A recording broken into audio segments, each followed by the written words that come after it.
the inevitable battle that gave their present discomfort some purpose. The South Essex did not share the anticipation.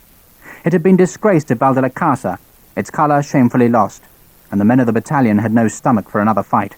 The South Essex was sullen and bitter. Every man in it would wish the deserters well. Harper reappeared with his men, all of them armed, all of them looking apprehensively at Sharpe. One of them asked nervously if the deserters would be shot. "I don't know," Sharpe snapped. "Lead on, Kirby." They walked down the hill into the poorest section of the town, into a tangle of alleyways where half-dressed children played in the filth that was hurled from the night buckets into the roadway. Washing hung between the high balconies, obscuring the light, and the closeness of the walls seemed to heighten the stench. It was a smell the men had first encountered in Lisbon, and they had become accustomed to it, even though its source made walking through the streets after dark a risky and nauseating business. The men were silent and resentful, following Sharpe reluctantly to a duty they had no wish to perform. "Here, sir." Kirby pointed to a building that was little more than a hovel. It had partly collapsed, and the rest looked as if it would fall at any moment. Sharpe turned to the men. "You wait here. Sergeant, Peters, come with me." Peters was from the South Essex. Sharpe had noted him as a sensible man, older than most, and he needed someone from the deserters' own battalion so that no one could think that the green-jacketed rifleman had ganged up on the South Essex. He pushed open the door. He had half expected someone to be waiting with a gun, but instead he found himself looking at a room of unimaginable squalor.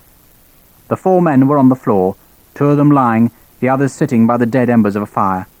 Light filtered thickly through holes that had once been windows, and through the broken roof and upper floors. The men were dressed in rags. Sharpe crossed to the 2 sick men. He crouched and looked at their faces. They were white and shivering, the pulse beat almost gone. He turned to the others. "Who are you?" "Corporal Moss, sir." The man had a fortnight's growth of beard, and his cheeks were sunken. They had obviously not been eating. "This is Private Ibbotson." He pointed to his companion. "And those are Privates Campbell and Trapper, sir." Moss was being punctilious and polite, as though it could save him from his fate. Dust lay heavy in the air. The room was filled with the stench of illness and ordure. "Why are you in on pay, sir?" "Came to rejoin the regiment, sir," Moss said, but it was said too quickly. There was silence. Ibbotson sat by the dead fire and stared at the ground between his knees. He was the only one with a weapon, a bayonet held in his left hand. Sharpe guessed that he did not approve of what was happening. "Where are your weapons?" "Lost them, sir. And the uniforms." Moss was eager to please. "You mean you sold them?" Moss shrugged. "Yes, sir." "And you drank away the money?" "Yes, sir." There was a sudden noise in the next room, and Sharpe whirled to face the doorway. There was nothing there. Moss shook his head. "Rats, sir. Bloody armies of 'em." Sharpe looked back to the deserters. Ibbotson was now staring at him, the frightening stare of a crazed fanatic. For a moment Sharpe wondered if he was planning to use the bayonet. "What are you doing here, Ibbotson? You don't want to rejoin the regiment?" The man said nothing. Instead he lifted his right arm that had been hidden behind his body. There was no hand, just a stump wrapped in blood-soaked rags. "Ib's got in a fight, sir," Moss said. "Lost his hand. He's no use to anyone no more, sir. He's right-handed, you see." He added lamely, "You mean he's no use to the French?" There was silence. The dust hung thick in the air. "That's right." Ibbotson had spoken. He had an educated voice. Moss tried to quieten him, but Ibbotson ignored the corporal. For he would have been with the French a week ago, but these fools decided to drink. Sharpe stared at him. It was strange to hear a cultured voice coming from the rags, stubble, and blood-soaked bandages. The man was ill. He probably had gangrene, but it hardly mattered now. By admitting they were running towards the enemy, Ibbotson had condemned all 4. If they'd been caught trying to get to a neutral country, they might have been sent, as Sharpe might be, to the garrison in the West Indies, where the fever would kill them anyway. But there was only one punishment for men who deserted to the enemy. Corporal Moss knew it. He looked up at Sharpe and pleaded. "Honest, sir, we didn't know what we was doing. We waited here, sir." "Shut your teeth, Moss." Ibbotson glared at him, then turned to Sharpe. His hand moved the bayonet higher, but it was only to emphasize his remarks. "We're going to lose this war, any fool can see that. There are more French armies than Britain could raise in 100 years. Look at you." His voice was filled with scorn. "You might beat one general, then another, but they'll keep coming, and they'll win. And you know why? Because they have an idea. It's called freedom, and justice, and equality." He stopped abruptly, his eyes blazing. "What are you, Ibbotson?" Sharpe asked. A man. Sharpe smiled at the dramatic challenge in the answer. The argument wasn't new. Rifleman tongue could be relied on to trot it out most nights. But Sharpe was curious why an educated man like Ibbotson should be in the ranks of the army and preaching the French shibboleths of freedom. "You're educated, Ibbotson. Where are you from?" Ibbotson did not answer. He stared at Sharpe, clutching his bayonet. There was silence. Behind him, Sharpe heard Harper and Peters shuffle their feet on the hard earth floor. Moss cleared his throat and beckoned at Ibbotson. "He's a vicar's son, sir." He said it as if it explained everything. Sharpe looked at Ibbotson. The son of a vicarage? Perhaps the father had died, or the family was too large, and penury could lie at the end of both those roads. But what fate had driven Ibbotson to join the army? To pit his puny strength against the drunks and hardened criminals who were the usual scrapings gathered by the recruiting parties. Ibbotson stared back at him, and then, to Sharpe's disgust, began to cry. He let go of the bayonet and buried his face in the crook of his left elbow, and Sharpe wondered if he were suddenly thinking of a vicarage garden beside a church and a long-lost mother baking bread in the ripeness of an English summer. He turned to Harper. "They're under arrest, Sergeant. You'll have to carry those two." He stepped outside the hovel into the fetid alleyway. "Kirby? Sir? You can go." The man ran off. Sharpe did not want him to face the 4 deserters whose arrest he had caused. "You others? Inside." He stared up between the narrowing walls at the patch of sky. Swallows flashed across the opening. The colours were deepening into night, and tomorrow there would be executions. But first, there was Josephina. Harper came to the door. "We're ready, sir." "Then let's go." Chapter 13. Sharpe woke with a start, sat up, instinctively reached for a weapon, and then, realizing where he was, sank back on the pillow. He was covered with sweat, though the night was cool, and a small breeze stirred the edges of the curtains either side of the open window, through which he could see a full moon. Josephina sat beside the bed, watching him, a glass of wine in her hand. "You were dreaming?" "Yes." "What about?" "My first battle." He did not say any more, but in his dream he had been unable to load the brown Bess. The bayonet would not fit the muzzle, and the French kept coming and laughing at the frightened boy on the wet plains of Flanders. Boxtel it had been called, and he rarely thought of the messy fight in the damp field. He looked at the girl. "What about you?" He patted the bed. "Why are you up?" She shrugged. "I couldn't sleep." She had put on some kind of dark robe, and only her face and the hand holding the glass were visible in the unlit room. "Why couldn't you sleep?" "I was thinking about what you said." "It may not happen." She smiled at him. "No." Somewhere in the town a dog barked, but there were no other sounds. Sharpe thought of the prisoners and wondered if they were spending their last night awake and listening to the same dog. He thought back to the evening after he had come back from the guardroom and the long conversation with Josephina. She wanted to reach Madrid, was desperate to reach Madrid, and Sharpe had told her he thought it unlikely that the Allies would get as far as Spain's capital. Sharpe thought that Josephina had little idea why she wanted to reach Madrid. It was the dream city for her, the pot of gold at the end of a fading rainbow, and he was jealous of her desire to get there. "Why not go back to Lisbon?" "My husband's family won't welcome me. Not now." "Ah, Edward. Duarte." Her correction was automatic. "Then go home." They had had this conversation before. He tried to force her to reject every option but staying near him, as though he thought he could afford to keep her. "Home? You don't understand. They will force me to wait for him just like his parents do. In a convent or in a dark room, it doesn't matter." Her voice was edged with despair.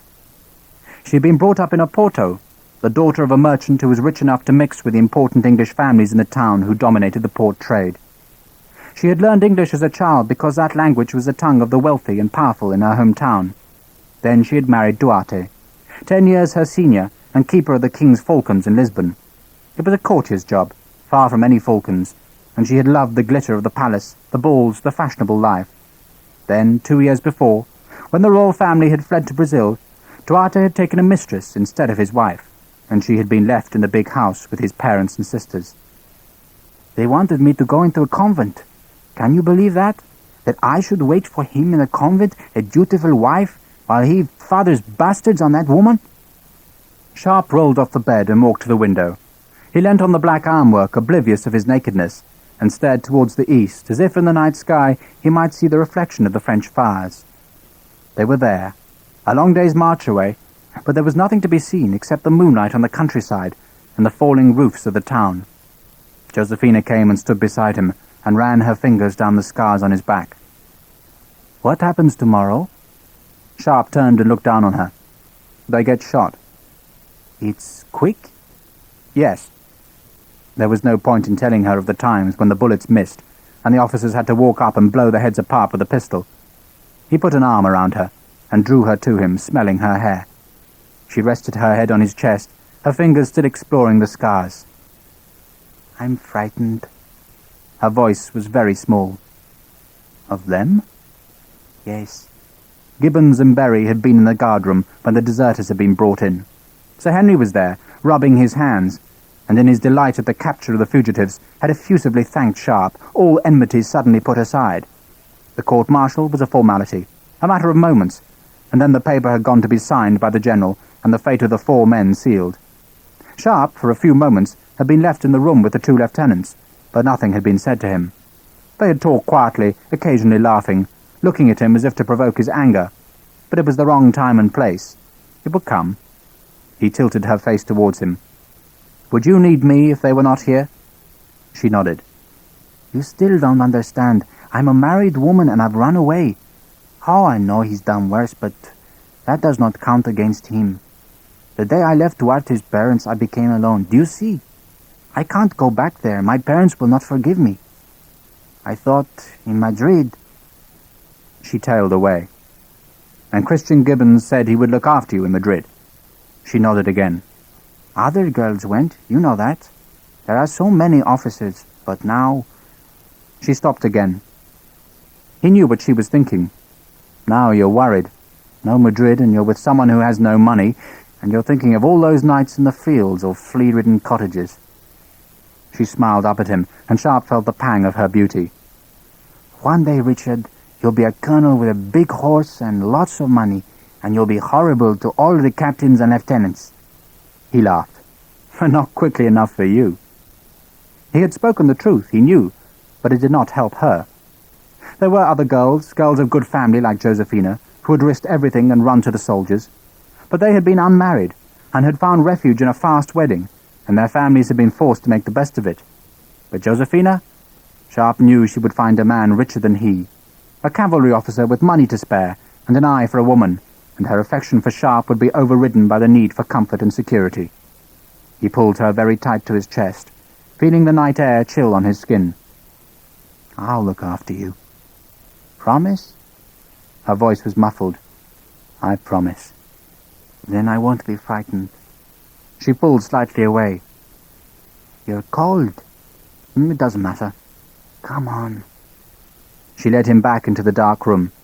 He knew that she was his for a short time, and only a short time, and he was saddened by it. Outside, the dog barked on at the empty sky. End of Side 10.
Well, not the net.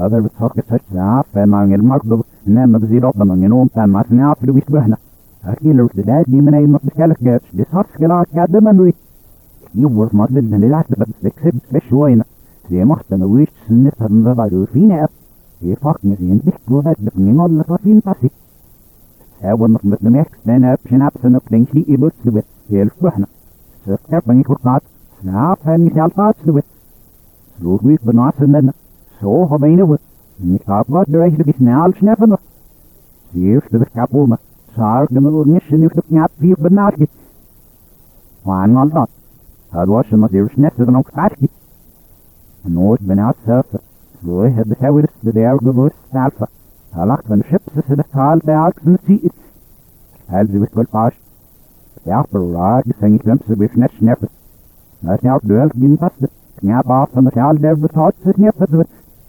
زنيت سنويل سناح فاك زي هباديه قاش سفات سبات سنة بسيخت شيفة هذا المطاوف سنة تعب سنوجي يكن زبت سن بزور ناس بسين بيالكال بلد ستوت أسوان نربع هنا شداء زتوت درنش زنونات ماش دي سبسيوكني لو صعب بك شنلاش سوي نماك زبسيوش ناس المومة ويش دبت شفس نوزي هذا بداس بيد بتصارك بشتاح بدنوت كومة زيش دتالي نود لوست تلاع لوم سنة نفس سنة بيضاهنات بي سيبير بسكواش دوك ساسك سومت ديسكفر زمن سمار أم نفسنا سليف هات ناتسو نام زيب نعلم يفتك ويرك دم ايديا وزيهم أفا حد سمعت زيزدون سلاح يوك زنيت لعبس دبش فاش هيرنا خليفة سلوك حبن سواب من تحت بسنا هيرق عليه في الساعة دوان هاتي الماركوفات سنفتع سكينة ليش سلوخ بوس سلوخ كسبت هذا رزن دشمك زيت القاشة سنيلاش دفنر فنزوه هنيرات سنعال شنر فدراشنا رايميلا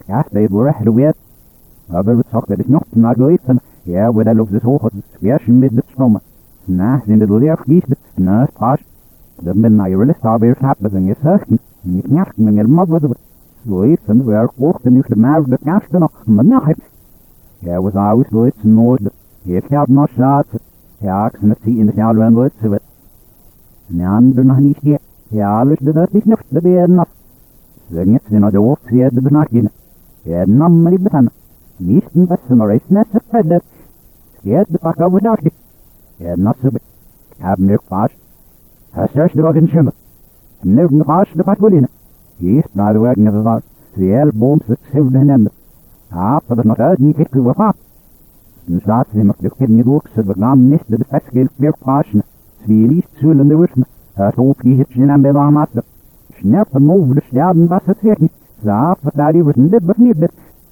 لا هي بتنعسوان نيسي بتنخنزوان سنقاد نتسم بدعف شوكنيا بافد هذا رسلو سنالك نامي ربك سورفا نتحار بداء روحكنا ويش بتساك زيزوات يا وانا بتبش لوت قوك نسنشداس يعرف بتكبس جيبك نفسه منو ينوم دم براد على بس هو مدرسن كاس نود بتشنف ضل شام بنيخان ينوم من متجابت لوي بنوت يلس يدر فوقي النوربا فرز ما إلى بور يوك زين سبت سباش وف مسلسلو of him as they were marched to the trees. The drama moved inexorably forward. Moss and Ibbotson were tied to the trunks, blindfolded, and Forrest stood the firing squad to attention. Ibbotson, the son of the vicarage, was nearest to Sharpe, and he could see the man's lips moving frenetically. Was he praying? Sharpe could not hear the words. Forrest gave no commands. The firing party had been rehearsed to obey signals rather than orders, and they presented and aimed to jerks of the Major's sword. Suddenly, Ibbotson's voice came clear and loud. The educated tones filled with desperation, and Sharpe recognized the words. "We have erred and strayed from thy ways like lost sheep." Forrest dropped the sword, the muskets banged, the bodies jerked maniacally, and a flock of birds burst screeching from the branches. Two lieutenants ran forward with drawn pistols, but the musket balls had done their work, and the bodies hung with crushed and bloodied chests in front of the lingering white musket smoke. A murmur, barely audible, went through the ranks of the battalion. Sharpe turned on his men. "Quiet!" The light company stood silent. The smoke from the firing party smelt pungent in the air. The murmur became louder. Officers and sergeants screamed orders, but the men of the South Essex had found their protest, and the humming became more insistent. Sharpe kept his own company quiet by sheer force, by standing glaring at them with drawn sword, but he could do nothing about the contempt that they showed on their faces. It was not aimed at him, it was for Simmerson, and the colonel twitched his reins in the centre of the square and bellowed for silence. The noise increased. Sergeants ran into the ranks and struck at men they suspected of making any sound. Officers screamed at companies, adding to the din, and from beyond the battalion came the jeers of the British soldiers from other units who had drifted out of the town to watch the execution. Gradually the moaning and humming died away, as slowly as the executioner's smoke thinned into the air, and the battalion stood silent and motionless. Daddy Hill had not moved or spoken, but now he motioned to his aide-de-camp, and the small group trotted delicately away, past the firing squad, who now lifted the bodies into the coffins, and off towards Oropesa. Hill's face was expressionless. Sharpe had never met Daddy Hill, but he knew, as did the rest of the army, that the general had a reputation as a kind and considerate officer, and Sharpe wondered what he thought of Simmerson and his methods. Rowland Hill commanded 6 battalions, but Sharpe was certain none would offer him as many problems as the South Essex. Simmerson rode his horse to the graves, wrenched the beast round, and stood in his stirrups. His face was suffused with blood, his rage obvious and throbbing, his voice shrill in the silence. "There will be a parade for punishment at 6 o'clock this evening. Full equipment. You will pay for that display." The men stood silent. Simmerson lowered his rump onto the saddle. "Major Forrest, carry on." The battalion marched past, company by company, the open coffins, and the men were made to stare at the mangled bodies waiting by their graves. "There," said the army, "is what will happen to you if you run away." And more than that, because the names of the dead men would be sent home to be posted on their parish notice boards, so that shame could descend on their families as well. The companies marched past in silence.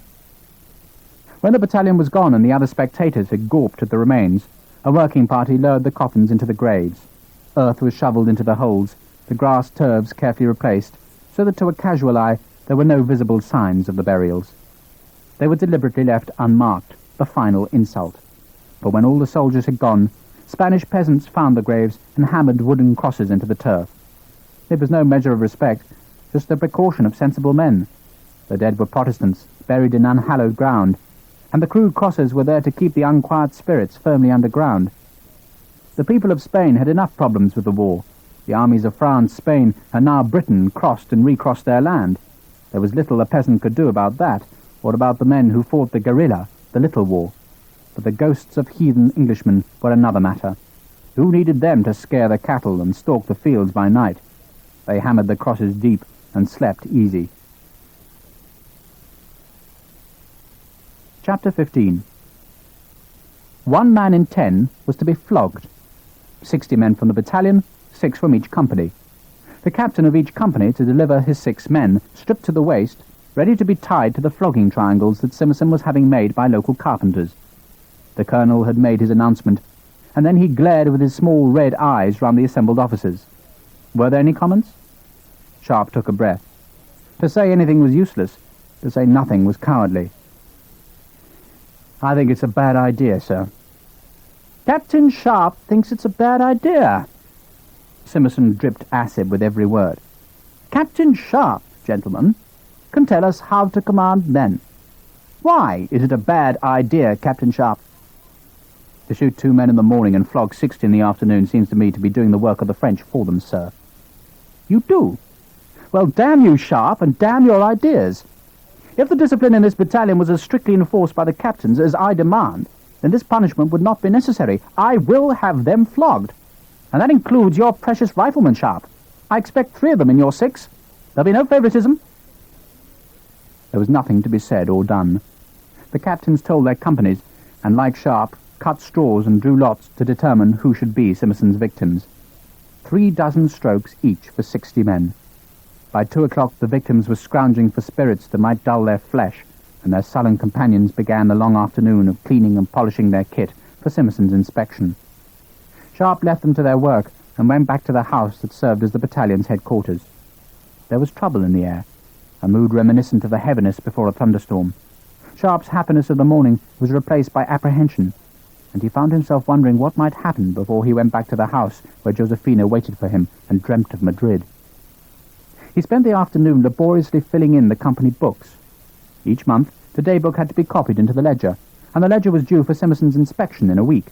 He found ink, sharpened a quill, and with his tongue between his teeth began writing the details. He could have delegated the job to the sergeant who looked after the books, but he preferred to do the job himself, and then no one could accuse a sergeant of favouritism. To Thomas Cressica, private, was debited the cost of one new shoe brush, 5d. Sharpe sighed. The entry in the columns hid some small tragedy. Cressica had hurled the brush at his wife, and the wooden back had split against the stone wall. Sergeant McGibbon had seen it happen and reported the man, and so, on top of his marital troubles, Thomas Cressica would now lose 5d from a day's pay of 12d. The next entry in the small daybook that lived in Sharpe's pocket was for a pair of shoes for Jedediah Horrell. Sharpe hesitated. Horrell claimed the shoes had been stolen, and Sharpe was inclined to believe him. Horrell was a good man, a sturdy labourer from the Midlands, and Sharpe always found his musket cared for and his equipment orderly. And Horrell had already been punished. For 2 days he had marched in borrowed boots, and his feet were blistered and burst. Sharpe crossed the entry from his daybook and wrote in the ledger, "Lost in action." He had saved Private Horrell 6 shillings and 6d. He drew the accoutrement book towards him and laboriously copied the information from the ledger into the book. He was amused to see that Lennox had already described every man in the company as having lost a stock in action. So officially the stocks, like Horrell's boots, were now a charge on the government rather than on the individual who had lost them.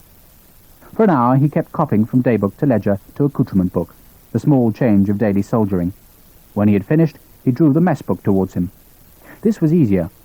Sergeant Reed, who kept the books, had already crossed out the names of the men who had died at Val de la Casa and written in the new names, Sharpe's riflemen and the 6 men who had been drafted into the Light Company when Wellesley made them the new battalion of detachments. Against each of the names, Sharpe wrote the figure 3 shillings and 6d, the sum that was debited each week for the cost of their food. It was unfair, he knew, because the men were already on half rations, and the word was that the supply situation was worsening. The commissary officers were scouring the Tagus Valley. There were frequent clashes between British and French patrols to decide which side could search a village for hidden food. There were even battles between the British and their Spanish allies, who had failed to deliver 100th part of the supplies they had promised. Yet they daily drove in herds of pigs, sheep, cattle, or goats for their own men.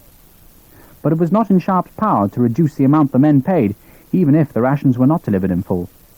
Instead, he noted at the bottom of the page that the sum was double the food delivered, and hoped that he would be ordered to redress the balance later. In the next column he wrote 4d in each line, the cost of having the men's clothes washed by the wives on the strength. A man's washing cost him 17 shillings and 4d a year, his rations over £8. Each private earned a shilling a day, £17 and 16 shillings a year. But by the time he had been deducted for food, for washing, for pipe clay and blackpool, for soling and healing, and the 1 day's pay each year that went to the military hospitals at Chelsea and Kilmainham, each man was left with the 3 sevens, £7, 7 shillings and 7d. And Sharpe knew from bitter experience that they were lucky if they got even that. Most men lost further sums to replace missing equipment, and the truth was that each private was paid about 4d halfpenny a day to fight the French. As a captain, Sharpe received 10 shillings and 6d a day. It seemed like a fortune, but more than half was deducted for his food, and then the officers' mess demanded a further levy of 2 shillings and 8d a day to pay for wine, luxury foods, and the mess servants. He paid more for cleaning, for the hospitals, and he knew the sums backwards. They simply did not add up. And now Josephina was looking to him for money. Hogan had lent him money, and, added to the contents of his leather bag, he had enough for the next fortnight. But after that, his only hope was to find a rich corpse on the battlefield, a very rich corpse. Sharpe finished with the books, shut them, laid the quill on the table, and yawned as a clock in the town struck 4. He opened the weekly mess book again and looked down at the names, wondering morbidly how many would still be there in a week's time, and how many would have the word deceased entered against them. Would his name be crossed out? Would some other officer look at the ledger and wonder who had written 5d, 1 shoe brush, against the name Thomas Cressica? He shut the books again. It was all academic. The army had not been paid for a month, and even then they had not been paid up to date. He would give the books to Sergeant Reed, who would store them on the company mule, and when and if the pay arrived, Reed would make the deductions from the books and pay the men their handful of coins. There was a knock on the door. "Who is it?" "Me, sir." It was Harper's voice. "Come in." Harper's face was bleak, his manner formal. "Well, Sergeant?" "Trouble, sir. Bad. The men are refusing to parade." Sharpe remembered his apprehension. "Which men?" Whole bloody battalion, sir. Even our lads have joined in." When Patrick Harper spoke of our lads, he meant the riflemen. Sharpe stood up and slung on the big sword. "Who knows about this?" "Colonel does, sir. Men sent him a letter." Sharpe swore under his breath. "They sent him a letter? Who signed it?" Harper shook his head. "No one signed it, sir. It just tells him that they won't parade, and if he comes near, they'll blow his bloody head off." Sharpe picked up the rifle. There was a word for what was happening, and the word was mutiny. Simmerson's flogging of 1 man in 10 could easily change into decimation, and instead of being flogged, the men would be stood against the trees and shot. He looked at Harper. "What's happening?" "Lot of talk, sir. They're barricading themselves in the timber yard." "All of them?" Harper shook his head. "No, sir. There's a couple of hundred still in the orchard. Your company's there, sir, but the lads in the yard are trying to persuade them to join in." Sharpe nodded. The battalion had been bivouacked in an olive grove, which the men called an orchard simply because the trees were laid out in neat rows. The grove was behind a timber yard, a walled yard with just one entrance. "Who delivered the letter?" "Don't know, sir. It was pushed under the door of Simmerson's house." Sharpe hurried out of the door. The courtyard of the house was shadowed and silent. Most officers were taking the chance of looking at the town before they marched the next day to meet the French. "Are there any officers at the timber yard?" "No, sir." "What about the sergeants?" Harper's face was expressionless. Sharpe guessed that many of the sergeants were sympathetic to the protest, but, like the big Irishman, knew better than the men what the result would be if the battalion refused to parade. "Wait here." Sharpe ran back into the house. The rooms lay cool and empty. A woman looked at him from the kitchen, a string of peppers held in her hand, and quickly shut the door when she saw his face. Sharpe took the stairs 2 at a time and threw open the door of the room where the light company's junior officers were quartered. Ensign Denny was the only occupant, and the 16-year-old was lying fast asleep on a straw mattress. "Denny!" The boy became awake, frightened. "Sir? Where's Knowles?" "Dunno, sir. In town, I think." Sharpe thought for a second. The boy stared wide-eyed from the mattress. Sharpe's hand gripped and re-gripped the sword hilt. "Join me in the courtyard as soon as you're dressed. Hurry!" Harper was waiting in the street, where the heat of the sun had seared the stones so that Sharpe could feel the burning even through the soles of his boots. "Sergeant, I want the light company on parade in 5 minutes in the track behind the orchard. Full kit." The sergeant opened his mouth to ask a question, saw the look on Sharpe's face, and threw a salute instead. He strode off. Denny came out of the courtyard buckling on his sword, which trailed on the stones beside him. He looked apprehensive as Sharpe turned to him. "Listen carefully. You're to find out for me where Colonel Simmerson is and what he's doing, understand?" The boy nodded. "And you're not to let him know that's what you're doing. Try the castle. Then come and find me. I'll either be on the track beside the orchard or on the square in front of the timber yard. If I'm not in either place, then find Sergeant Harper and wait with him. Understand?" Denny nodded again. "Repeat it to me." The boy went through his instructions. He desperately wanted to ask Sharpe what the excitement was about, but dared not. Sharpe nodded when he finished. "One more thing, Christopher." He deliberately used Denny's Christian name to give the lad reassurance. "You're not, in any circumstance, to go in the timber yard. Now be off. If you see Lieutenant Knowles or Major Forrest or Captain Leroy, ask them if they'll join me. Hurry!" Denny clutched his sword and ran off. Sharpe liked him. One day he'd make a good officer, if he was not first spitted on the bayonet of a French grenadier. Sharpe turned down the hill towards the timber yard and the billets of the men. There was only one chance of averting a disaster, and that was to get the battalion on parade as soon as possible before Simmerson had time to react to the threat of mutiny. There was a clatter of hooves behind him, and he turned to see a rider waving at him. It was Captain Sterrett, the officer of the day, and he looked understandably nervous. "Sharpe!" "Sterrett?" Sterrett pulled up his horse. "There's an officer's call at the castle. Now, everyone." "What's happening?" Sterrett looked frantically around the deserted street as though someone might overhear the further disaster that had overtaken Simmerson's battalion. Sharpe had hardly seen Sterrett since the fight at the bridge. The man was patently frightened of Simmerson, of the men, of Sharpe, of everyone, and deliberately made himself insignificant so as to escape notice. He sketched in the events at the timber yard. Sharpe interrupted him. "I know about that. What's happening at the castle?" "The colonel's asked to see General Hill." There was still time. He looked up at the frightened captain. "Listen, you haven't seen me. Understand, Sterrett? You have not seen me. But no buts. Do you want to see those 60 men shot?" Sterrett's mouth dropped open. He looked round the street again and back to Sharpe.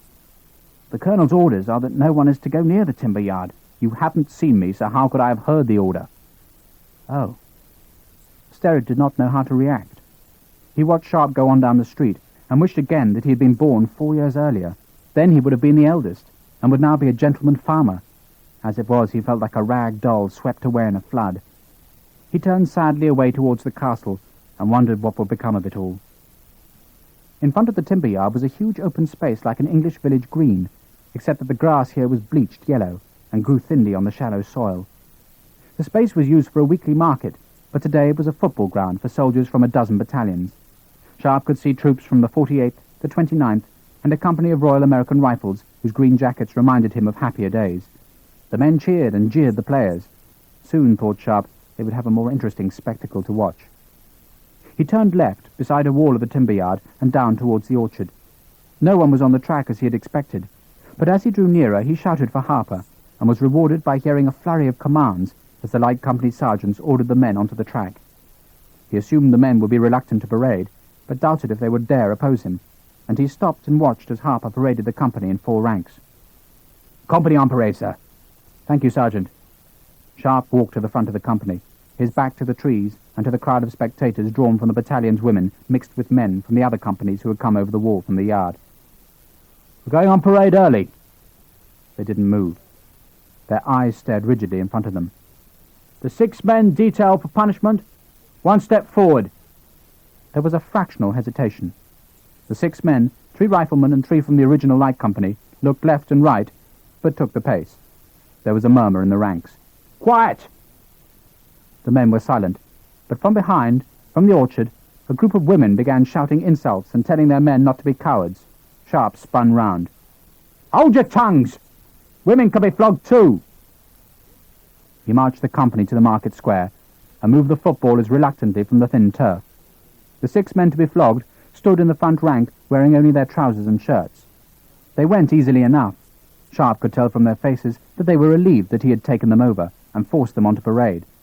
Whatever hot words had been spoken in the burning Spanish afternoon, Sharpe knew that no man really wanted to go through the hopeless business of taking on the full authority of the army. That sounded simple, he thought, and now he had to persuade 9 other companies. He walked close to the 6 men in the front rank and looked hard at them. "I know it's unfair," he spoke quietly. "You didn't make the noise this morning." He stopped. He was not sure what he wanted to say, and to go further would be to sound too sympathetic to their protest. Gattaker, one of the unlucky riflemen, grinned cheerfully. "It's all right, sir. It's not your fault. And we've bribed the drummer, boys." Sharpe smiled back. The bribe would be of little use. Simerson would make sure of that, but he was grateful for Gattaker's words. He stepped back 5 paces and raised his voice. "Wait here. If any man moves, he'll replace one of these 6 men." He walked over the turf towards the double gates of the timber yard. He had never really worried about his own men, knew that they would follow him, but as he paced towards the shut gates, he wondered what trouble was brewing inside, and, more importantly, what trouble was being brewed behind the slab-like walls of the castle. He felt for his sword hilt and walked on. Chapter 16. "Sir! Captain, sir!" Ensign Denny was running towards him, sword trailing, his face streaming with sweat. "Sir?" "What did you find out?" "Colonel's at the castle, sir. I think he's with the General. I met Captain Leroy and Major Forrest, and Captain Leroy asked you to wait for him."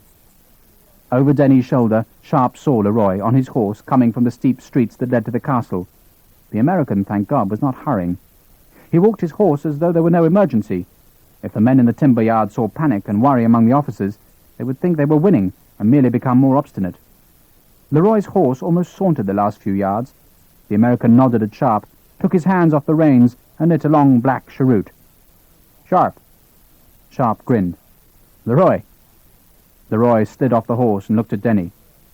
"You ride a horse, young man?" "Oh, yes, sir." "Well, climb up on that one and keep her quiet for me. Here you are." Leroy cupped his hands and heaved the ensign into the saddle. "Wait for us at the company," Sharpe said. Denny rode away. Leroy turned to Sharpe. "There's bloody panic upstairs. Simerson's turned green and is shrieking for the artillery. Daddy Hill's telling him to calm down." "You were up there?" Leroy nodded. "Met Sterrett. He's giving birth to kittens. Thinks it's all his fault because he's officer of the day. Simerson's screaming mutiny. What's happening?" They walked on towards the timber yard. Sharpe refused the offer of a cheroot. They've said they won't go on parade, but no one's actually ordered them to yet. Our lads weren't easy enough. As I see it, we've got to get the rest out of there fast. Leroy blew a thin stream of smoke into the air. Simmerson's getting the cavalry. What? Daddy didn't have much choice, did he? Colonel comes to him and says the troops are mutineers, so the general's ordered the KGL down here. There'll be some time, though. They weren't even saddled up. The King's German Legion. They were the best cavalry in Wellesley's army. Fast, efficient, brave, and a good choice to break up a mutiny. Sharpe dreaded the thought of the German horsemen clearing out the timber yard with their sabres. "Where's Forrest?" Leroy gestured at the castle. "He's coming down here. He went to look for the sergeant major. I don't think he'll wait for Sir Henry and his heavies." Leroy grinned. They were at the gates, which were ajar. Harper had spoken of barricades, but Sharpe could see none. Leroy gestured to him. "Go ahead, Sharpe. I'll let you do the talking.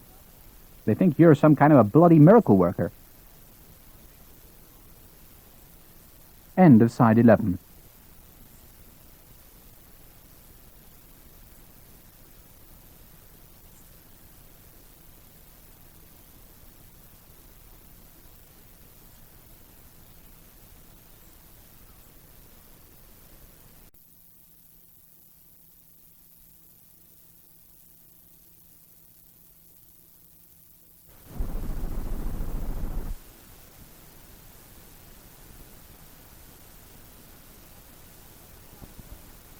Side 12.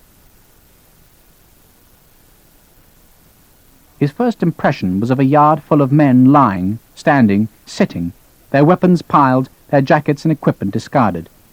There was a fire burning in the centre of the yard, which struck him as odd because of the heat of the day. And then he remembered the extra triangles which Simmerson had ordered for the mass flogging. The colonel must have ordered the work done at this yard, and the men had burned the timber which had been crudely nailed together ready for the punishments. There was a momentary hush as the two officers came through the gate, followed by a buzz of excited talk. Leroy leant against the entrance. Sharpe walked slowly through the groups of men heading for the fire which seemed to be the focus of the yard.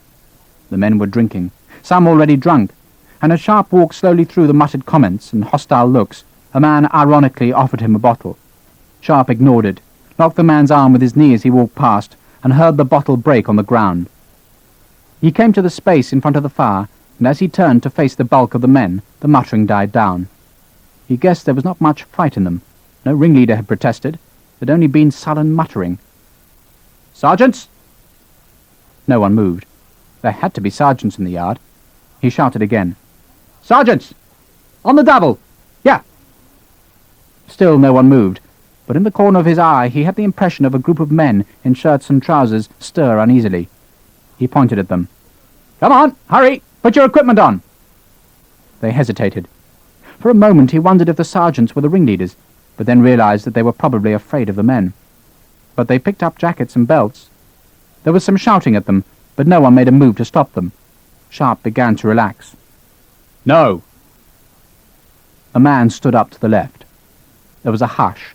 All movement stopped. The sergeants looked at the man who had spoken. He was a big man with an intelligent face. He turned to the men in the yard and spoke in a reasonable voice. "We're not going. We decided that, and we must keep to it." His voice, like the dead Ibbertson's, was educated. He turned to Sharpe. "The sergeants can go, sir, but we're not. It isn't fair." Sharpe ignored him. This was not the time to discuss whether Simmerson's discipline was fair or unfair. Discipline at moments like this was not open to discussion. It existed, and that was that. He turned back to the sergeants. "Come on, move yourselves!" The sergeants, a dozen of them, came sheepishly to the fire. Sharpe was suddenly aware of the scorching heat of the blaze. Added to the sun, it was breaking his back into a prickly sweat. The sergeant shuffled to a halt. Sharpe spoke loudly. "You've got 2 minutes. I want everyone on parade in this yard properly dressed. The men to be flogged wearing shirts and trousers only. Grenadier company by the gate, the rest formed on them. Move!" They hesitated. Sharpe took a step towards them, and they suddenly snapped into action. He turned and walked into the crowd of men. "On your feet! You're on parade! Hurry up!" The burly man tried one last protest, and Sharpe whipped round on him. "You want more bloody executions? Move!" It was all over. Some of the drunker men needed kicking onto their feet, but the little fight had gone out of them. Leroy joined Sharpe, and with the sergeants they dressed the companies. The men looked a mess. Their uniforms were unbrushed, spotted with sawdust, their belts stained and muskets dirty. Some of the men were pale with drink. Sharpe had rarely seen a battalion in worse parade order, but that was better than a mutinous rabble being chased by the efficient German cavalry. Leroy swung open the gates. Sharpe gave the order, and the battalion marched out in formation to line up on the light company. Forrest was outside. His mouth dropped as the first company emerged.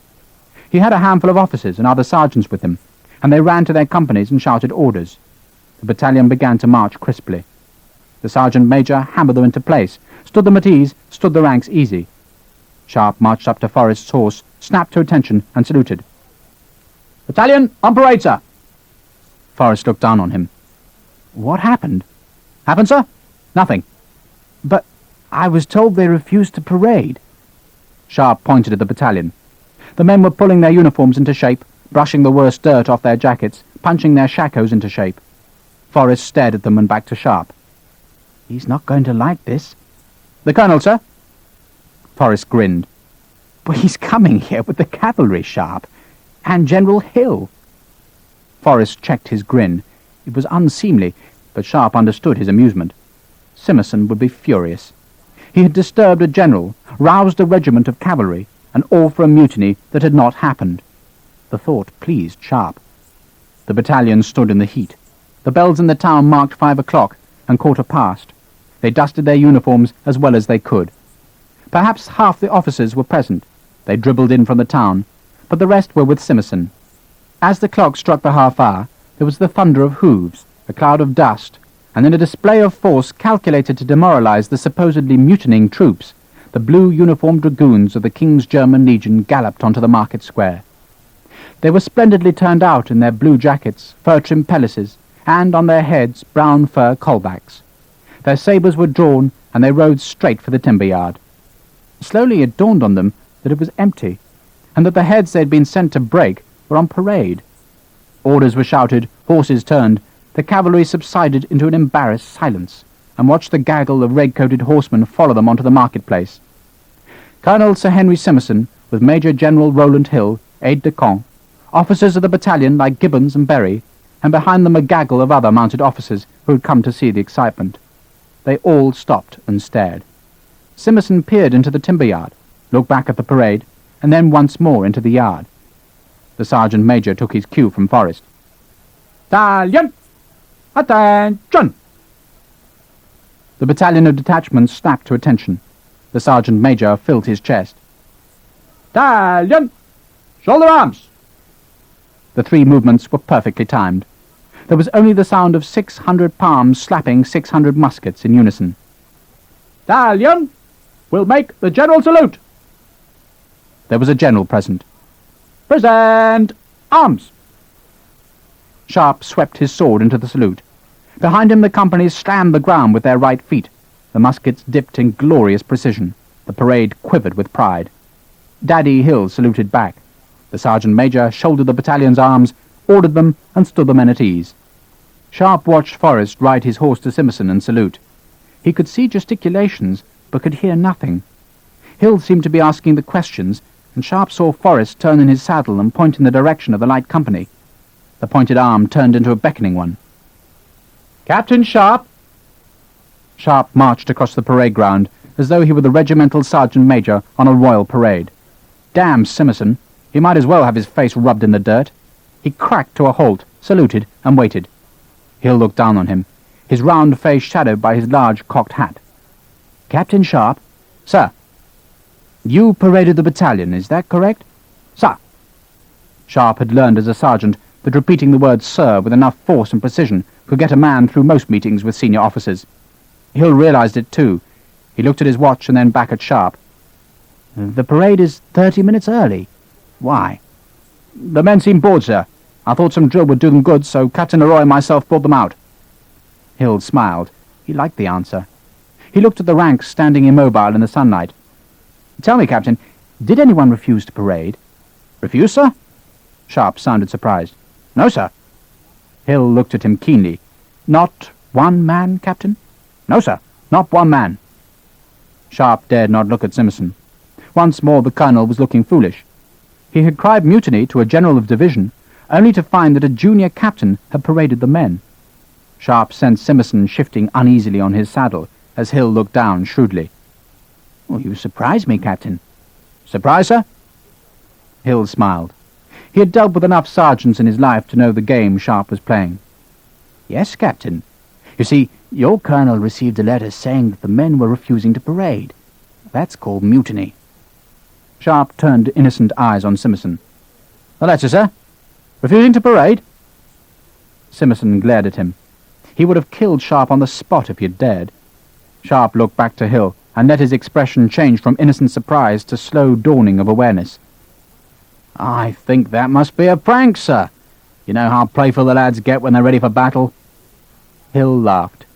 He'd been beaten by enough sergeants to know when to stop playing the game. "Good! Well, what a to-do about nothing. Today seems to be the South Essex's day. This is the second parade I've attended in 12 hours. I think it's time I inspected your men, Sir Henry." Simmerson said nothing. Hill turned back to Sharpe. "Thank you, Captain.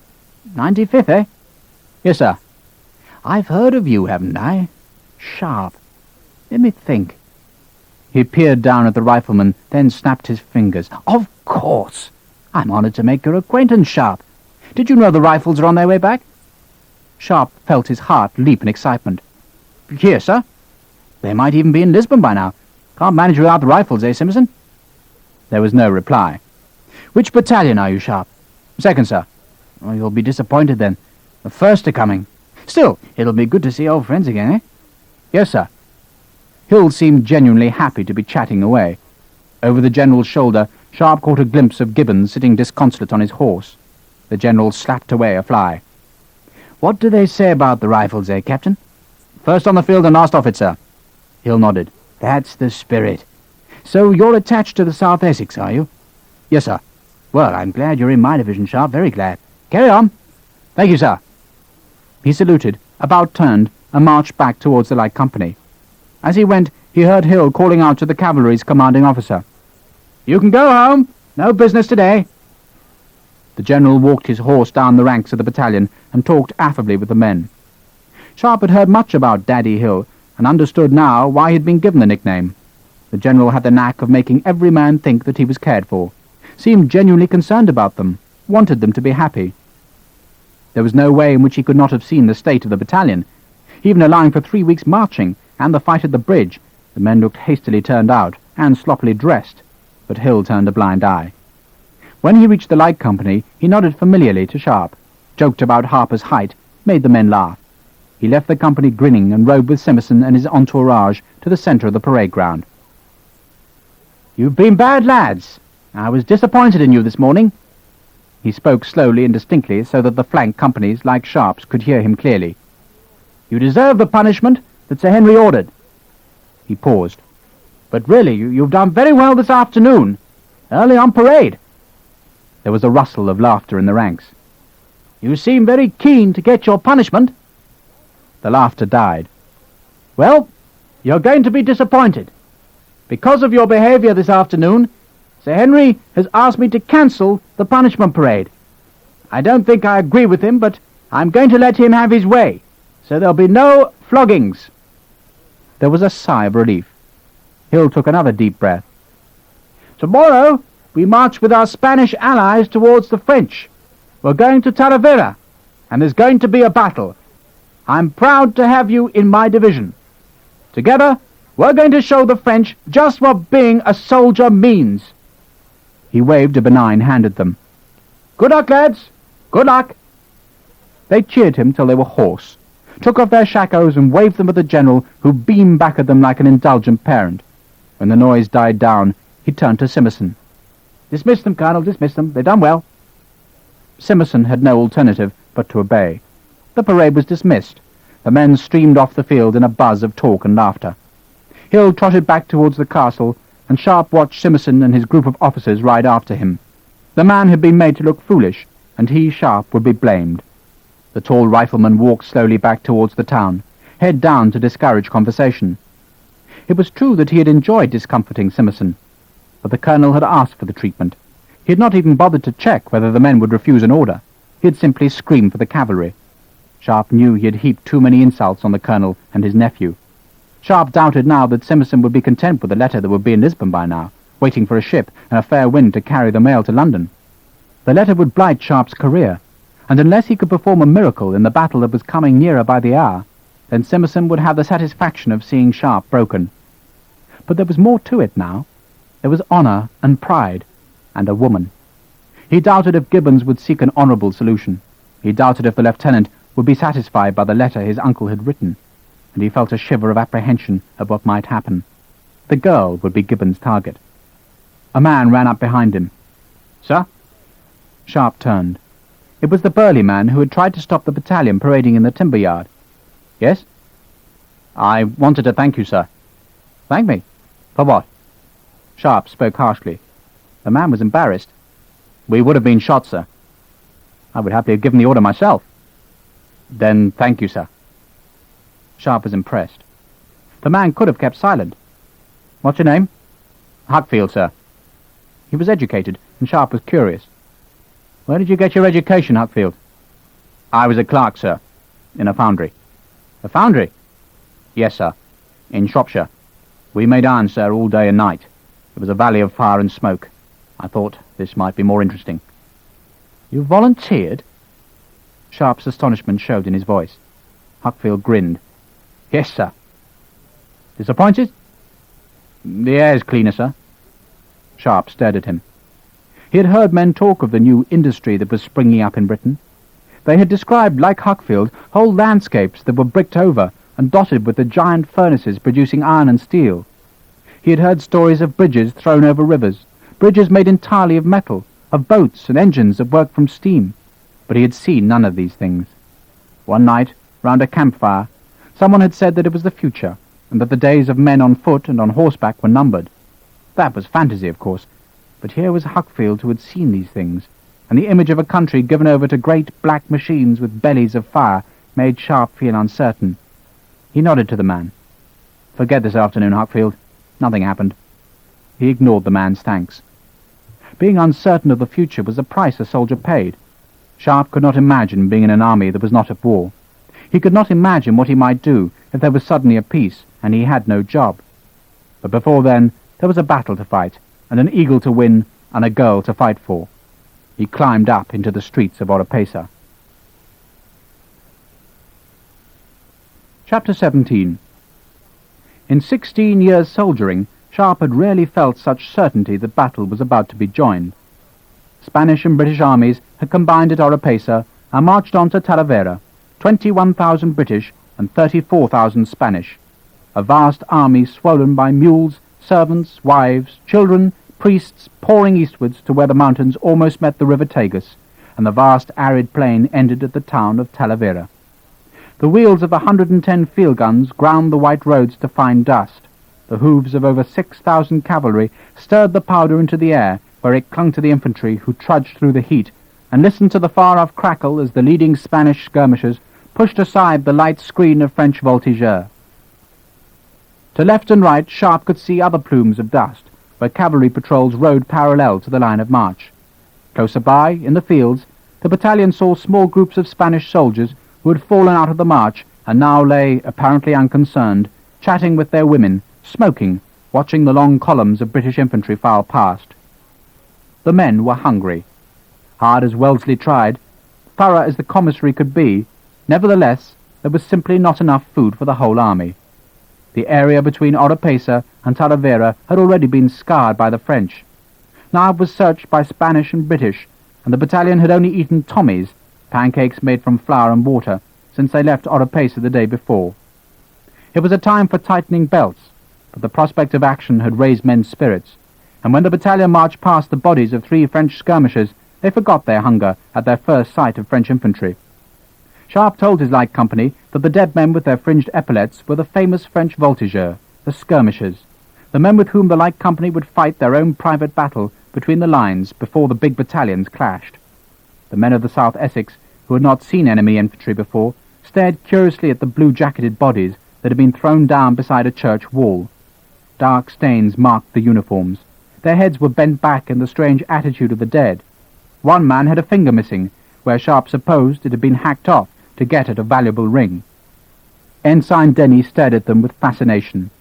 These were the famous French infantry that had marched the length and breadth of Europe.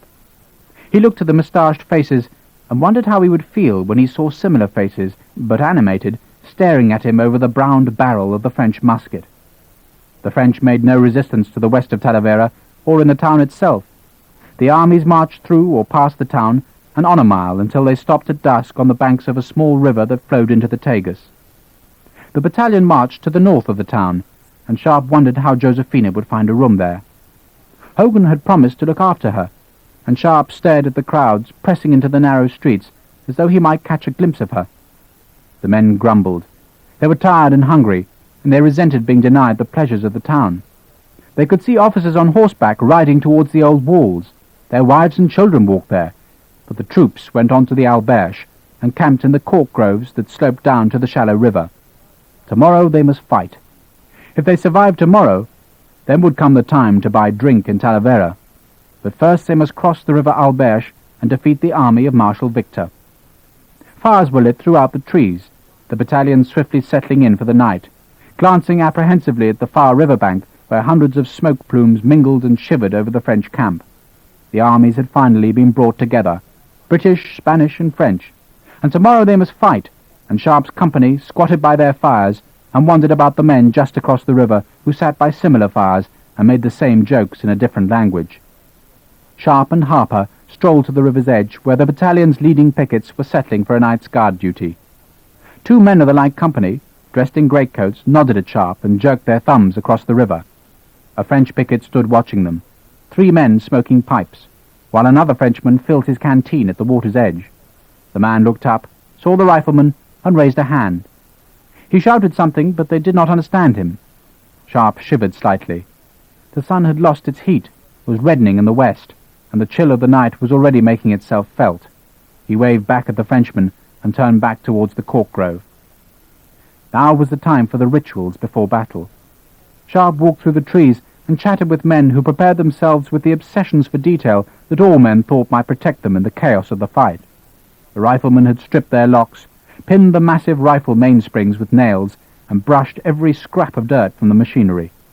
Men put new flints in their muskets or rifles, unscrewed them, and put them in again, looking for the perfect fit that would never come loose, turn sideways, or shatter in the pan.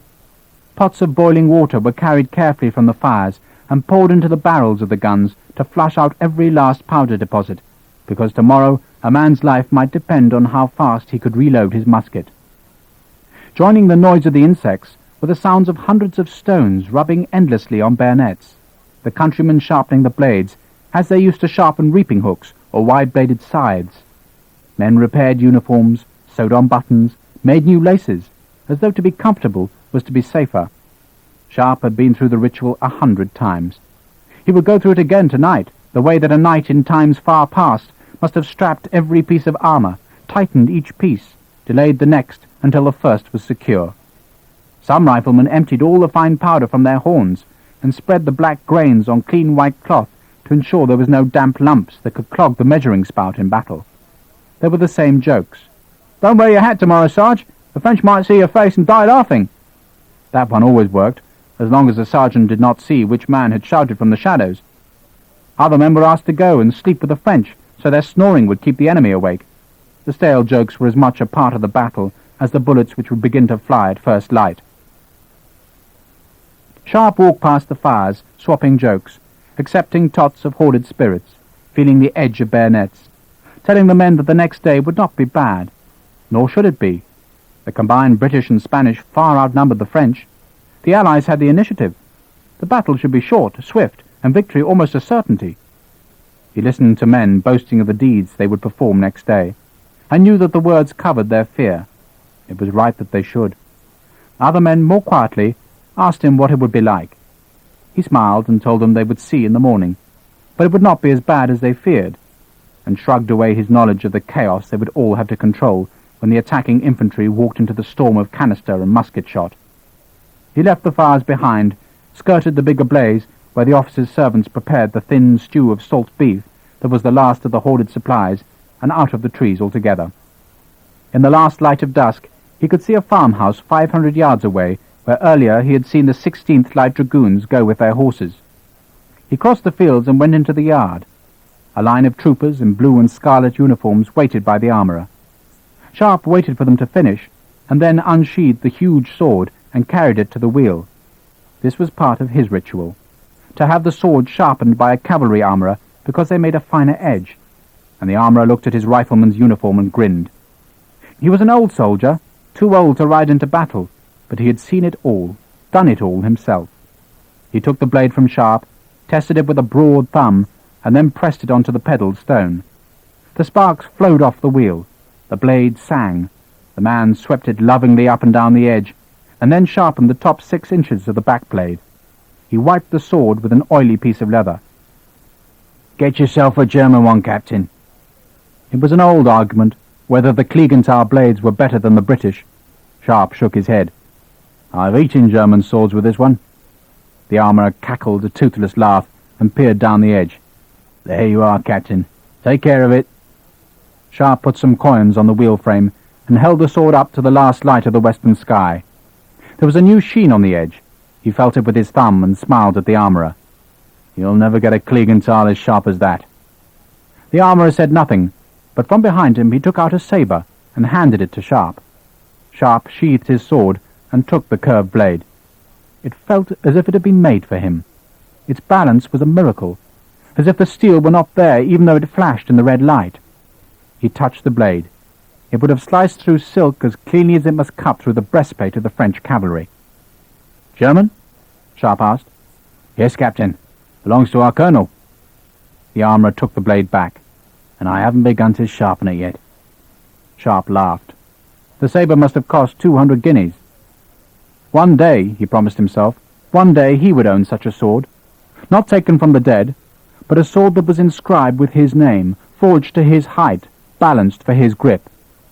He went back to the trees, and in the sky over the river he could see the glow of the enemy fires where 22,000 Frenchmen were sharpening their own blades and wondering about the morning. Not many would sleep. Most would doze through the night, their wakefulness laced with apprehension, searching the eastern sky for a dawn that might be the last they would ever see. Sharpe lay awake for part of the night and rehearsed the next day in his head. The plan was simple enough. The Alberche ran in a curve to join the river Tagus, and the French were on the inside of the bend.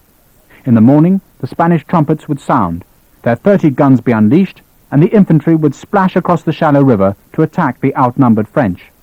And as the French retreated, as assuredly they must, so Wellesley would throw the British onto their flank, and Marshal Victor would be destroyed, his army broken between the hammer of the Spanish and the anvil of the British.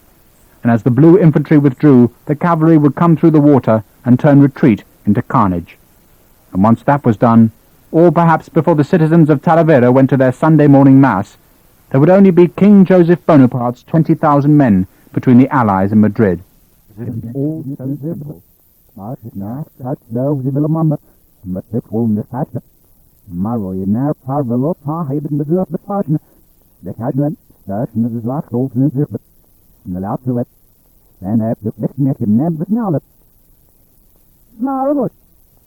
Det maakt ik hem. Det er bare slett så herop. Leila! Det er ikke svarmt snøbik. Måtte det helt fast. Stau! Hvad er det nemme til kæft i gasset? Slå fast snøbik. Snærvende det går så nøje til at snær på noget efter vi. Det er noget snøje. Jeg er det som skjøt ikke skal for. Jeg er den at never in it skal det godt snart nær snøbik så fast.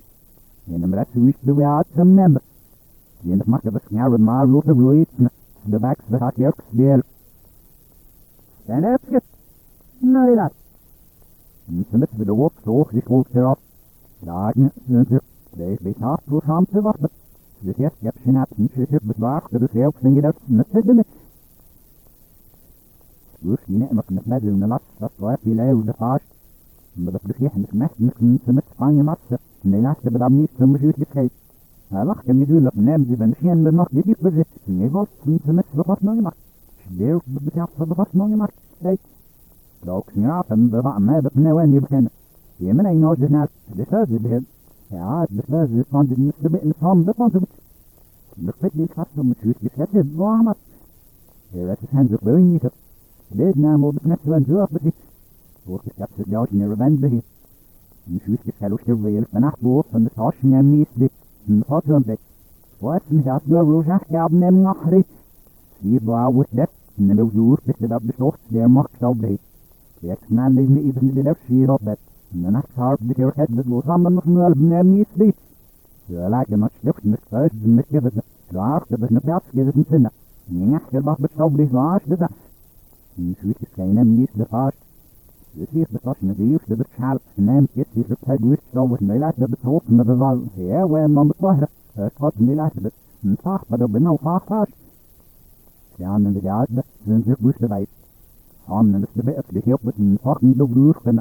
Weer bij die nieuws met een schijne zaak te wijt zit. De nauw de kamer. Het lukt nemen met hen. De ook zijn raad dat de kaart op zijn afheid. Hier is het heel groot voor me. Ook ze het niet staan. Nou, geen aanwees hoe ik wil. Neem niet op. Het wordt hem not zo behandeld hoe in paard. Hoe is het uit de pijn om zelf. Gaan met zelf. Het is nog in de begin van wanneer ik in van de paard heb. Ze never of misschien de maat dit. Nou, maar nog niet heel ook zo mooi. Dus je hebt weer terug paard. Zo wordt geen mensen weg. Hoe is dat met de nat? En het mag je er weer hoog zijn in de paard. Paard is zo en de web is net verder. Ja, het wordt not de wees best de nat door de hoe in paard. En not de bear of the news. Daar het eerst dat met zeer zien het staat in de bek. Maar de schuurt is geen gesteld bij je schuurt zich ooit voor het makkelijk paard zich de woord. Hoor hier dat door net, dat schijnt ook ze net in de naam doen met hem. En het mag je alle ook zo hoog zijn naar de deur goed in de bek dit wil ik. Ja, wat was dat eerst de wanneer te zorgen op de moment dat naast me en kan bekiezen. Daar hen over de paard of had de naast zo hoe in die heel woord doet dat. Net een vier nummer. Hier is het hadden. Zijn de haha met de val is. En het doen het hard. Met die niet zo al zo. Zeker zo best. Nou waar is het niet van dit met gehad. Dat ze al niet om en kwaad matten. En niet zo zoals bezocht ik. Zo zaak de bereid zich zijn. Je is de nacht dus niet wel. De huis is zo is het. Dit verloor van. De zaak je al niet zo echt kwaad niet. Ja, ze zijn uit door. De kaart nieuw zich not best. Ja, die not sterk. Dus nou alle vakken gezet ze wedden. Hier schiet ze de dingen mast met ze neer. Zo belas in niet te snappen. Hier de zaak is een bomzeerde. Ook het zal even worden wordt vaak en de zeerde normaal is gaan lopen. Ja, wordt gaan niet betalen op. Heel ja, de nou vast. Maar de bestuurder wat het maal van het kan je zelf komen terug. Zo aan wat meer te beginnen wat je. Maar het is vooral de zaak dat het is van. En het mag geen ook de daar hebben we dat. En alle bestellen en het mag je alle op het lucht vast. Mochten nu lopen en net de helft zo nemen dan. En de helft van het woord is sneller snel is met je naast het. Dus ja, dat is nu gewoon zo. Voor werken de kwende de terret. Niks er zeer snel. Maar ze hebben niet laten bij dat eerste nieuwsje. Maar nieuw gekleurd, maar dat we het niet uit de namen. Hier wacht je op naast niet, nog wat is in je voet. Hoe voor dat je dat de boek bestuurt, de vat niet die loes voor bij hem zo. Voor nou ging je wat van de zaak even het niet. Ja, het is over. Ook zullen had het daar hier van je bot zien, dat mag je de deur mee laten. Niet goed met dat. Wel dat.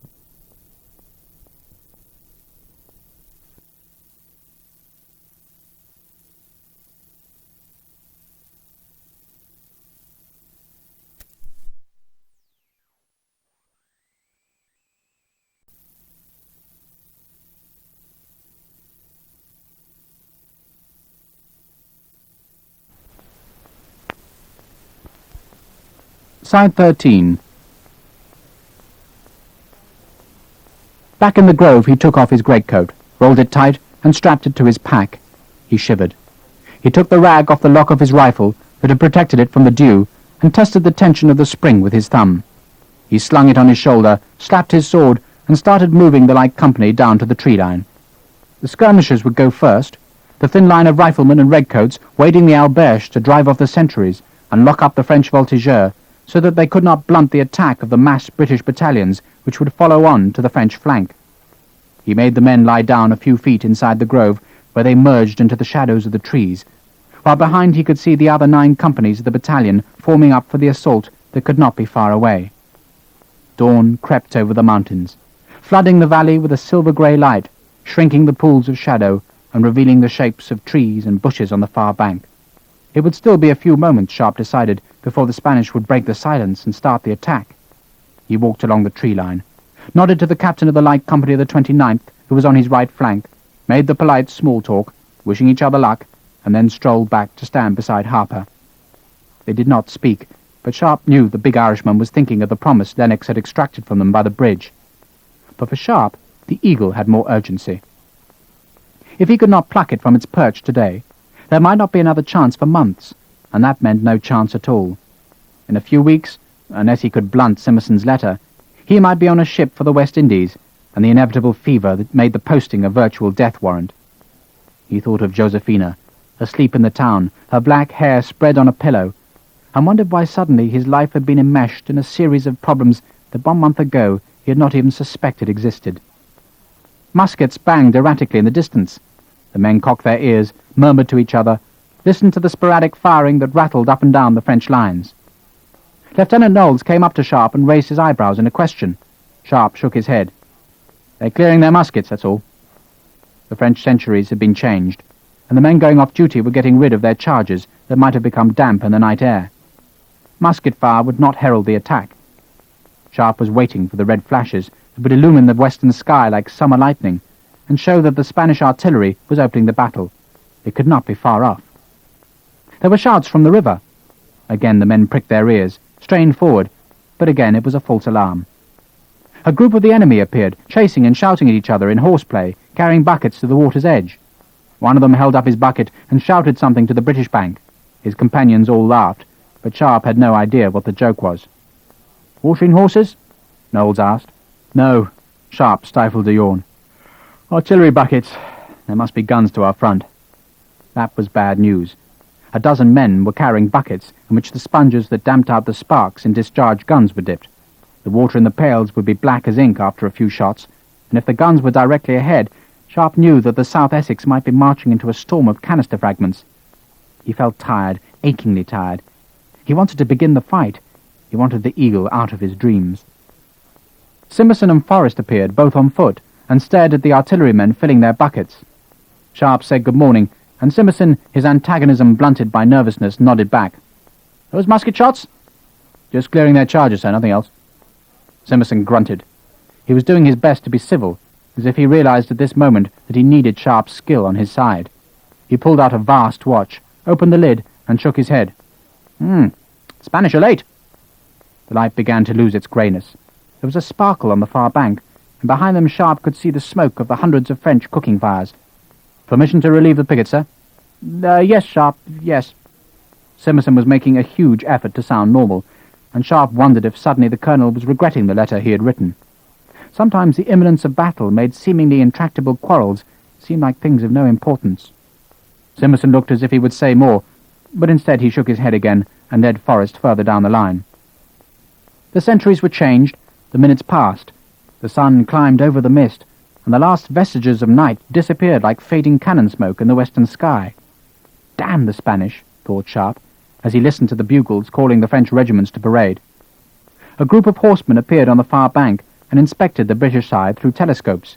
There would be no surprise now. The French officers would be able to see the batteries of guns, the saddled cavalry horses, the rows of infantry lined in the trees.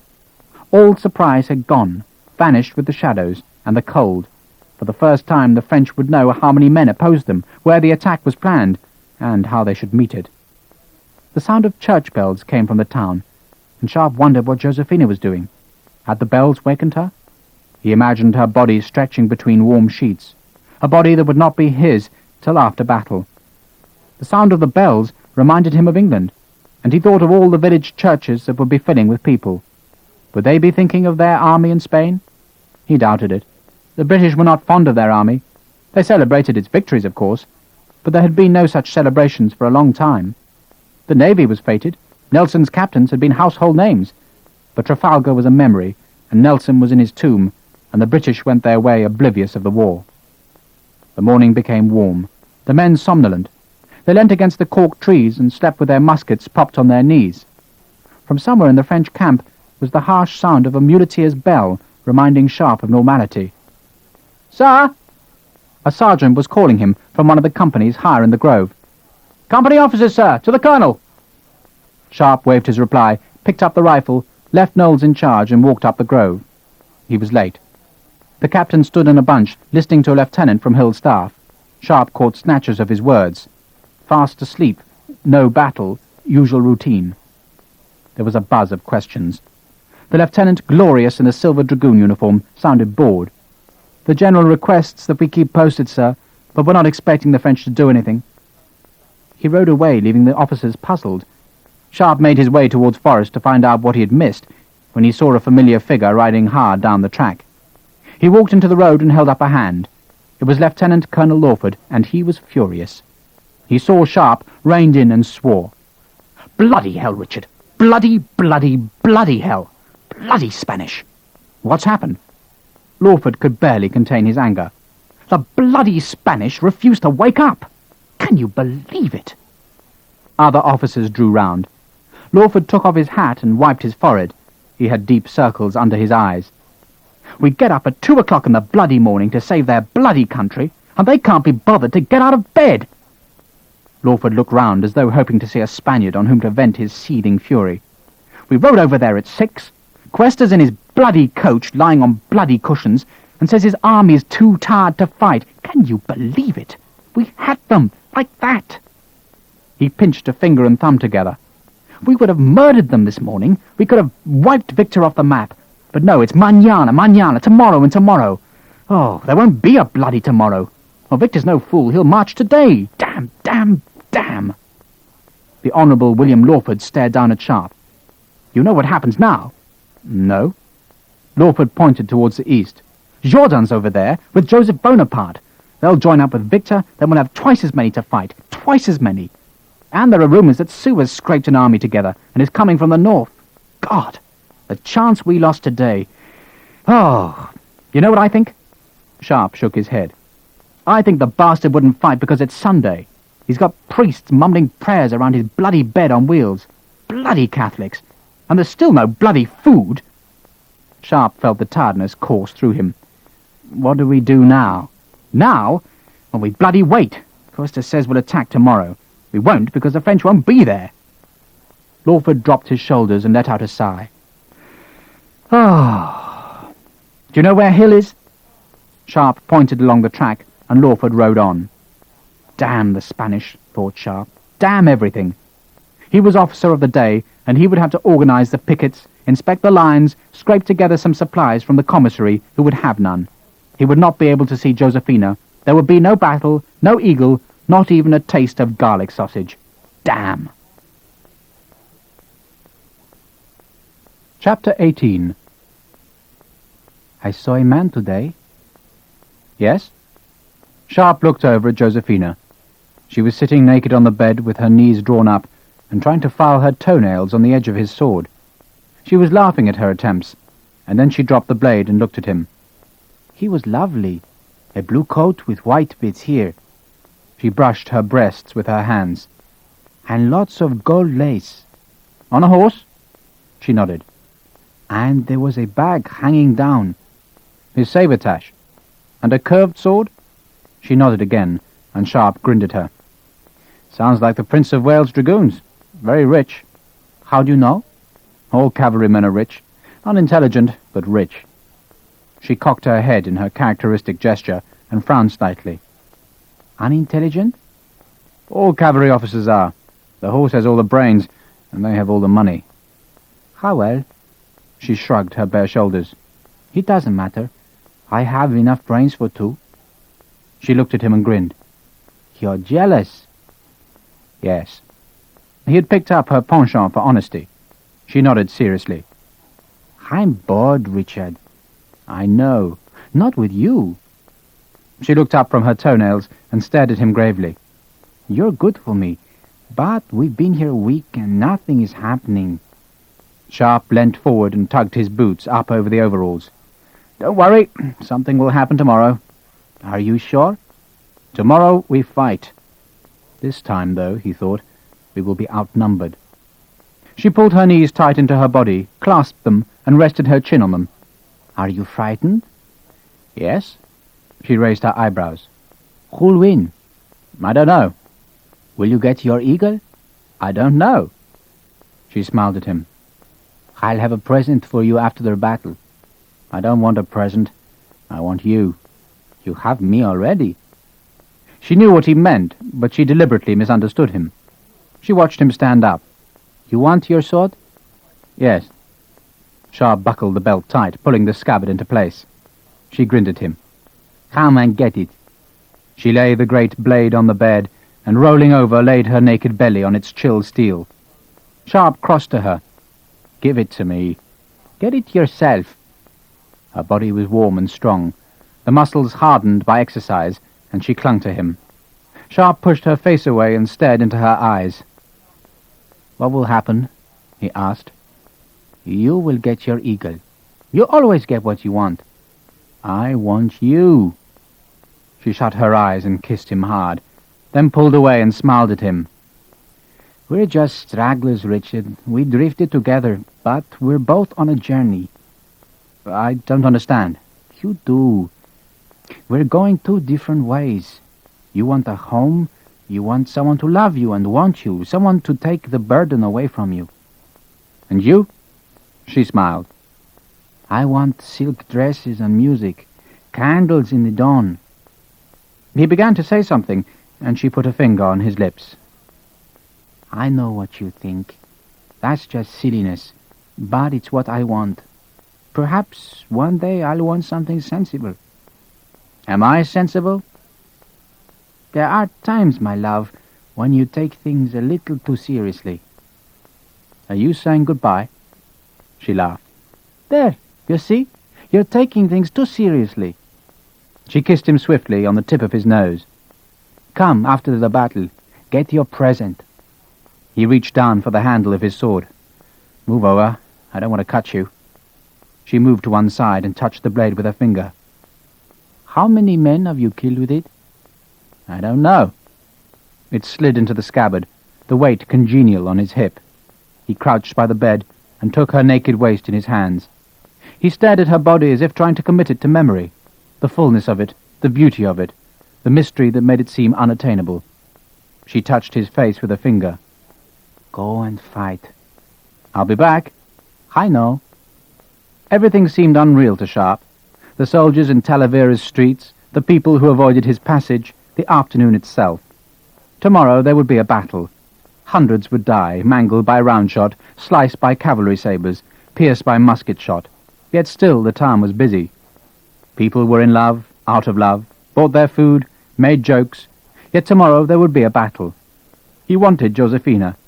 He could hardly think of the battle, of the eagle, only of her teasing face. She was going from him. He knew that, yet he could not accept it. The battle was almost an irrelevance to the overwhelming need to entrap her, to make her his, and he knew it could not happen. He walked to the town gate that overlooked the plain to the west. The light company was mounting a guard on the gate, and Sharpe nodded at Harper, and then climbed the steep steps to the parapet, where Hogan stared down into the olive groves and woods that were full of Spanish soldiers filing into the positions Wellesley had carefully prepared for them. Cuesta, after refusing to attack last Sunday, had impetuously marched after the retreating French. Now, 4 days later, his army was scuttling back, their tails between their legs, and bringing after them a French army that had more than doubled its size. Tomorrow, Sharpe reflected, the Spanish would have to fight. The French would wake them up. The Allied army that could have taken its victory last Sunday must now fight a defensive battle against the united forces of Victor, Jourdan, and Joseph Bonaparte. Not, Sharpe thought bitterly, that the Spanish would have to do too much of the actual killing. Wellesley had drawn his army back to create a defensive line next to Talavera itself. The right-hand end of the line was made up of the town walls, olive groves, tangled fields and woods, all made impregnable by Hogan's hard work. He had felled trees, thrown up earthworks, strengthened walls, and in the tangle of barricades and obstacles the Spanish troops took up their positions. No French infantryman could hope to fight his way across Hogan's breastworks as long as the defenders stayed at their posts. Instead, the French army would swing north to the left side of Wellesley's line, where the British would wait for the attack. Sharpe looked at the northern plain. There were no obstacles there that an engineer could make more formidable. There was just the Portina stream that a man could cross without the water coming over his boot-tops, and rolling grassland that was an invitation for the massed French battalions and their long lines of splendid cavalry. In the distance was the Medellin, the hill which dominated the plain, and Sharpe had walked the grass often enough to know what would happen tomorrow. The French columns would cross the stream and attack the gentle slopes of the Madeleine. That was the killing place. The Spanish troops, 30,000 of them, could stay safely behind their breastworks and watch as the eagles stormed the British in the open northern plain and the smoke-covered Madeleine. "How are you?" Hogan asked. "I'm fine," Sharpe grinned. The Irishman turned to watch the Spanish filling up the positions he had prepared. On the plain beyond, hidden by the trees where the Alberche River emptied itself into the Tagus, came the crackle of musketry. It had gone on all afternoon like a distant forest fire, and Sharpe had seen dozens of British wounded carried through the gate into town. The British had covered the last mile of the Spanish retreat, and the wounded men said that the French skirmishers had won the day. 2 British battalions had been mauled badly. There was even a rumour that Wellesley himself had just escaped capture.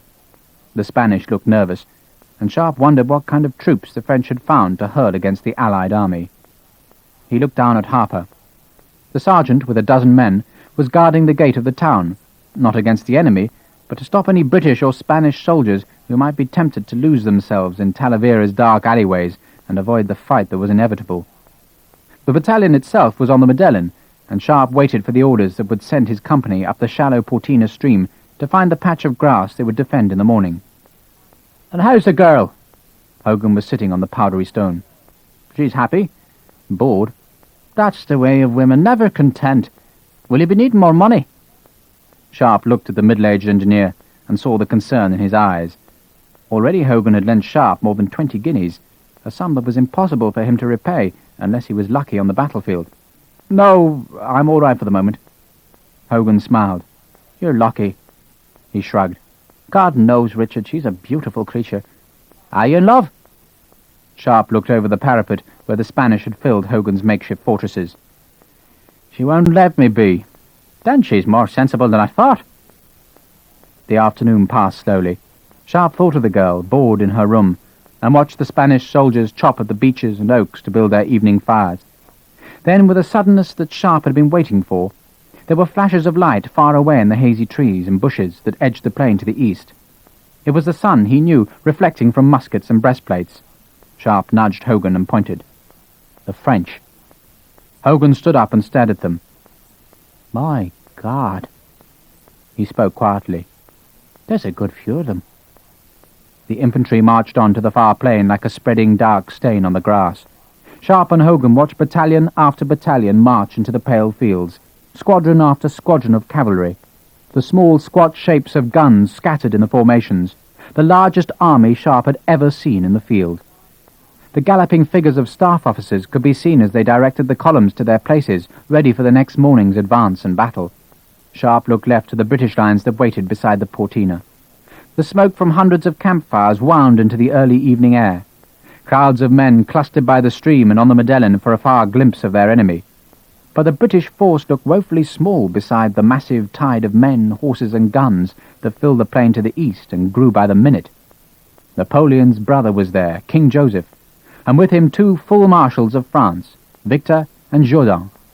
They were leading 65 battalions of infantry, a massive force of the men who had made Europe into Napoleon's property, and they had come to swat this small British army and send it reeling to the sea.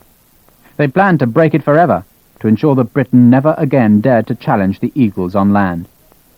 Hogan whistled softly. "Will they attack this evening?" "No." Sharpe scanned the far lines. "They'll wait for their artillery." Hogan pointed into the darkening east. "They've got guns. Look, you can see them." Sharpe shook his head. "Those are just the small ones they attach to each infantry battalion. No, the big bastards will be back on the road somewhere. They'll come in the night." And in the morning, he thought, the French will open with one of their favourite cannonades, the massed artillery hurling its iron shot at the enemy lines before the dense drummed columns follow the eagles across the stream. French tactics were hardly subtle. Not for them the clever manoeuvrings of turning an enemy's flank. Instead, again and again, they massed the guns and the men, and they hurled a terrifying hammer blow at the enemy line, and again it worked. He shrugged to himself. Who needed to be subtle? The guns and men of France had broken every army sent against them. There were shouts from behind him. and he crossed the battlement and peered down at the gate where Harper and his men were on guard. Lieutenant Gibbons was there, with Berry, both mounted, both shouting at Harper. Sharpe leant over the parapet. "What's the problem?" Gibbons turned round slowly. It dawned on Sharpe that the lieutenant was slightly drunk, and was having some difficulty in staying on his horse. Gibbons saluted Sharpe with his usual irony. "I didn't see you there, sir. So sorry." He bowed. Lieutenant Berry giggled. Gibbons straightened up. "I was just telling your sergeant here that you can go back now. All right." "But you stopped on the way for refreshment." Berry giggled loudly. Gibbons looked at him and burst into a laugh himself. He bowed again. "You could say so, sir." The two lieutenants urged their horses under the gateway and started up the road to the British lines to the north. Sharpe watched them go. Bastards. "Did they give you problems?" Hogan was sitting on the parapet again. Sharpe shook his head. "No, just insolence. Remarks in the mess, you know." He wondered about Josephina. Hogan seemed to read his thoughts. "You're thinking about the girl?" Sharpe nodded. "Yes, but she should be all right." He was thinking out loud. "She keeps the door locked. We're on the top floor, and I can't see how they'd find us." He turned to Hogan and grinned.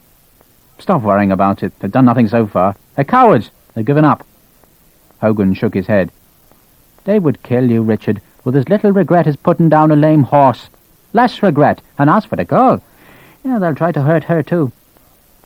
Sharpe turned back to the spectacle on the plain. He knew Hogan was right, knew that too much was unsettled, but the game was not in his hands. Everything must wait for the battle. The French troops had flooded the end of the plain. They flowed round woods, trees, farms, coming ever forward towards the stream and the Medellin hill. They darkened the plain, filled it with a tide of men flecked with steel, and still they came.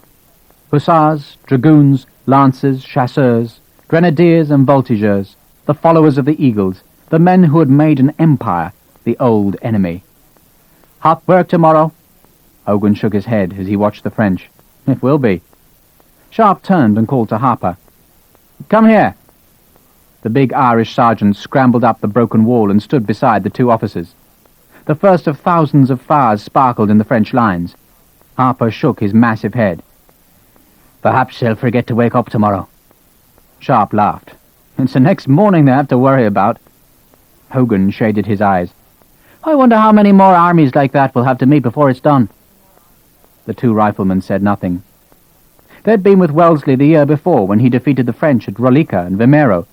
Yet this army was 10 times bigger than the French force at Rolica, 3 times larger than Junot's army at Vimero, and twice the size of the force they'd thrown out of Portugal in the spring. It was as if for every Frenchman killed, another 2 or 3 marched from the depots, and when you killed them, then a dozen more came. And so it went on. Harper grinned. "There's no point in worrying ourselves by looking at them. The man knows what he's doing." Sharpe nodded. Wellesley would not be waiting behind the Portina stream if he thought the next day could bring defeat. Of all the British generals, he was the only one trusted by the men who carried the guns. They knew he understood how to fight the French, and, most important, when not to fight them. Hogan pointed. "What's that?" 3/4 of a mile away, French horsemen were firing their carbines. Sharpe could see no target. He watched the puffs of smoke and listened to the faint crackle. "Dragoons." "I know that," Hogan said. "But what are they firing at?" "Snakes?"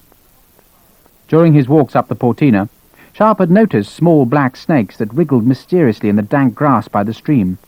He had avoided them, but he supposed it was possible they lived out on the plain as well, and the horsemen were merely amusing themselves with target practice. It was evening, and the flames from the carbine muzzles sparkled brightly in the dusk. It was strange, Sharpe thought, how often war could look pretty. "Hello?" Harper pointed down. "They've woken up our brave allies. Looks like a bloody ant's nest." Below the wall, the Spanish infantry had become excited. Men left the fires and lined themselves behind the earth and stone walls, and laid muskets over the felled and piled trunks Hogan had placed in the gateways. Officers stood on the wall, their swords drawn. There was shouting and jostling, men pointing at the distant dragoons and their twinkling muskets. Hogan laughed. "It's so good to have allies." The dragoons, too far away to be seen clearly, went on firing at their unseen targets. Sharpe guessed it was just horseplay. The French were oblivious of the panic they were causing in the Spanish ranks. Every Spanish infantryman had crowded to the breastworks, their backsides illuminated by the fires, and their muskets bristled towards the empty field. The officers barked out commands, and to Sharpe's horror, he watched as the hundreds of muskets were loaded. What the hell are they doing? He listened to the rattle of ramrods being thrust down barrels, watched as officers raised their swords. "Watch this," Hogan said. "You might learn a thing or two." No order was given. Instead, a single musket fired, its ball thrumming uselessly into the grass, and it was followed by the biggest volley Sharpe had ever heard. Thousands of muskets fired, gouted flame and smoke. A rolling thunder assailed them. The sound seemed to last forever, and mingled with it came the yells of the Spaniards. The fire and lead poured into the empty field. The dragoons looked up, startled, but no musket ball would carry even a third of the distance towards them. So they sat their horses and watched the fringe of musket smoke drift into the air. For a second, Sharpe thought the Spanish were cheering their own victory over the innocent grass, but suddenly he realized the shouts were not of triumph, but of alarm. They had been scared witless by their own volley, by the thunder of 10,000 muskets, and now they ran for safety. Thousands streamed into the olive trees, throwing away muskets, trampling the fires in their panic, screaming for help, heads up, arms pumping, running from their own noise. Sharpe shouted down to his men on the gate, "Let them through!" There was no point in trying to stop the panic. Sharpe's dozen men would have been swamped by the hundreds of Spanish who crowded into the gate and streamed into the town. Others circled north towards the roads that led eastwards away from the French. They would loot the baggage parks, raid the houses in town, spread alarm and confusion, but there was nothing to be done. Sharpe watched Spanish cavalry use their swords on the fugitive infantry. They would stop some of them, perhaps by morning they might collect most of them, but the bulk of the Spanish infantry had evaporated, scared, defeated by a handful of dragoons 3/4 of a mile away. Sharpe began laughing. It was too funny, too idiotic, somehow exactly fitting for this campaign. He saw the Spanish cavalry slash furiously at the infantry, forcing groups of them back to the line, and far away he heard the bugles call more Spanish horse into the hunt. On the plain, the French fires formed lines of light, thousands and thousands of flames marking the enemy lines, and not one of the men round those fires would know they had just routed several thousand Spanish infantry. Sharpe collapsed on the wall and looked at Harper. "What is it you say, Sergeant?" "Sir? God save Ireland? Not a chance. He's got his hands full coping with Spain." The noise and panic subsided. There were a handful of men left in the grove. Others were being driven back by the Spanish cavalry. But Sharpe guessed it would take the horsemen all night to round up the fugitives and force them back to the breastworks, and even then thousands would escape to spread rumours of a great French victory outside Talavera. Sharpe stood up. "Come on, Sergeant. Time we were getting back to the battalion." A voice called up from the street. "Captain Sharpe? Sir?" One of the riflemen was gesticulating, and next to him stood Agostino, Josefina's servant.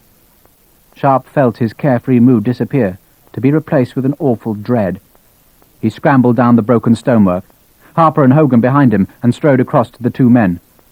"What is it?" Agostino burst into Portuguese. He was a tiny man who normally said little, but watched all from his wide brown eyes. Sharpe held up his hand for quiet. What's he saying?" Hogan knew enough Portuguese. The engineer licked his lips. "It's Josefina." "What about her?"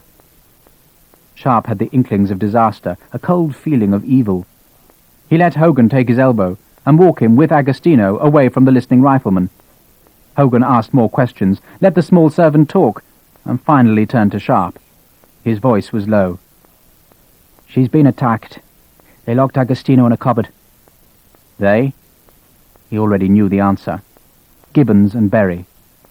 Sergeant Harper crossed to them, his manner formal and correct. "Sir?" "Sergeant?" Sharpe forced the hundreds of jostling fears down so that he could listen to Harper. "I'll take the man back, sir." Sharpe nodded. It occurred to him that Patrick Harper knew more of what was going on than Sharpe had assumed. Behind the careful words, there was a concern that made Sharpe regret that he had not taken Harper more into his confidence. There was also a controlled anger in the Irishman. "Your enemies," he was saying, "are mine." "Carry on, Sergeant." "Yes, sir." "And, sir?" Harper's face was bleak. "You will let me know what happens." "Yes, Sergeant." Sharpe and Hogan ran into the dark streets, slipping on the filth, pushing their way through the fugitives who were forcing the doors of wine shops and private houses. Hogan panted to keep up with the riflemen. It would be a bad night in Talavera, a night of looting, destruction, and rape. Tomorrow 100,000 men would march into a maelstrom of fire, and Hogan, catching a glimpse of Sharpe's snarling face as he hurled 2 Spanish infantrymen out of his way, feared for the evil that seemed to be welling up in preparation for the morrow. Then they were in the quiet street where Josefina was living, and Hogan peered up at the quiet windows, the closed shutters, and prayed that Richard Sharpe would not destroy himself with his huge anger. Chapter 19. Sharpe's boots crunched on broken plaster. He listened to the voices murmuring in the room on the other side of the splintered door, and stared unseeing through a small window at the high, ragged clouds which raced past the moon. Hogan sat on the top step of the steep stairs next to the sheets they had taken from Josefina's bed. In the half-light of the candle seeping through the doorway, the sheets seemed to be patterned in red and white. There was a cry from the room. Sharpe spun round in irritation. "What are they doing to her?" Hogan hushed him. "The doctor's bleeding her, Sharpe. He knows what he's doing. As if she hasn't lost enough blood already." I know. Hogan spoke soothingly. There was nothing he could say that would ease the turmoil in Sharpe's head, to soften the blow or deflect the revenge which Hogan knew was being minutely plotted as the riflemen paced up and down the tiny landing. The engineer sighed and picked up a tiny plaster head. The house belonged to a seller of religious statues, and the stairs and corridors were stacked with his wares. When Gibbons and Berry had forced their way into the girl's room, they had trampled on 20 or 30 images of Christ, each with a bleeding heart, and the scraps of statues still littered the landing. Hogan was a peaceful man. He enjoyed his job. He liked the fresh challenges of each day. He was happy with his head full of angles and re-entries, yardages and imperial weights.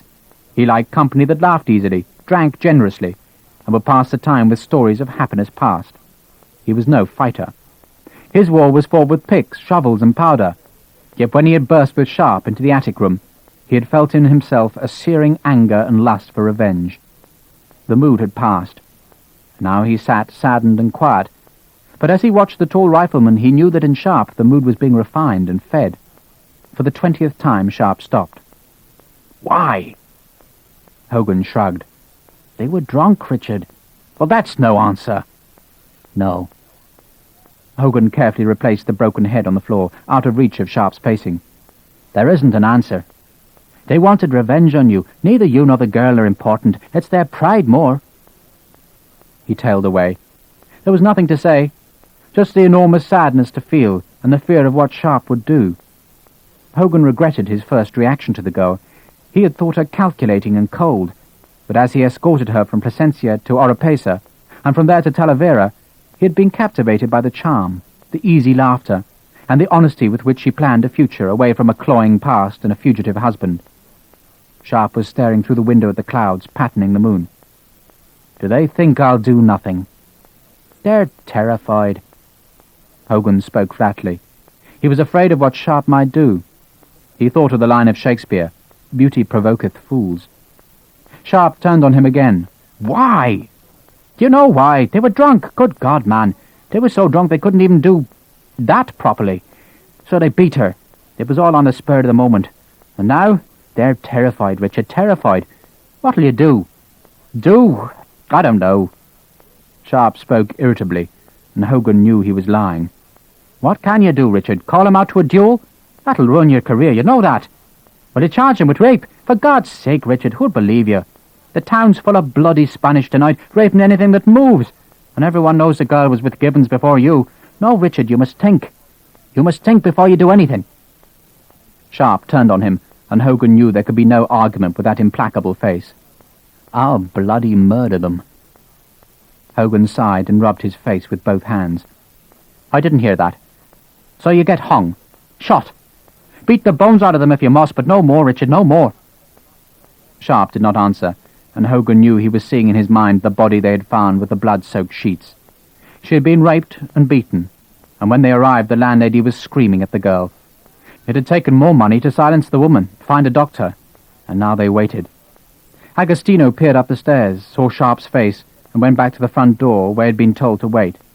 New sheets had been carried into the room, water, and Sharpe had listened to the landlady tidy up the floor, and he remembered the girl, bruised and bleeding, crawling among the broken saints and stained sheets. The door opened, scrunching on the shards, and the landlady beckoned to them. The doctor was kneeling beside the bed, and his eyes flicked warily at the two officers. Josephina lay on the bed, her black hair fanned on the pillow, but her eyes were tight shut.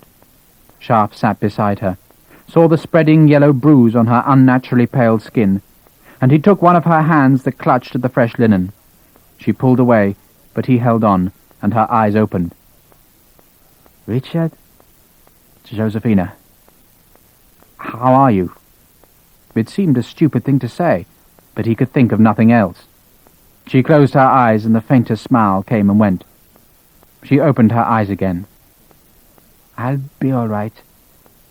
There was a flash of the old Josephina, but as she spoke a tear ran from her eye, and she sobbed and turned away from him. Sharpe turned to the doctor. "How is she?" The doctor shrugged and looked hopelessly towards the landlady. Hogan intervened and rattled in his Spanish at the doctor. Sharpe listened to the voices, and as he did, he stroked the girl's averted face. All he could think of was that he had failed her. He had promised to protect her, and now this had happened. The worst, the unthinkable. Hogan sat beside him. "She'll be all right. She lost some blood." "How?" Hogan closed his eyes and took a deep breath before opening them. "She was beaten, Richard. They were not gentle, but she'll mend." Sharpe nodded. There was silence in the room, but from the street outside Sharpe could hear the screams and shouts generated by the drunken Spanish soldiers. The girl turned back to him. She had stopped crying. Her voice was very low. "Richard?" "Yes?" "Kill them." She spoke flatly. Hogan half shook his head, but Sharpe bent down and kissed her by the ear. "I will." As he straightened up, he saw another half-smile on the face, and then she forced it into a proper smile that went oddly with the tears. She squeezed his hand. "Will there be a battle tomorrow?" "Yes." Sharpe spoke as if the subject could be brushed away, as if it was not of importance. "Be lucky." "I'll come and see you afterwards." He smiled at her. "Yes." But there was no conviction in her voice. Sharpe turned to Hogan. "You'll stay?" "Till daybreak. I'm not needed till then. But you should go." Sharpe nodded. "I know." He kissed her again, stood up and put on his rifle and pack. Hogan thought his face was as cruel as a face could be. The engineer walked with him to the stairs. "Be careful, Richard." "I will." Hogan put a hand on his shoulder to stop him moving. "Remember what you have to lose." Sharpe nodded again. "Bring me news when you can." Sharpe pushed his way into the street, ignoring the Spaniards, and as he walked towards the north, he did not see the tall man in the blue coat with the white facings who watched from a doorway opposite Josephina's lodgings. The man looked at Sharpe sympathetically, then up at the windows, and settled back into the doorway, where he tried to make himself comfortable despite the broken arm with its splints and sling that would keep him from the battle tomorrow. He wondered what was happening on the second floor, but he would soon know. Agostina would tell him all in exchange for a piece of gold. Sharpe hurried up the track that led away from the town between the Portina stream and the Spanish lines. The frightened infantry were being forced back into their positions, but even as he hurried, through the trees he could hear the occasional musket shot from the town, the shouting, the coinage of Talavera's night of fear and rape. The moon had disappeared behind a bank of clouds, but the lights of the Spanish fires showed the path, and he half ran as he headed north towards the Medellin Hill. To his right, the sky was glowing a deep red, where the thousands of French fires were reflected in the air. He should have been concerned for the morning. He knew it would be the greatest battle he had ever fought, yet his mind was dominated by the need to find Berry and Gibbons. He came to the Pajar, the tiny hill that marked the end of the Spanish lines, and the place where the Portina bent to his right, and, from running behind the Spanish troops, the stream now flowed in front of the British position.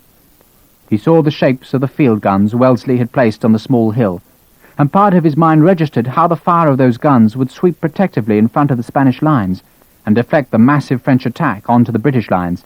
But tomorrow was another battle. The track melted away into the grass. He could see the scattered fires of the British, but he had no idea which was the South Essex.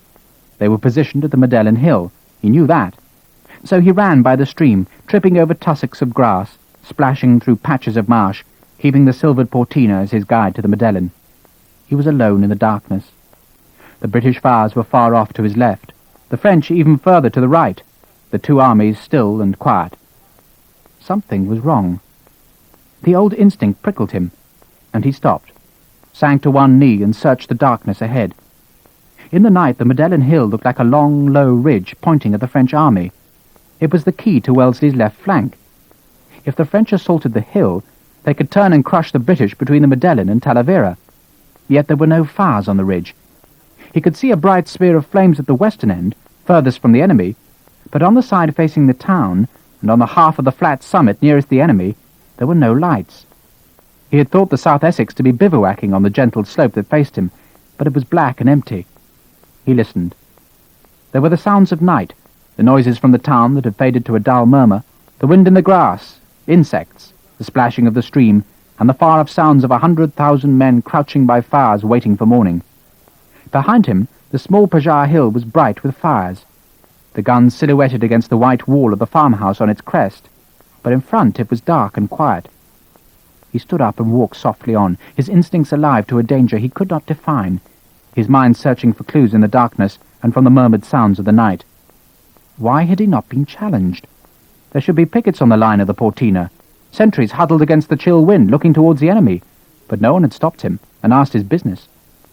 He kept by the stream until the black loom of the Medellin was above him, then turned left and began to climb the slope. By daylight it looked a gentle slope, but as he climbed with his pack and rifle, the ground felt steep, and each step made the muscles at the back of his legs ache. Tomorrow, he thought, this is precisely where the French columns will come.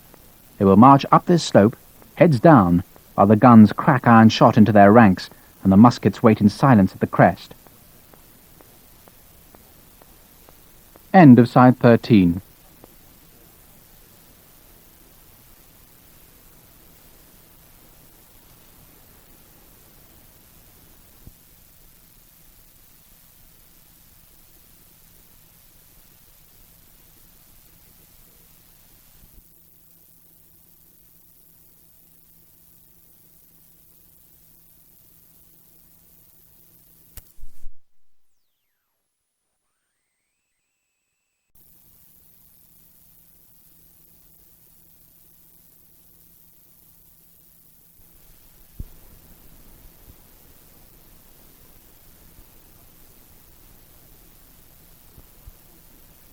Side 14. Halfway up the slope he stopped and turned round. On the far side of the stream was another hill, similar in shape to the Medellin, but lower and smaller. On its level top, Sharpe could see the fires of the French, the flitting shadows of his enemy, and he turned and hurried on up the hill. His mind was still alerted to danger, to a threat he did not understand, but continually he thought of the girl's black hair fanned on the pillow, of her hand gripping the sheet, of the bloodstains, her terror in the attic when the two men had burst in. He had no idea what he could do. Gibbons and Berry were probably safe in the company of Simmerson and his cronies. Somehow he must flush them out, get them into the darkness, and he pushed himself to go faster. The slope levelled out onto the plateau. Far off he could see the fires of the British, and he ran slowly towards them, the pack bumping awkwardly, the rifle flapping at his side. He had still not been challenged. He was approaching the army from the direction of the enemy, and there were no sentries, no line of pickets in the darkness, as if the army had forgotten about the French just the other side of the Portina. 200 yards from the line of fires, he stopped and crouched low on the grass. He had found the South Essex. They were on the edge of the hill, and he could see the bright yellow facings of their uniforms glowing in the light of the flames. He searched the fires, saw the green uniforms of his riflemen, and went on looking as though from this distance he might see the figures of his enemies. His anger was turning into frustration. He had walked and run more than a mile to find the battalion, yet he knew that there was nothing he could do. Gibbons and Berry would be safe with the colonel and his cronies, sitting round a fire with the officers, secure from his revenge. Hogan was right. He would throw his career away if he fought them. Yet he had made a promise to Josephina, and he did not know how to keep the promise. And tomorrow he must try to keep the earlier promise to Lennox. He tugged the great sword from its scabbard and laid its tip on the grass in front of him. The blade shone dully in the light of the fires, He stared at the length of steel and felt the sting of tears in his eyes as he remembered the girl's body lying teasingly and naked along its flat blade. That had only been this afternoon. Now he cursed the fate that had led to this night, to the promises he could not keep. He thought of the girl, of the men clawing at her, and he looked up at the fires and felt his helplessness. It was better, he knew, to give it all up, to walk into the light of the fires and concentrate on tomorrow. But how was he to face Gibbons or Berry and see the triumph on their faces without swinging the blade at them? He turned round and stared at the far horizon and the red glow of the French fires that lined the edge of the hill with a faint light. There were rabbits moving on the crest of the hill he had climbed. He could see their small shapes bobbing. And suddenly he froze. Had there been sentries there he had missed? They were not rabbits. He could see the silhouettes of men. He had mistaken their heads for rabbits. But as they climbed over the crest, he could see a dozen men carrying guns heading towards him. He lay flat on the grass, gripping the sword, and stared at the dim glow of the skyline. He put his ear to the ground and heard what he had feared to hear, the faint thump of marching feet. And he raised his head and kept looking as a dozen men turned into a misshapen mass. He remembered telling Hogan that the French would not attack at night, yet he suspected he was seeing just that, a night attack on the Madeleine. The dozen men would be some of the skirmishers, the French voltigeurs, and the solid mass was a French column climbing the hill in the silence of night. But how to be sure? It could as easily be a British battalion moving in the dark, finding a new place to camp. But this late at night? He wriggled forward on knees and elbows, keeping his body close to the earth, so that whoever was coming in the dark would not see him silhouetted in the fires. The sword rustled on the grass. He seemed to be making a deafening sound, but the men walked on towards him. He stopped when they stopped, and he watched them kneel. He was almost sure they were voltigeurs, the skirmish line that had been sent ahead to flush out the sentries. And now that they were in sight of their targets, they were waiting for the column, so that the attack should crash home in unison. Sharpe held his breath. The kneeling men were calling softly to each other, and he wanted to hear the language. French. He turned his head and stared at the fires marking the British line. No one moved there. The men were sitting, staring at the flames, waiting for the morning, and completely unaware that their enemy had found the plateau of the Madeleine undefended and were about to attack. Sharpe had to warn the British. But how? A single rifle shot would be put down to a nervous sentry, seeing shadows in the night. He could not shout that far, and if he turned and ran, then he would not reach the British fires much before the French. There was only one way. That was to provoke the French into firing a volley, a rattle of musketry that would startle the British, warn them of danger, and make them form a crude line. He gripped the sword, noted the nearest shadow of a kneeling voltigeur, then scrambled to his feet and sprinted towards the enemy. The man looked up as Sharpe neared him and put a finger to his lips. Sharpe screamed, a curdling yell of anger and challenge, and chopped sideways with the sword. He did not wait to see if he had caused any damage, but ran on, wrenching the blade free, screaming at the next man. This one stood up, shouted a question, and died with the blade in his belly. Sharpe went on shouting. He tugged the sword free, whirled it in the air so that it sang, spotted movements to his left, and ran at yet another voltigeur. The suddenness of his attack had startled them. They had no idea how many men were among them, or where they had come from. Sharpe saw two skirmishers together, their bayonets levelled at him, but he screamed. They faltered, and he cut at one man as he swerved past and disappeared in the night. He dropped flat in the grass. No one had fired. He heard the French running through the grass, the moans of a wounded man, but no one had fired at him. He lay still, stared at the skyline, and waited until his eyes could see the dim shapes of the approaching column. Questions were shouted forward. He could hear the voltigeurs hissing back their answers, but still they were undetected. The British sat at their fires and waited for a dawn that might never happen. Sharpe had to provoke that volley. He laid the sword flat on the grass and pulled the baker off his shoulder. He slid it forward, opened the pan, and felt that the powder was still in place. Then eased the flint back until he felt it click into place. The French were quiet again. Their attacker had disappeared as quickly as he had come. "Stallion! Stallion will fire by companies! Present!" He shouted meaningless orders at the French. He could see the shape of the column just 50 yards away. The skirmishers had pulled back to join in the final march when this mass of men would crash into the unsuspecting British. "Stallion!" He drew the word out. "Fire!" The baker spat its bullet towards the French, and he heard a sharp cry. They would have seen the muzzle flash, but Sharpe rolled to his right and snatched up the sword. "Tirez!" He shouted the order at the column. A dozen nervous soldiers pulled their triggers, and he heard the bullets whirring over the grass. At last! The British must have woken up, and he turned round to see men standing by the fires, signs of movement, even panic. "Tirez! Tirez! Tirez!" He screamed at the column, and more muskets banged in the night. Officers shouted at their men to stop firing, but the damage was done.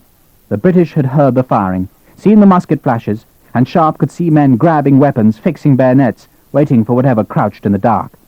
It was time to be going. The French were moving again, and Sharpe sprinted towards the British lines. His running body was silhouetted against the fires, and he heard a crackle of musketry and felt the bullets go past him. He shouted as he ran, "The French! Form line! The French!" He saw Harper and the riflemen running down the line, away from the centre where the French would strike home, and out to the dimly lit edge of the plateau. That was sensible. Rifles were not for close work, and the sergeant was hiding his men in the shadows where they could snipe at the enemy. Sharpe's breath echoed in his ears. He was panting. The run had become a struggle against tiredness and the weight of his pack. He watched the South Essex form small, nervous groups that kept splitting up and reforming. No one knew what was happening. To their right, another battalion was in equal disarray, and behind, Sharpe could hear the steady sound of the French advancing at a trot. "The French!" He had no more breath. Harper had disappeared. Sharpe hurdled a fire and ran full tilt into a sergeant who held on to him and supported him as he gasped for breath. "What's happening, sir? French column coming this way." The sergeant was bewildered. "Why didn't the first line stop them?" Sharpe looked at him astonished. "You are the first line!" "Well, no one told us." Sharpe looked round him. Men ran to and fro looking for their sergeants or officers. A mounted officer rode forward through the fires. Sharpe could not see who it was and disappeared towards the column. Sharpe heard a shout, the scream of the horse as muskets fired, and the thump of the beast falling. The musket flashes showed where the French were, and Sharpe, with a pang of satisfaction, heard the crisp sound of the bakers at the hill's edge. Then the column was visible, their white trousers showing in the firelight, angling across their front and aiming at the centre of the British line. Sharpe screamed the orders. "Present!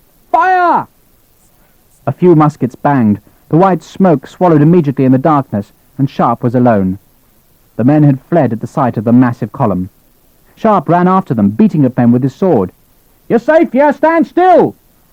But it was no good. The South Essex, like the battalion next to them, had broken and panicked, and was streaming back towards the fires in their rear, where Sharpe could see men forming in companies, the ranks tipped with bayonets. It was chaos. Sharpe cut across the fugitives, making for the edge of the hill in the darkness where his riflemen lay hidden. He found Knowles with a group of the company and pushed them ahead to join Harper, but most of the battalion was running back. The French fired their first volley, a massive rolling thunder of shots that cracked the night with smoke and flame and cut a swathe in the troops ahead of them. The battalion ran blindly back towards the safety of the next line of fires. Sharpe crashed into fugitives, shook them off, struggled towards the comparative peace of the edge of the hill. A voice shouted, "What's happening?" Sharpe turned. Berry was there, his jacket undone, his sword drawn, his black hair falling over his fleshy face. Sharpe stopped, crouched, and growled. He remembered the girl, her terror, her pain, and he rose to his feet, walked a few paces, and grabbed Berry's collar. Frightened eyes turned on him. "What's happening?" He pulled the lieutenant with him, over the crest, down into the darkness of the slope. He could hear Berry babbling, asking what was happening, but he pulled him down until they were both well below the crest and hidden from the fires. Sharpe heard the last fugitives pound past on the summit, the crackle of musketry, the shouts diminishing as the men ran back. He let go of Berry's collar. He saw the white face turn to him in the darkness. There was a gasp. "My God! Captain Sharpe, is that you? Weren't you expecting me?" Sharpe's voice was as cold as a blade in winter. "I was looking for you." Chapter 20. A spent musket ball whirred over Sharpe's head. The sounds of the battle were fainter now that he was below the crest, and the only light came from the eerie reflections of the deserted fires on the undersides of the battle smoke that drifted from the plateau of the Madeleine. "Sharpe!" Berry was still babbling. He lay on his back and tried to wriggle his way uphill, away from the tall, dark shape of the rifleman. "Shouldn't we go, Sharpe? The French. They're on the hill. I know. I've killed at least 2 of them.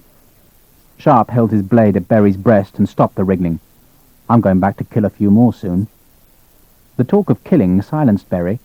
Sharpe could see the face staring up at him, but it was too dark to read the expression. Sharpe had to imagine the wet lips, the fleshy face, the look of fear. What did you do to the girl, Berry? The lieutenant remained silent. Sharpe could see the slim sword lying forgotten on the grass. There was no fight in the man, no will to resist, just a pathetic hope that Sharpe could be placated. What did you do, Berry? Sharpe stepped closer, and the blade flickered at Berry's throat. Sharpe saw the face twist to and fro, heard the breath gulping in the lieutenant's throat. Nothing, Sharpe. I swear it. I mean, nothing. Sharpe flicked his wrist so that the blade nicked Berry's chin. It was razor sharp, and he heard the gasp. Let me go, please. Let me go. What did you do? Sharpe heard the distinctive sound of the rifles firing to his right. The rolling crackle of musketry was to the left, and he guessed that the French column had thrown its skirmishers out to the flanks to clear away the scattered groups that still offered resistance. He had not much time. He wanted to be with his men, and to see what was happening on the hilltop. But first he wanted Berry to suffer as the girl had suffered, to fear as she had feared. Did Josephina plead with you? The voice was like a night wind off the North Sea. Did she ask you to let her go? Berry stayed silent. Sharpe twitched the blade again. Did she? Yes. It was a mere whisper. Was she frightened? He moved the point onto the flesh of Berry's neck. Yes. Yes, yes. But you raped her just the same. Berry was too terrified to speak. He made incoherent noises, rolled his head, stared at the blade which ran up to the dim, avenging shape above him. Sharpe could smell the pungent smoke of the musketry on the hill. He had to be quick. Can you hear me, Berry? Yes, Sharpe. I can hear you. There was the faintest hint of hope in Berry's voice. Sharpe dashed it. I'm going to kill you. I want you to know that, so you are as frightened as she was. Do you understand? The man babbled again, pleaded, shook his head, dropped the sword and held his hands together as if in prayer to Sharpe. The rifleman stared down. He remembered a strange phrase he had once heard at a church parade in far-off India. A chaplain had appeared and stood in his white surplice on the parade ground, and out of the meaningless mumbles a phrase had somehow lodged in Sharpe's mind. A phrase from the prayer book that came back to him now as he wondered whether he really could kill a man for raping his woman. Deliver my soul from the sword, my darling from the power of the dog. Sharpe had thought to let the man stand up, pick up his sword, and fight for his life. But he thought of the girl's terror, let the picture of her blood on the sheets feed his anger once more, saw the babbling, fleshy face beneath him, and as if he were tired and simply wanted to rest, he leant forward with both hands on the hilt of the sword. The babbling almost became a scream. The body thrashed once, the blade went through skin and muscle and fat and into Berry's throat, and the lieutenant died. Sharpe stayed bent on the sword. It was murder. He knew that. A capital offence. But somehow he didn't feel guilty. What troubled him was the knowledge that he ought to be guilty, yet he was not. He had avenged his darling on the dog. His hands were wet, and he knew as he tugged the blade free that he had severed Berry's jugular. He would look like someone from a slaughterhouse, but he felt better and grinned in the darkness as he dropped to one knee and ran his hands swiftly across Berry's pockets and pouches. Revenge, he decided, felt good, and he pulled coins from the dead man's tunic and thrust them into his own pockets. He walked away from the body towards the sound of the rifles, walked slowly uphill to where the flashes spat bullets towards the French, and sank down beside Harper. The sergeant looked at him, and then turned back to face the hilltop and pulled his trigger. Smoke puffed from the pan, belched from the barrel, and Sharpe saw a voltigeur fall backwards into a fire. Harper grinned with satisfaction. He's been annoying me, that one, so he has. Been jumping around like a regular little Napoleon. Sharpe stared at the hilltop. It was like the paintings of hell he had seen in Portuguese and Spanish churches. Smoke rolled redly in weird patches across the hilltop, thickly where the column was pushing deeper through the fires that marked the British lines, and thinly where small groups fought the skirmishers who tried to clear the hilltop. Hundreds of small fires lit the battle. Muskets pumped smoke and flame into the night, the whole accompanied by the shouts of the French and the cries of the wounded. The French skirmishers had suffered badly from the riflemen. Harper had lined them in the shadows on the hill's edge, and they picked off the blue figures who ran through the fires long before the French were close enough to use their muskets with any accuracy. Sharpe pulled his own rifle forward and reached down for a cartridge. "Any problems?" Harper shook his head and grinned. "Target practice." "The rest of the company?" The sergeant jerked his head backwards. "Most of them are down below with Mr. Knowles, sir. I told them they weren't needed here." For an instant Sharpe wondered whether anyone had seen him murder Berry, but he dismissed the thought. He trusted his instinct, an instinct that warned him of the enemy, and on this night every man had been his enemy, until Berry had died.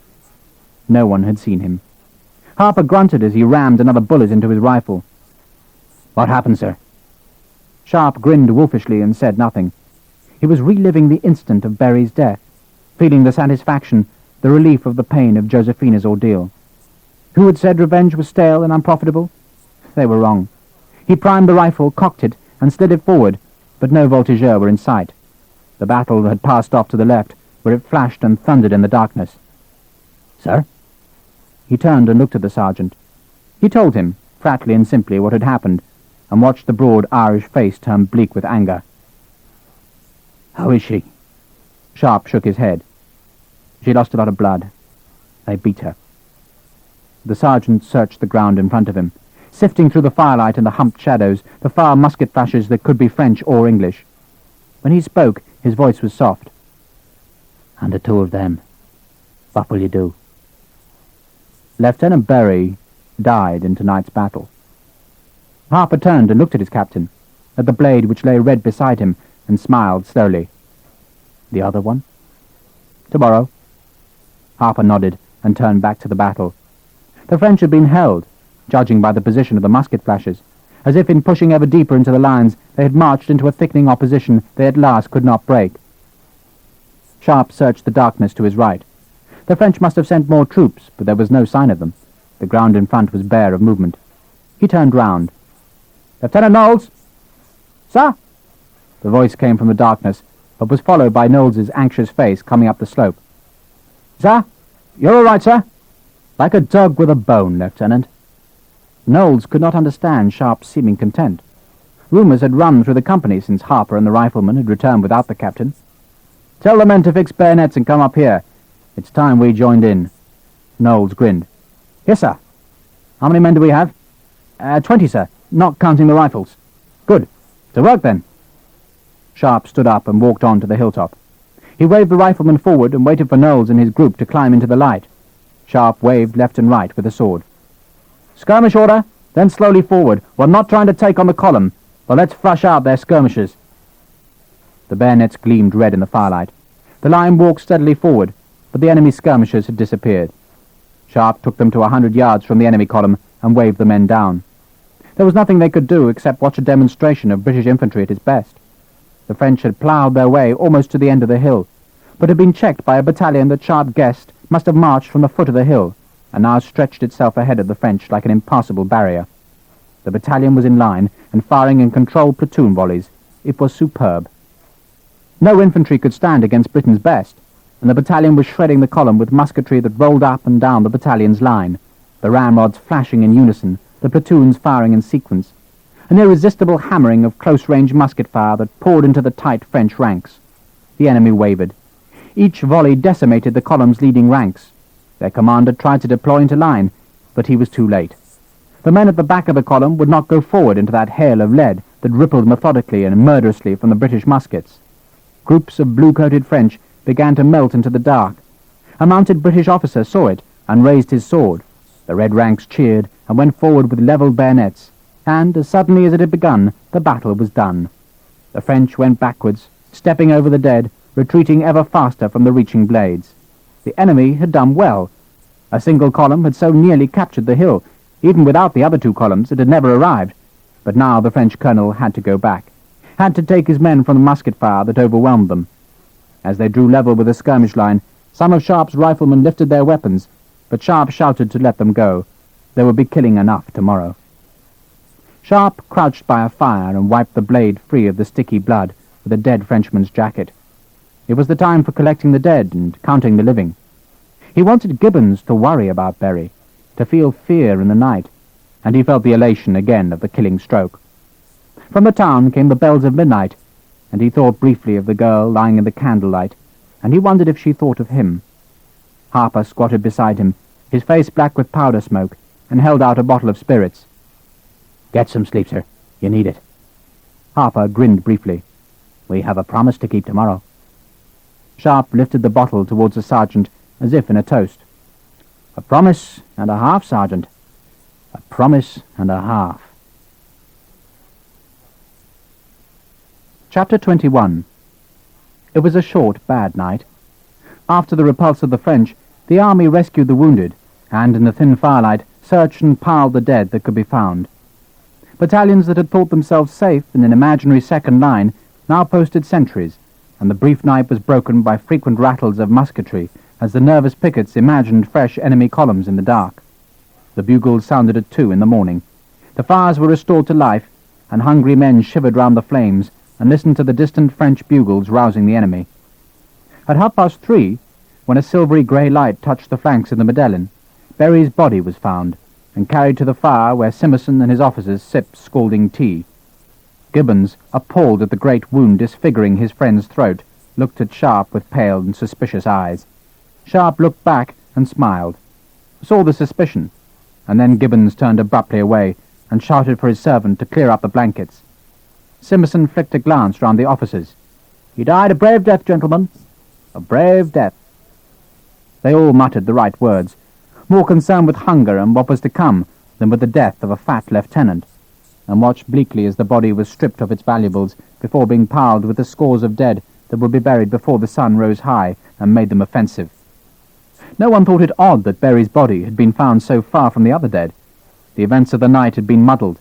There were stories that the Germans below the Medellin had fought a running skirmish with another column, and groups of French fugitives had become lost in the darkness and wandered in the British lines, and it was assumed Berry had met such a group. By 4 o'clock the army was in position.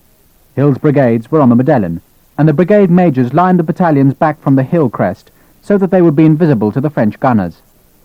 The South Essex were on the flank of the hill overlooking the Germans and the guards who would defend the flat plain between the Medellin and the Pajar. Sharpe stared at the town, half hidden in mist, and wondered what was happening to Josephina. He was impatient for the battle to start, to take his night company away from Simmerson and up to the skirmish line that would form in the mist-shrouded Portina Valley. He was surprised that Simmerson had said nothing to the battalion. Instead, the colonel sat his grey horse and stared moodily at the myriad smoke trails from the French camp that rose and mingled in front of the rising sun. He ignored Sharpe. He always did, as though the rifleman was a small nuisance that would be brushed from his life when his letter was received in London. Gibbons sat beside Simmerson, and it suddenly occurred to Sharpe that the two men were frightened. In front of them, the solitary colour drooped from its staff, beaded with morning moisture, a lonely reminder of the battalion's disgrace. Simmerson did not know war, and he was staring at the mist along the Portina, wondering what would emerge from the whiteness to challenge his battalion. It was not just Sharpe's future that depended on this battle. If the battalion did badly, then it would stay a battalion of detachments, and dwindle away under the onslaught of disease and death until it would simply disappear from the army list, the battalion that never was. Simmerson would survive. He would sail home to his country estate, take his seat in Parliament, become an armchair expert on the war, but wherever soldiers met, the names of Simmerson and the South Essex would be scorned. Sharpe grinned to himself. Ironically, on this day, Simmerson needed the rifleman far more than Sharpe needed the colonel. At last the signal came, and the light companies went forward, spreading themselves into a thin screen of skirmishers to become the first men to meet the attack. As he walked down the slope towards the mist, Sharpe stared at the Cascajal hill that was topped with French guns. Almost wheel to wheel, the barrels pointing at the Medellin. Somewhere behind the guns, the French battalions would be parading into the huge columns that would be thrown at the British line. Behind them there would be cavalry, waiting to pour through the opening. More than 50,000 Frenchmen preparing to punish the British for their temerity in sending Wellesley's small army into their empire. The light company walked into the mist. into the private world where Skirmisher would fight Voltigeur, and Sharpe thrust away the thoughts of defeat. It was unthinkable that Wellesley could lose, that the army might be shattered and sent reeling back to the sea, that Sharpe's problems, Simmerson's problems, the fate of the South Essex, all would become drowned in the disastrous flood of defeat. Harper ran up to him and nodded cheerfully as he pulled the muzzle stopper from his rifle. "The weather's hot for us, sir." Sharpe grimaced. "It will clear in an hour or so." The mist hid everything beyond 100 paces and took away the advantage of the long-range rifles. Sharpe saw the stream ahead. "Far enough. See if Mr. Denny is all right." Harper went off to the right, to where Denny should be joining up with the German skirmishers. Sharpe walked upstream, where he suspected the attack would be, and found Knowles at the end of the line. Beyond in the mist, he could see the redcoats of the 66th and some riflemen from the Royal Americans. "Lieutenant?" "Sir?" Knowles was nervously alert, half dreading, half enjoying his first day of real battle. Sharpe grinned cheerfully at him. "Any problems?" "No, sir." "Will it be long?" Knowles glanced constantly at the empty far bank of the Portina, as though he expected to see the whole French army suddenly materialize. "You'll hear the guns first." Sharpe stamped his feet against the cold. "What's the time?" Knowles took out his watch, inscribed from his father, and opened the case. Nearly 5, sir." He went on looking at the ornate watch face with its filigree hand. "Sir?" He sounded embarrassed. "Yes?" "If I die, sir, would you have this?" He held the watch out. Sharpe pushed the watch back. He wanted to laugh, but he shook his head gravely. "You're not going to die. Who'd take over if I went?" Knowles looked at him fearfully, and Sharpe nodded. "Think about it, Lieutenant. Promotion can be rapid in battle." He grinned, attempting to dispel Knowles's gloom. "Who knows? If it's a good enough day, we may all end up generals." A gun banged on the cascajal. Knowles's eyes widened as he heard for the first time the rumbling thunder of iron shot in the air. Unseen by the skirmishers, the 8-pound ball struck the crest of the Medellin, bounced over the troops in a spray of dirt and stones, and rolled harmlessly to rest 400 yards down the plateau. The sound of the shot echoed flatly from the hills, was muffled by the mist, and died into silence. 100,000 men heard it. Some crossed themselves, some prayed, and some just thought fitfully of the storm that was about to break across the Portina. Knowles waited for another gun, but there was silence. "What was that, sir?" "The signal to the other French batteries. They'll be reloading the gun." Sharpe imagined the sponge hissing as it was thrust into the gun, the steam rising from the vent, and then the new charge and shot being rammed home. "About now, I'd think." The silence was over. From now, Sharpe would tell the story of the battle by the sounds, and he listened as the iron shot from 70 or 80 French guns screamed and thundered in the air.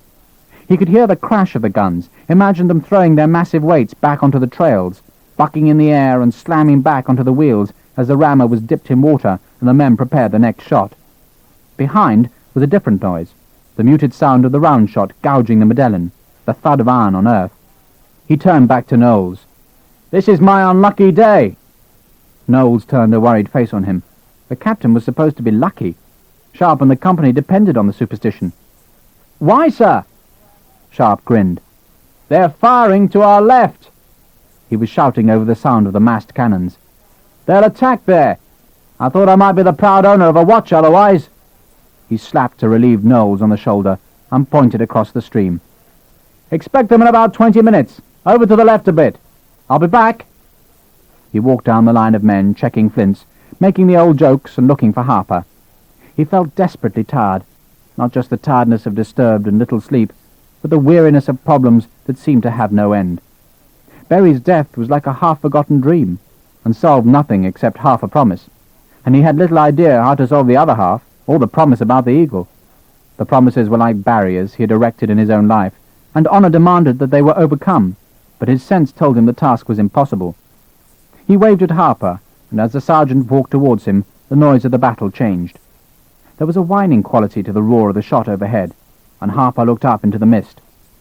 "Shells?" Sharpe nodded as the first one exploded on the Medellin. The sound rose in intensity, the crash of the shells echoing the thunder of the guns, and added to the din was the sharper sound of the long British 6-pounders firing back. Harper jerked a thumb at the unseen Medellin. "That's a rare hammering, sir." Sharpe listened. The bands are still playing. I'd rather be down here. Distantly, through the incessant crashes that merged into one long rumble, Sharpe could hear the sound of regimental bands. As long as the bandsmen were playing, then the British battalions were not suffering overmuch from the French bombardment. If Wellesley had not pulled the British line behind the crest, the French gunners would be slaughtering the battalions file by file, and the bandsmen would be doing their other job of picking up the wounded and taking them to the rear. Sharpe knew Harper, like himself, was thinking of the promise to Lennox, of the Eagle. He stared across the stream at the empty grass, listened to the cannonade as though it was someone else's battle, and turned to the sergeant. "There will be other days, you know. Other battles." Harper smiled slowly, crouched, and flicked a pebble into the clear water. "We'll see what happens, sir." He stayed still, listening, then pointed ahead. "Hear that?" It was the noise Sharpe had been waiting for, faint but unmistakable. The sound he hadn't heard since Vimeiro, the sound of the French attack. The enemy columns were not in sight, would not be visible for minutes, but through the mist he could hear the serried drummers beating the hypnotic rhythm of the charge. Boom-boom, boom-boom, boom-a-boom, boom-a-boom, boom-boom. On and on it would go, until the attack was won or lost. The drummer boys thrashing the skins despite the volleys, the endless rhythm that had carried the French to victory after victory. There was a relentless menace about the drum beats. Each repeated phrase brought the French nearer by 10 paces, on and on and on. Sharpe smiled at Harper. "Look after the boy. Is he all right?" "Danny, sir. Tripped over his sword 3 times, but otherwise he's fine." Harper laughed. "Look after yourself, sir." Sharpe walked back up the stream, the drum beats nearer. The skirmish line peering apprehensively into the empty mist. Their job was about to begin.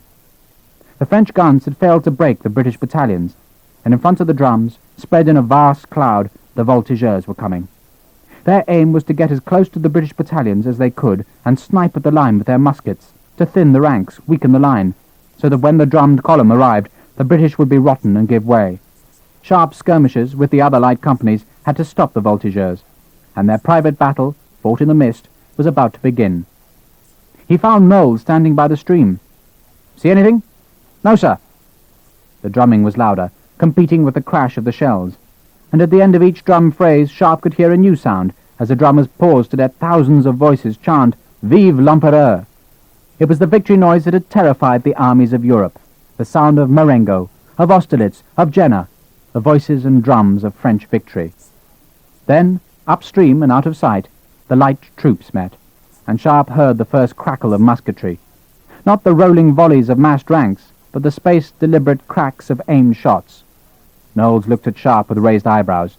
The rifleman shook his head. "That's only one column. There'll be at least another one, probably 2, and nearer. Wait." And there they were. Dim figures running in the mist. Dozens of men in blue jackets with red epaulets who angled across their front. The men raised their muskets. "Hold your fire!" Sharpe pushed a musket down. The voltigeurs ran into the fire of the 66th and the Royal Americans. They were 100 paces upstream, and Sharpe waited to see if the French skirmish line would reach the South Essex. "Wait!" He watched the first Frenchman crumple on the turf. Others knelt and took careful aim, but it was not his fight. He guessed the French attack, aimed at the Medellin, was going to pass by the South Essex, but he was glad enough to let his raw troops see real skirmishing before they had to do it themselves. The French, like the British, fought in pairs. Each man had to protect his partner, firing in turn and calling out warnings, constantly watching the enemy to see if the guns were aimed at him or his partner. Sharpe could hear the shouts, the whistles that passed on commands, and in the background, insistent as a tocsin, the drumming and shouting. Knowles was like a leashed hound wanting to go up the bank to the fight, but Sharpe held him back. "They don't need us. Our turn will come. Wait." The British line was holding. The Frenchmen tried to rush the stream, but fell as they reached the water. The British pairs moved in short rushes, changing position, confusing their enemy, waiting for the voltigeurs to come in range, and then letting off their shots. The green-jacketed riflemen of the Royal Americans looked for the enemy officers and sergeants, and Sharpe could hear the crack of the rifles as they destroyed the enemy leaders. The sound was rising to its first crescendo, the roar of the cannon, the melding crashes of shells, the drums and voices of the column, and the sound of bugles mixing with musketry. The mist was thickening with the smoke of the French batteries that drifted westward towards the British line, but soon Sharpe knew the mist would be burned off. He felt the faintest breeze and saw a great swirl of whiteness shiver and move, and heard Knowles draw breath with amazement before the mist closed down. In the gap was a mass of men, tight-packed marching ranks tipped with steel, one of the columns aiming for the stream. It was time to retreat, and sure enough, Sharpe heard the whistles and bugles and saw the skirmishers to the left start to go backwards towards the Medellin. They left bodies, red and green, behind them. End of side 14.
Side 15.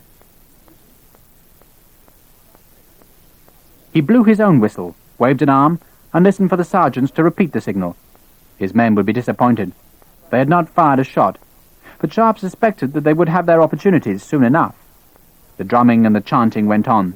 The shot crashed overhead, but as the company climbed the hill, the mist cut them off from the battle. No one was shooting at them. No shells landed with spluttering fuses on their piece of the hillside, and Sharpe continued to have the strange sensation of listening to a battle that had nothing to do with him. The illusion vanished as the line climbed out of the mist onto a hillside bright with the early sun. Sharpe checked the line, turned, and heard his men gasp and swear at the view they suddenly encountered. The crest of the Medellin was empty of soldiers. Only the French shells continued to tear up the earth in great gouts of soil and flame. The skirmishers in front of the French attack scrambled up the slope, ever nearer to the bursting shells, and turned to shoot at the columns that crawled out of the mist like great strange animals emerging from the sea. The nearest column was 200 yards to the left, and to Sharpe's raw troops it must have seemed overwhelming. The voltigeurs were joining its ranks, swelling it.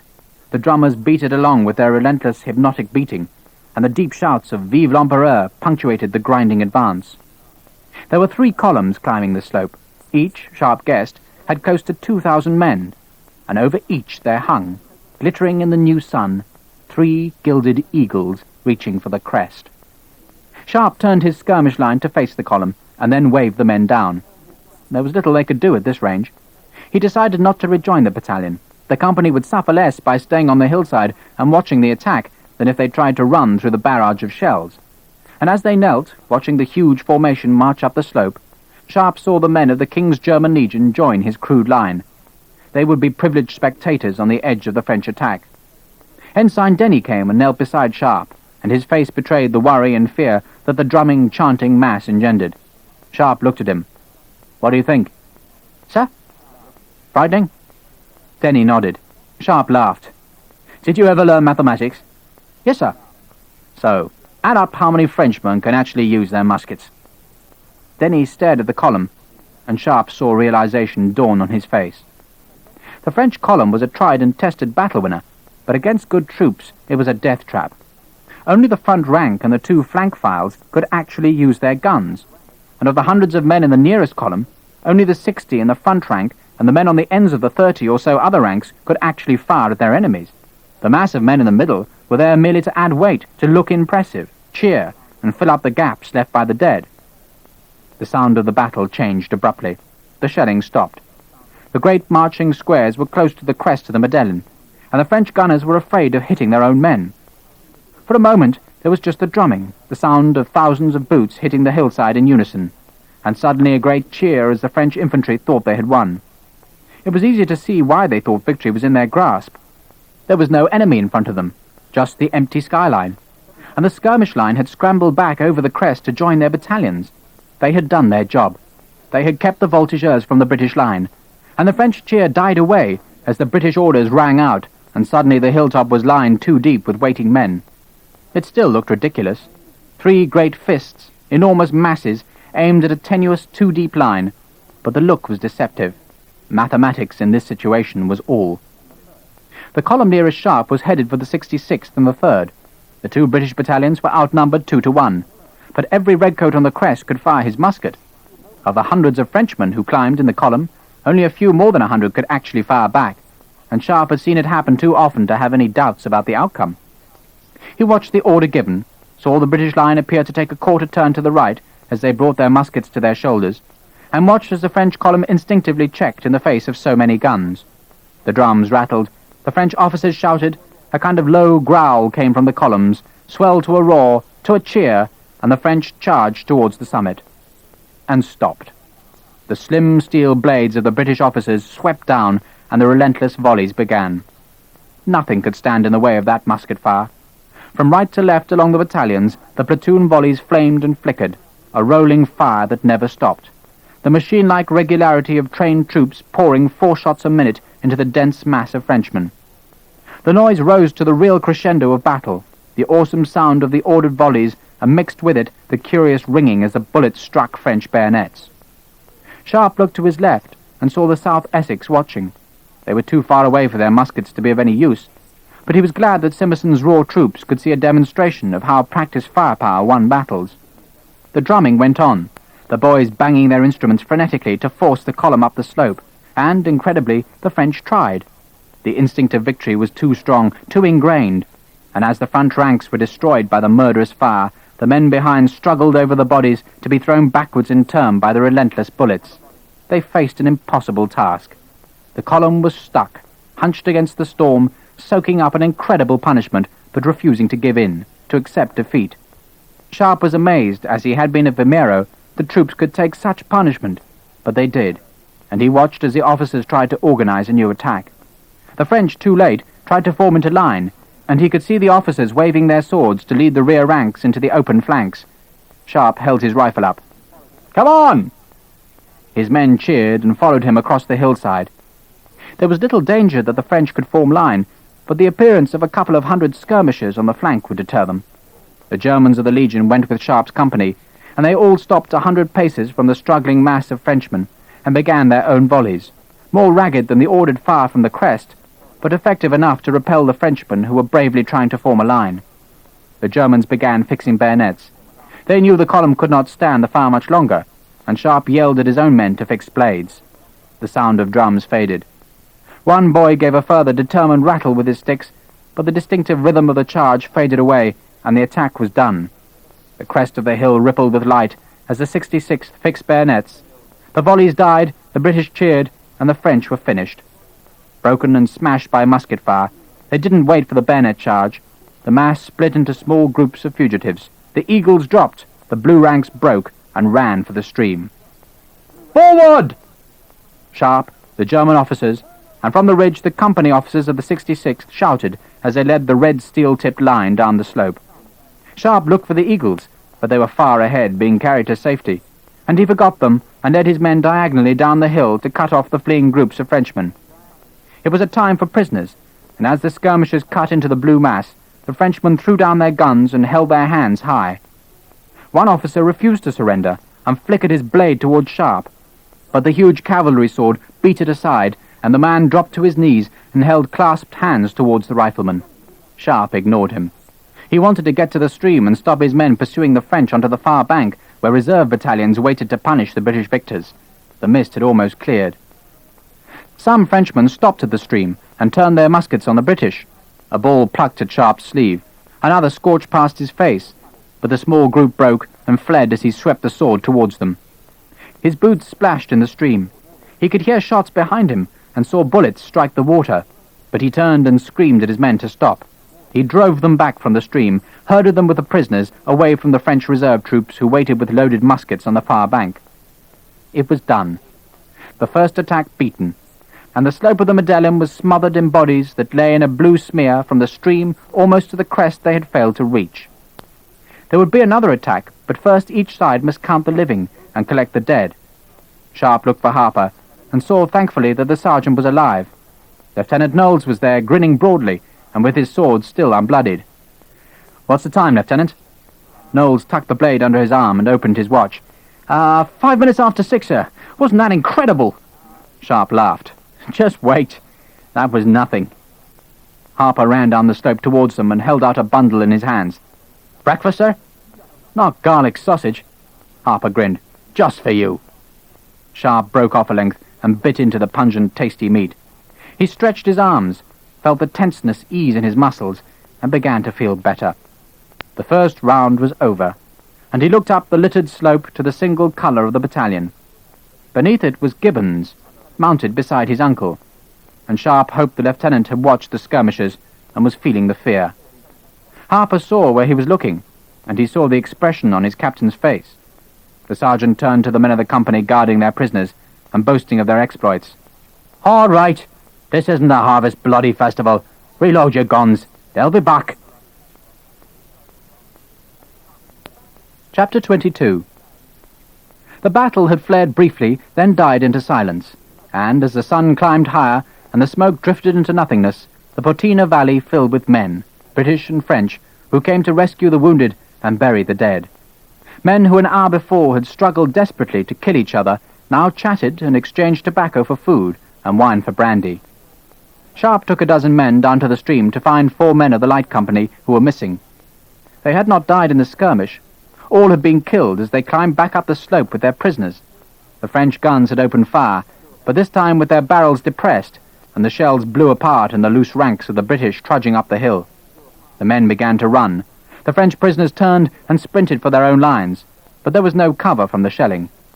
Sharpe had watched one iron ball strike a rabbit hole and bounce into the air with smoke spiralling crazily from its fuse.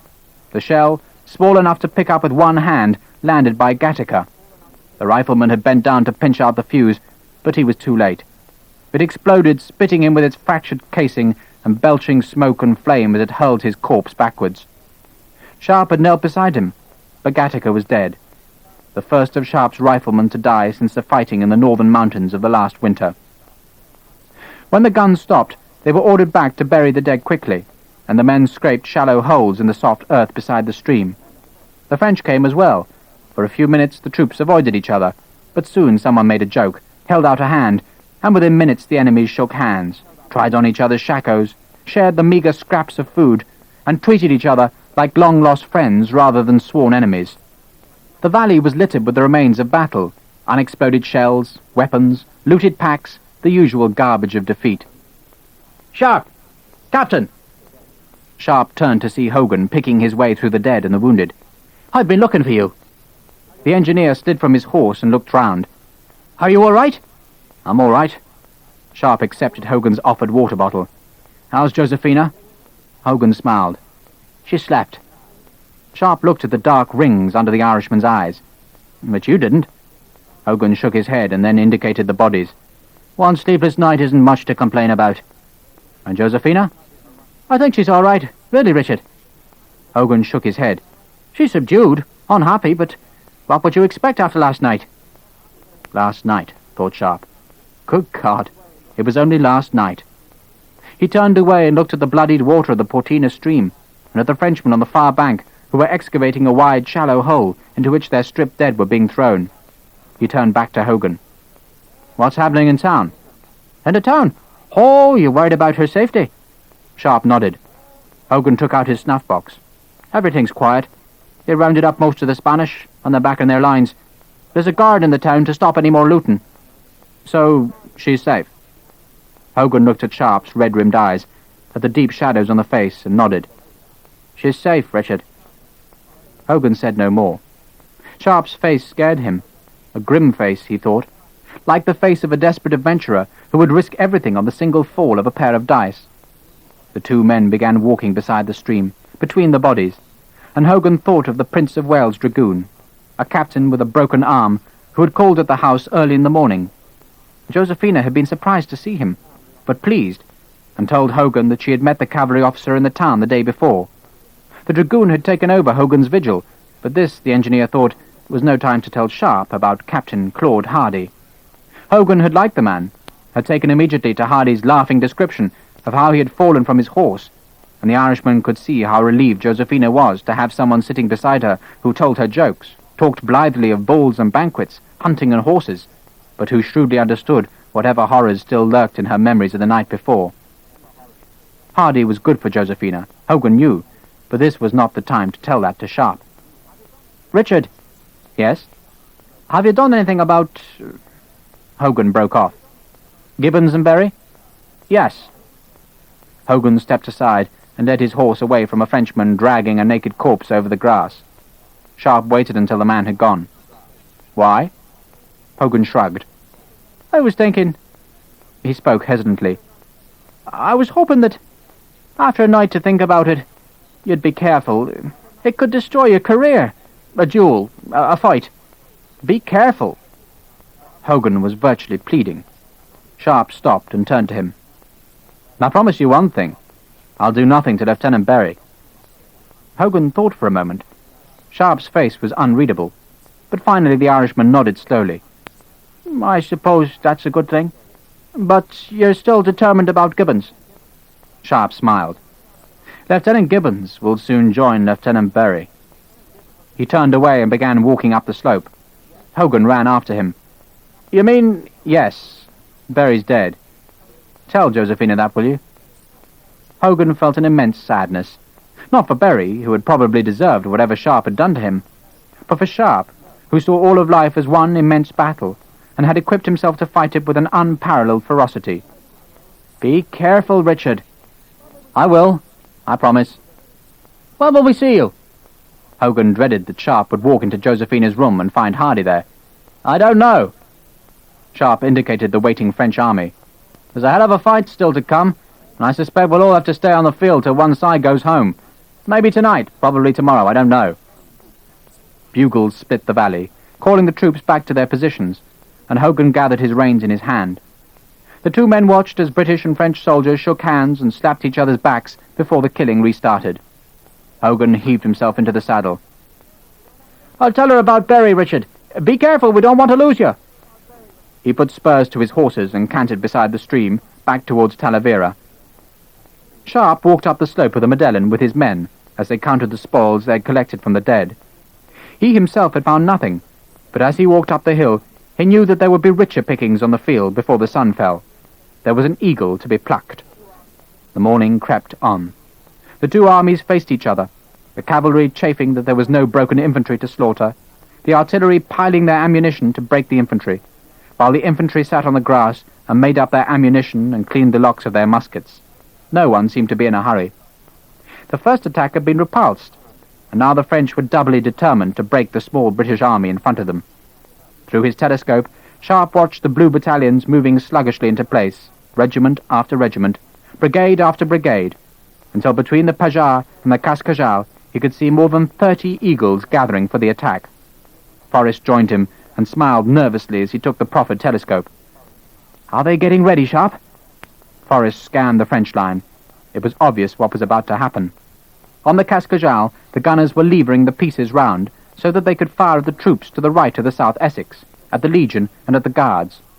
Opposite those regiments was gathering a vast horde of enemy battalions. The French had failed to take the Medellin by night or day, so now they were planning a hammer blow of such weight that no troops in the world could withstand the fury and intensity of their attack. Behind the French infantry, Sharpe could see impatient cavalry waiting to pour through the gap and slaughter the defeated British. The day was gathering its strength, pausing before the carnage, readying itself for the emphatic demonstration of French superiority that would destroy Britain's army, swatted contemptuously aside, and to that end, at 1 o'clock, the French guns opened fire again. Chapter 23. Sir Henry Simmerson had hardly moved all morning. He had watched the repulse of the first attack, but apart from the light company, the South Essex had not been needed. Now, Sir Henry knew, things would be very different. The eastern side of the Portina was filled with French troops, battalion after battalion, preparing to come forward in the inevitable columns, and Sir Henry had silently inspected them with his telescope. 15,000 men were about to launch themselves against the centre of the British position, and, beyond them, another 15,000 were already beginning to approach the Pajar and the network of obstacles that sheltered the Spanish. To Sir Henry's right, the 4 battalions of the King's German Legion, the Coldstream and the 3rd Guards, waited for the attack, but Sir Henry knew that the battle was lost. No troops, not even the vaunted Legion and the Guards, could stand up to the overwhelming numbers that waited for the signal to begin their massive approach. Sir Henry grunted and shifted in his saddle. He'd been right all along. It had been madness to let Wellesley have an army. It was madness to fight in this god-forsaken heathen country, when the British should more properly be fighting behind the walls of Flemish towns. He looked again at the French. Any fool could see what was about to happen. That the huge columns would punch through the thin British line like an angry bull going through a matchwood fence. Talavera would be cut off. The Spanish hunted like rats through the streets, but the troops on the Medellin, like his own battalion, were in a worse position. At least the troops near Talavera stood a chance of reaching the bridge and beginning the long retreat to ignominy. But for the South Essex and for the other battalions, the only fate was to be cut off and the inevitable surrender. "We will not surrender!" Lieutenant Gibbons edged his horse closer to his uncle. It had not occurred to him that they might surrender, but he had long known that the easiest way to stay in Sir Henry's favour was to offer agreement. "Quite right, sir." Simmerson pushed his telescope shut. "It will be a disaster, Christian, a disaster. The army is about to be destroyed." His nephew agreed, and Simmerson reflected for the 1000th time what a waste of talent it was that Gibbons was only a lieutenant. He had never heard anything but military sense from his nephew. The boy understood all his problems, agreed with his solutions, and if Sir Henry had found it temporarily impossible to give his nephew a deserved captaincy, then at least he could keep him away from that damned Sharpe and use him as a trusted adviser and confidant. A new battalion appeared in the French line, almost opposite the South Essex, and Simmerson opened the telescope and looked at them. "That's strange." "Sir?" Simmerson handed the telescope to his nephew. The fresh battalion marching from behind the Cascajal was dressed in white jackets with red turnbacks and collars. Simmerson had never seen troops like them. "Major Forrest?" "Sir?" Simmerson pointed to the new troops who were forming a column. "Do you know who they are?" "No, sir." "Find out." The colonel watched Forrest spur his horse down the line. "Going to see Sharpe. Thinks he knows it all." But not for long, thought Simmerson. This battle would see the end of military adventurers like Sharpe and Wellesley, and return the army to prudent men, officers of sense, men like Sir Henry Simmerson. He turned and watched the shells exploding among the KGL and the Guards. The battalions were lying flat, and most of the French shots exploded harmlessly or bounced over their heads. Every now and then, though, there was a puff of smoke in the centre of the ranks, and Simmerson could see the sergeants pulling the mangled dead from the line and closing up the gaps. The skirmish line was forward, lying in the long grass by the stream, a futile gesture in the face of the imminent French attack. Forrest came back. "Major?" "Captain Sharpe tells me they're from the German division, sir. Thinks they're probably the Dutch battalions." Simmerson laughed. "Germans fighting Germans, eh? Let 'em kill each other." Forrest did not laugh. "Captain Sharpe asks that the light company go forward, sir. He thinks the Dutchmen will attack part of the line." Simmerson said nothing. He watched the French, and certainly the Dutch, if that is who they were very nearly opposite the South Essex. A second battalion formed a separate column behind the first, but Simmerson had no intention of letting his battalion get involved in the death struggle of Wellesley's army.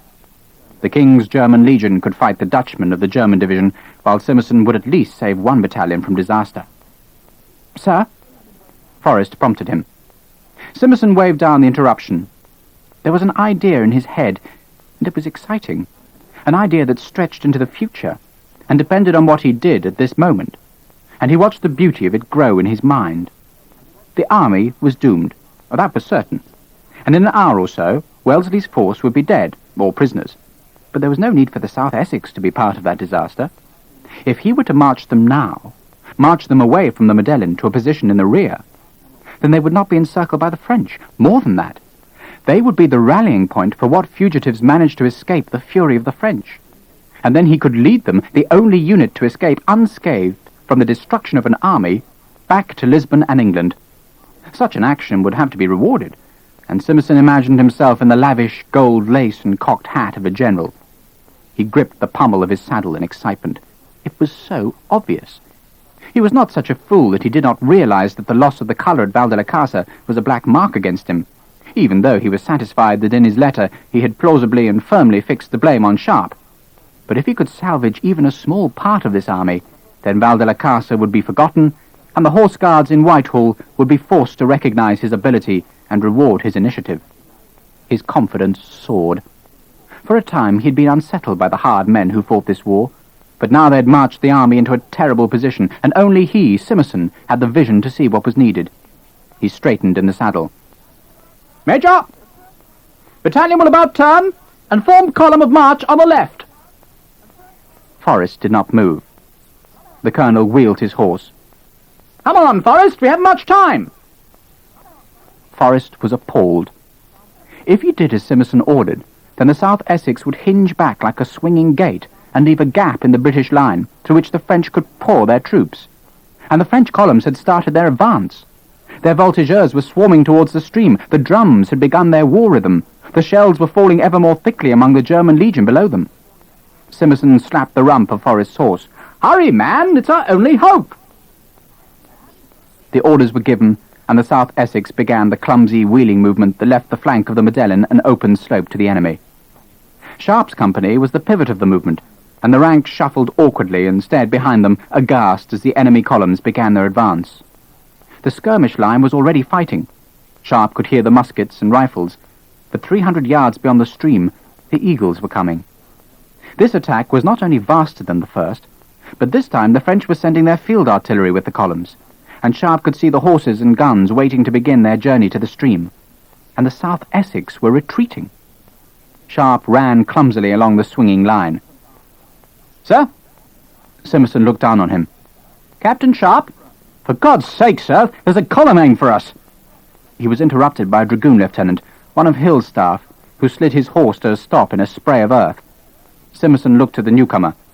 "Lieutenant? General Hill's compliments, sir, and would you stay in position and deploy skirmishers?" Simpson nodded benignly. "My compliments to General Hill, but he will find out I'm doing the right thing. Carry on." Sharpe thought of arguing, but knew it was hopeless. He ran back to the company.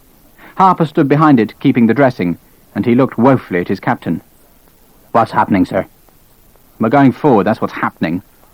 Sharpe pushed through the ranks. "Light company, skirmish order, follow me." He ran down the hill, his men following. Damn Simpson! The voltigeurs from the white-jacketed battalion were already over the stream and outflanking the King's Germans, and Sharpe could see too many men lying dead or injured where the Legion was fighting against twice their number. It was a lung-bursting run, hampered by packs, pouches, haversacks, and weapons.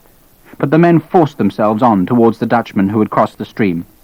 Shells burst among the light company, and Harper, driving them from the back, watched 2 men fall, but there was no time to look after them. He watched Sharpe drag his sword clumsily from the scabbard, and realized the captain planned to charge right into the voltigeurs and push them back across the stream. Harper took a deep breath.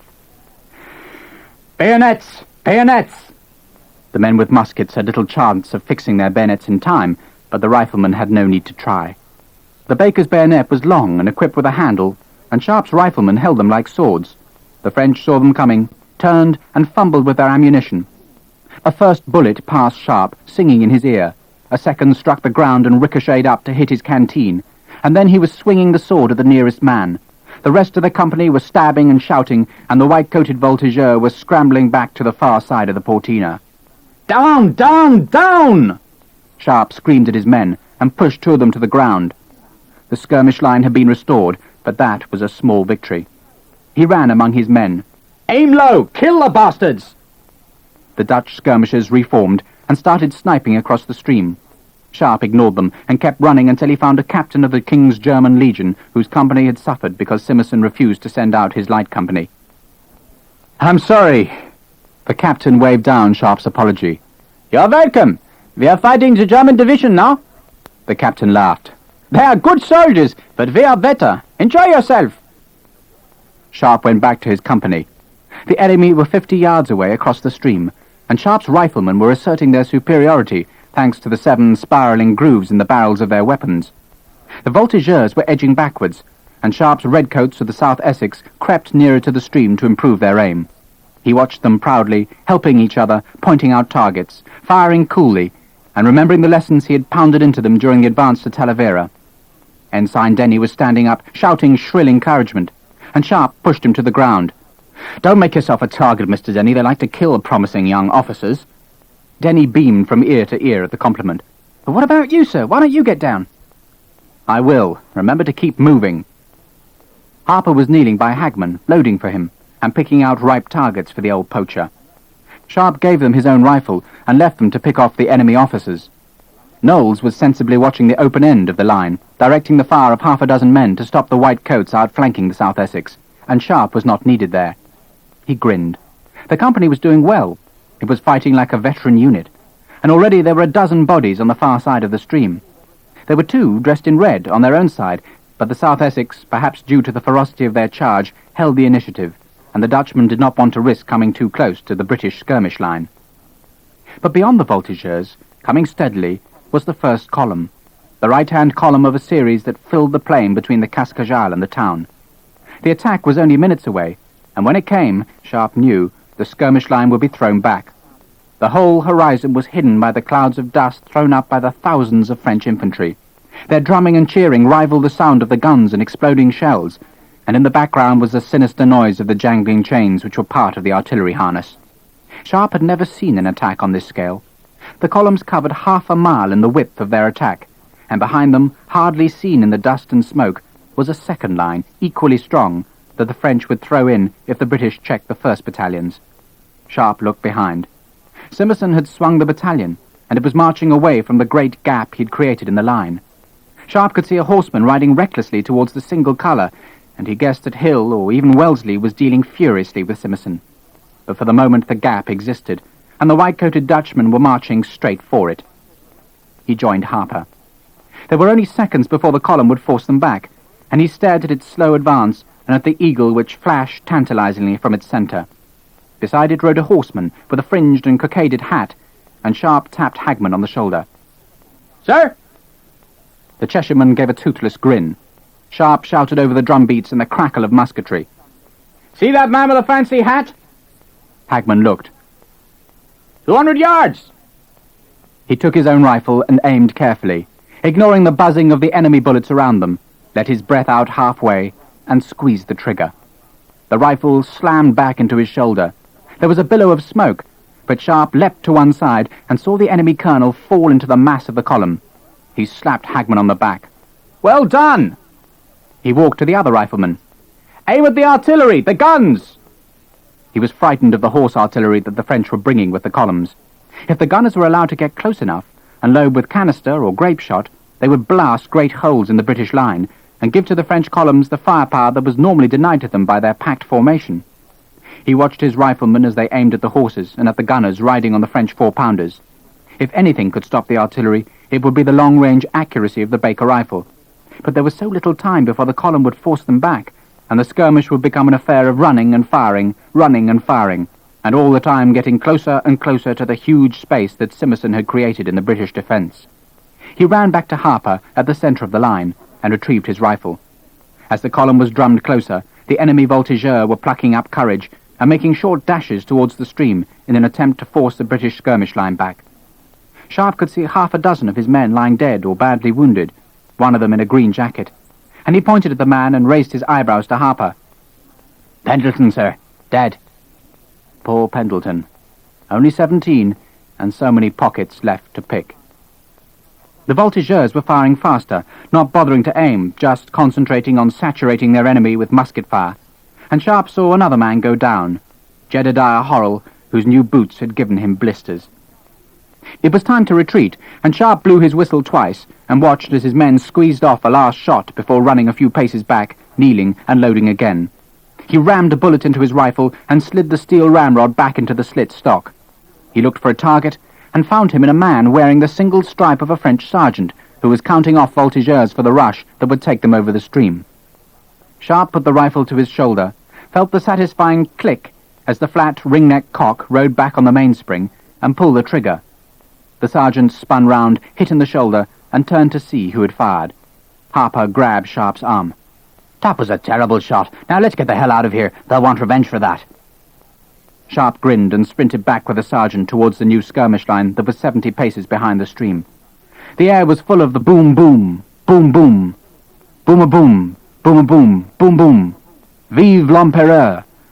And the columns were splashing through the stream, the whole plain smothered in French infantry marching beneath countless eagles towards the thin defensive line that was still being shelled by the guns on the Cascajal.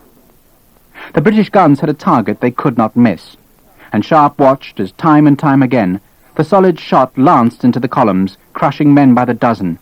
But there were too many men, and the files closed. The ranks stepped over the dead, and the columns came on. There was a cheer from the British skirmishers when a spherical case shot, Britain's secret weapon developed by Colonel Shrapnel, successfully detonated right over one of the columns, and the musket balls packed in the spherical case splattered down onto the French and shredded half the ranks. But there were not enough guns to check the attack, and the French took the punishment and kept coming. Then, for 10 minutes, there was no time to watch anything but the voltigeurs to the front, to do anything but run and fire, to try and keep the French skirmishers pinned back against their column. The enemy seemed more numerous, the drumming louder, and the smoke from the muskets and rifles silted the air with an opaque curtain that surrounded Sharpe's company and the white-coated voltigeurs with their strange guttural cries. Sharpe was taking the light company back towards the spot where the South Essex should have been, widening the gap between his company and the German skirmishers. His company was down to less than 60 men, and at the moment they were the only troops between the column and the empty plain at the rear of the British line. He had no chance of stopping the column, but as long as he could slow down the advance, then there was a hope that the gap might be filled and the sacrifice of his men justified. Sharpe fought with the rifle until it was so fouled he could hardly push the ramrod into the barrel. The riflemen had long stopped using the greased patch that surrounded the bullet and gripped the rifling instead. Like Sharpe, they were ramming charge and naked ball into their guns as fast as they could to discourage the enemy. Some men were running back, urinating into their guns and rejoining the battle. It was crude, but the fastest method of cleaning the caked powder out of a foul barrel on the battlefield. Then, at last, the blessed sound of raking volleys, of the platoon fire, as the troops of the Legion and the Guards tore apart the heads of the French columns and shattered them, drove the ranks back, destroyed the leading troops, hammering the volleys out into the outgunned columns. Sharpe could see nothing. The Dutch battalion had marched into the gap onto the flank of the 7th Battalion of the King's German Legion and stopped. The Germans were fighting on 2 fronts, ahead of them and to the side where the South Essex should have been, and Sharpe could give them little help. The voltigeurs had disappeared, back into the column to swell its numbers, and Sharpe and his company, black-faced and exhausted, were left in the centre of the gap, watching the rear of the enemy column as it tried to roll up the flank of the Germans. "Why don't they march on?" Lieutenant Knowles was beside him, bleeding from the scalp, and with the face suddenly of a veteran. "Because the other columns are being defeated. They don't want to be left on their own." He accepted a drink from Knowles's canteen. His own was shattered, and the water was wonderfully cool in his parched throat. He wished he could see what was happening, but the sound, as ever, told its own story. The drumming from the 12 French columns faltered and stopped. The cheers of the British rose into the air. The volleys paused, while bayonets scraped from scabbards and clicked onto muskets. The cheers became vengeful screams, and from the top of the Medellin, the general officers watched as the first line of the French attack disintegrated, and the line of Germans and Guardsmen chased them backwards, pursuing the shattered columns at bayonet point across the stream, past the horse artillery, which had simply been abandoned by the enemy without firing a shot. "Oh, God!" Sharpe groaned in disbelief. "What?" Knowles looked towards the stream, behind the backs of the Dutch battalion, who were marooned in the middle of the field, to where the victorious Germans were in trouble. The first French columns had fled, broken and defeated, but at the stream was a second line of columns, as large as the first, and the shattered Frenchmen found shelter behind the waiting guns of their reserve. The German and British troops, their blood roused, bayonets wet but muskets unloaded, ran straight into the fire of the reserve French troops, and it was the turn of the British to be shattered by musket volleys. They turned and fled in total disorder, and behind them the second line of columns, reinforced with the survivors of the first, struck up the drumbeats and started to march into a plain where Simmerson's Gap had been widened to half a mile and where the only British troops were running in disorder. Sir Henry, safe with the South Essex at the back of the Medellin, saw the second French advance and breathed a sigh of relief. For a moment he'd been terrified. He'd watched the French columns creep over the plain, the dust rising behind them, the voltigeurs pushing ahead of them. He had seen the sun flash silver off thousands of bayonets and burn gold off thousands of badges as the trumpets and drums drove the eagles of 12 columns right up to the stretched British line. And stop. The musketry had gone up and down the British line like a running flame, its thunder drowning all other sounds, and from his vantage point on the hillside, Simmerson watched as the columns shook like standing corn struck by a sudden wind as the volleys smashed into them. Then the columns had crumbled, broken and run, and he could hardly believe that such a thin line could throw back such an attack. He watched dumbfounded as the British cheered, as the Union flags went forward, as the bayonets reached for the blue enemy and came back red. He had expected defeat, and in its place saw victory.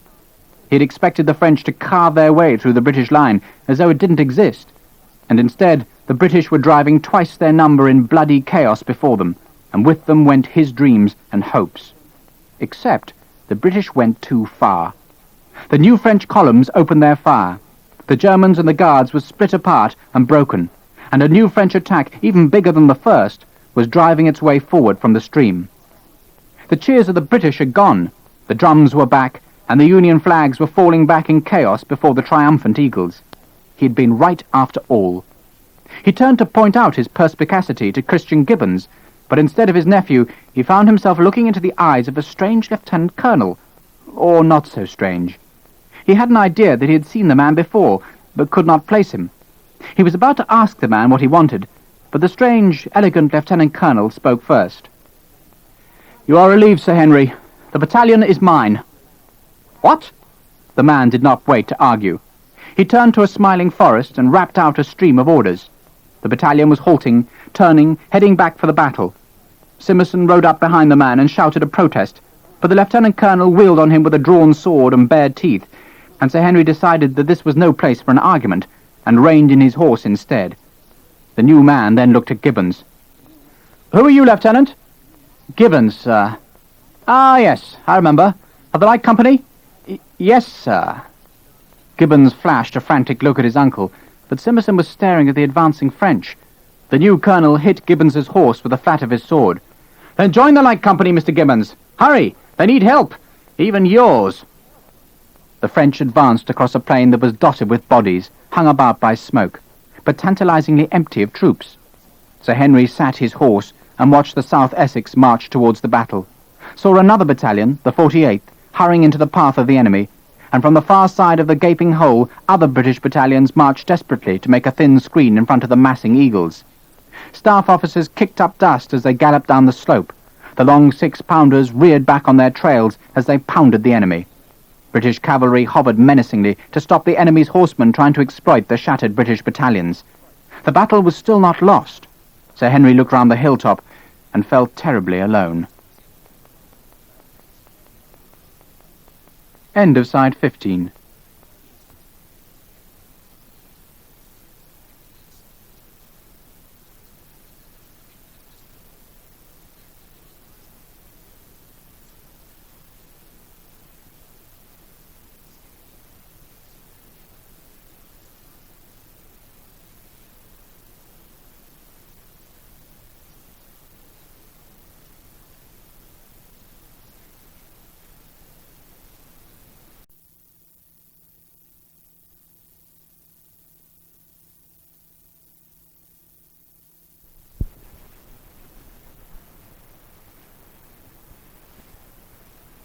Side 16.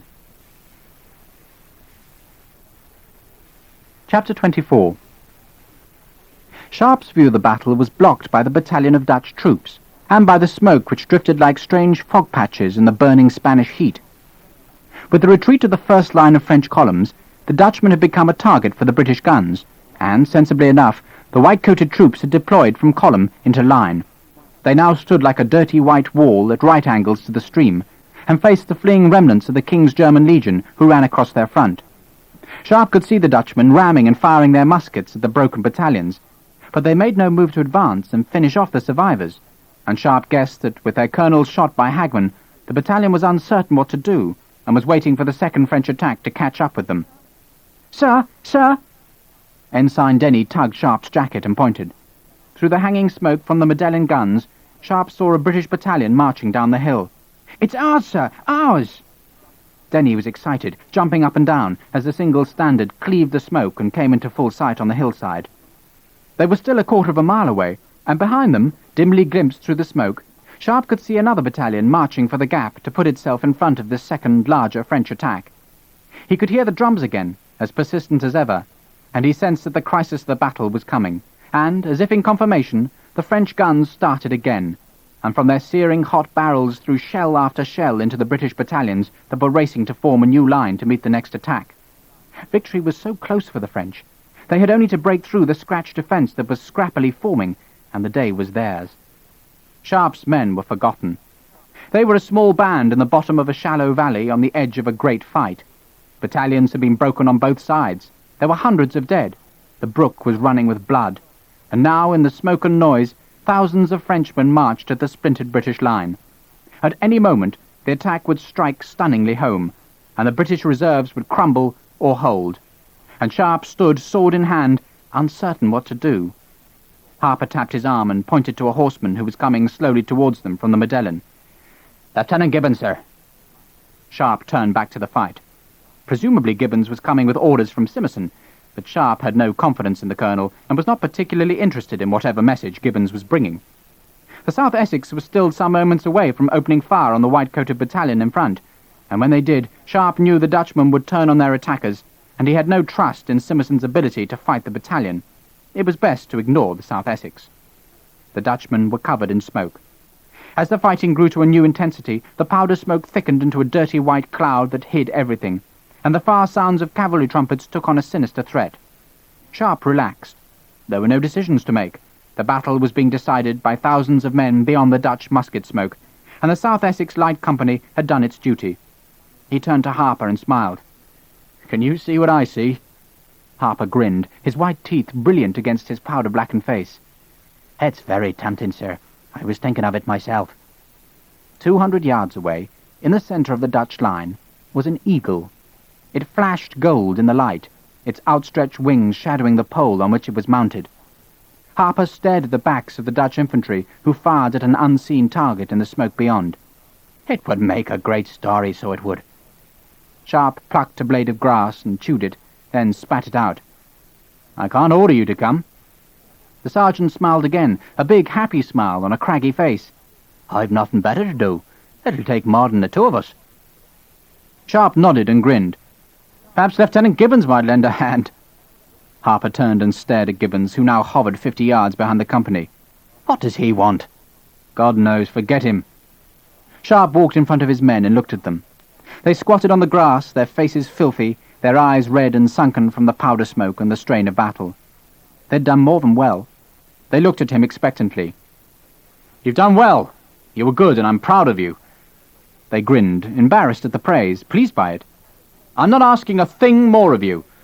The battalion's on its way here, and in a minute Mr. Denny will take you back and form you up on the left, as usual." They were puzzled, their grins gone. "Sergeant Harper and I are not coming.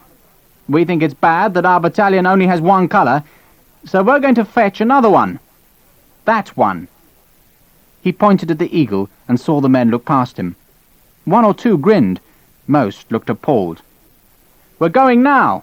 Anyone who wants to come is a fool, but they'll be welcome. The rest of you, all of you if you like, will go back with Mr. Denny, and the sergeant and I will join you when we can." Denny protested. "I want to come, sir." Sharpe shook his head. "Whoever else comes, Mr. Denny, you are not. I'd like you to have a 17th birthday." The men grinned. Denny blushed. and Sharpe turned away from them. He heard Harper unsheath his bayonet, and then came the sound of other blades clicking into place. He began to walk towards the enemy, sword held low, and heard the steps behind him. Harper was beside him, and they walked on towards the unsuspecting battalion. "They've all come, sir. All." Sharpe looked at him. "All?" He turned. "Mr. Denny, go back to the battalion. That is an order." "But, sir—" "No, Mr. Denny, back!" He watched as the boy turned and took a few steps. Gibbons was still sitting on his horse and watching them, and Sharpe wondered again what the lieutenant was doing, but it was immaterial. The eagle was all. He turned back and went on, praying that the enemy would not notice them, praying to whatever was beyond the blue sky skeined in smoke that they would be successful. He had set his heart on an eagle. The enemy still faced away from them, still fired into the smoke, and the noise of battle became louder. At last Sharpe could hear the regular platoon volleys, and knew that the second French attack had met the new British line, and the dreadful monotony of the British volleys once again wrestled with the hypnotic drumming. The 6-pound round shot of the British thundered overhead and cut vicious paths in the unseen French columns, but the drumming increased. The shouts of "Vive l'Empereur" were unabated, and suddenly they were within 100 yards of the eagle, and Sharpe twisted the sword in his hand and hurried the pace. Surely the enemy would see them. A drummer boy rattling his sticks at the rear of the enemy line turned to be sick, and saw the small group coming silently through the smoke. He shouted a warning, but no one heard. He shouted again, and Sharpe saw an officer turn. There was movement in the ranks. Men were swivelling to face them, but they had ramrods half down their barrels and were still loading. Sharpe raised his sword. "On! On!" He began to run, oblivious of everything except the eagle and the frightened faces of the enemy who were desperately hurrying to load their muskets. Around the standard-bearer, Sharpe could see grenadiers wearing the tall bearskins, some of them armed with axes, the protectors of French honour. A musket banged, and a ramrod cartwheeled over his head. Harper was beside him, the sword bayonet in his hand, and the two men screamed their challenge as the drummer boys fled to either side, and the two huge riflemen ploughed into the centre of the enemy line. Muskets exploded with a terrible crash. Sharpe had an impression of men in green uniforms being thrown backwards, and then he could see nothing except a tall grenadier who was lunging in short and professional jabs with a bayonet.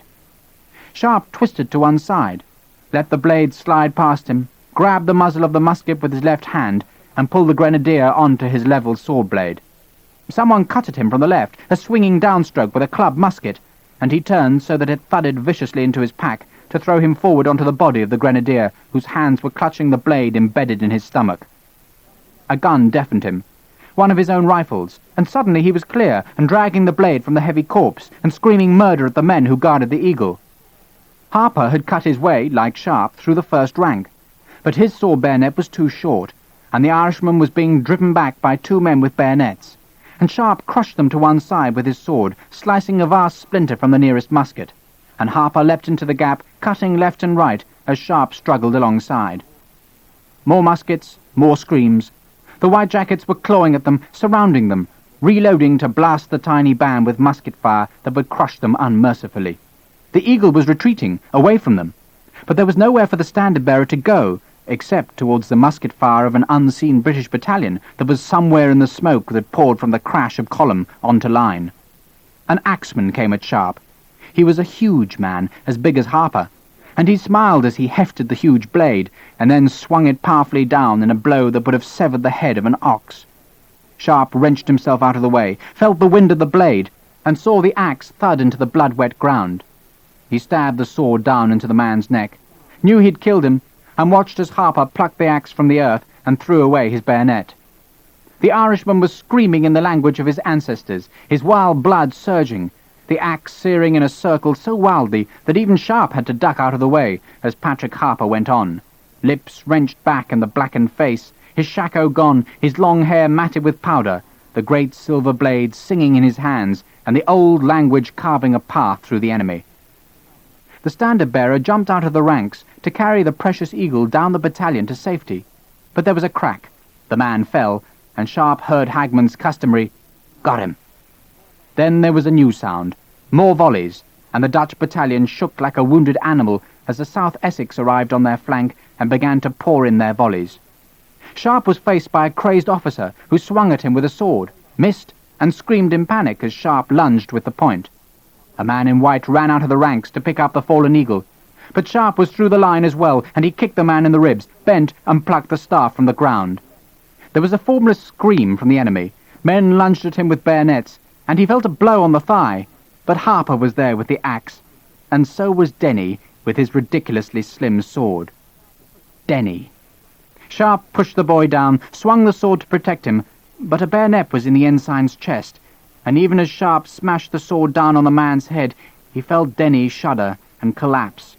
Sharpe screamed, swung the gilded copper eagle at the enemy, watched the gold scar the air, and forced them back, screamed again, and jumped the bodies with his bloodied sword, reaching for more. The Dutchman fell back, appalled. The eagle was coming at them, and they retreated in the face of the two huge riflemen who snarled at them, swung at them, who bled from a dozen cuts, yet still came on. They were unkillable. And now there were volleys coming from the right, from the front, and the Dutchmen who had fought so well for their French masters had had enough. They ran as the other French battalions were running, and in the smoke of the Portina Valley, the scratch battalions like the 48th and the men of the Legion and the Guards who had reformed and come forward to fight again, marched forward on ground made slippery with blood, and thrust with their bayonets and forced the massive French columns backwards.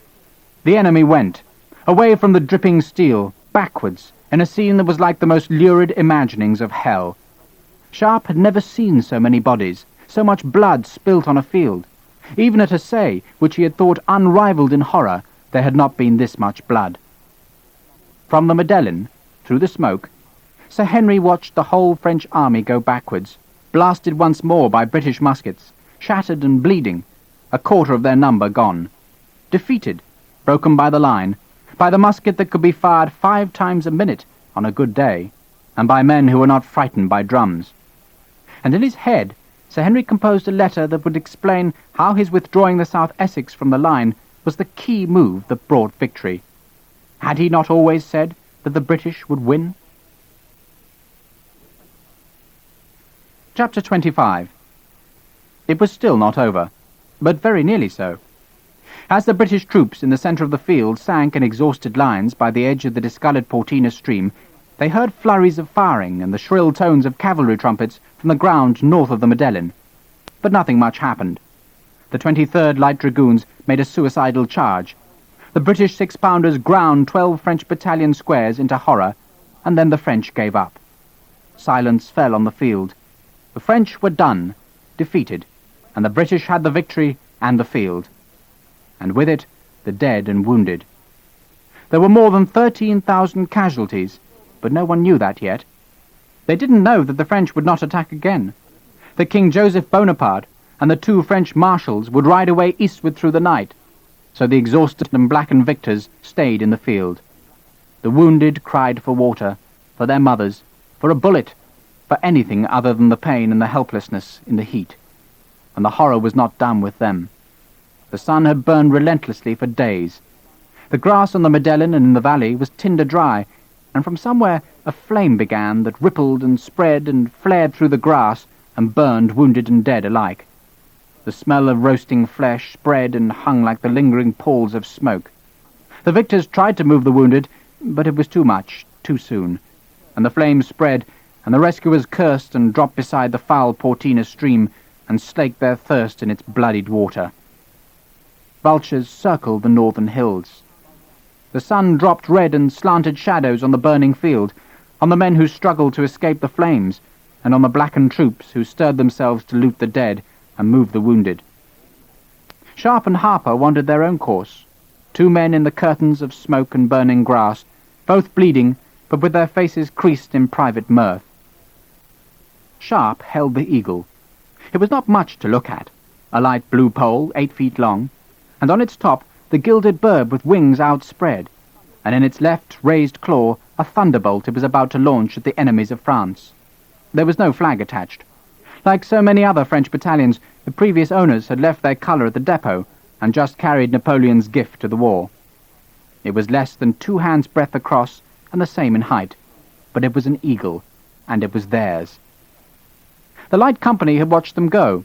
Only Sharpe, Harper and Denny had gone through the ranks of the enemy battalion, and when the French attack crumbled, The rest of the light company had been pushed to one side by the panicked rush of the survivors fleeing from the clockwork volleys. Lieutenant Knowles, a bullet in his shoulder, watched as the men went on firing at the retreating French, and then led them back to meet the battalion.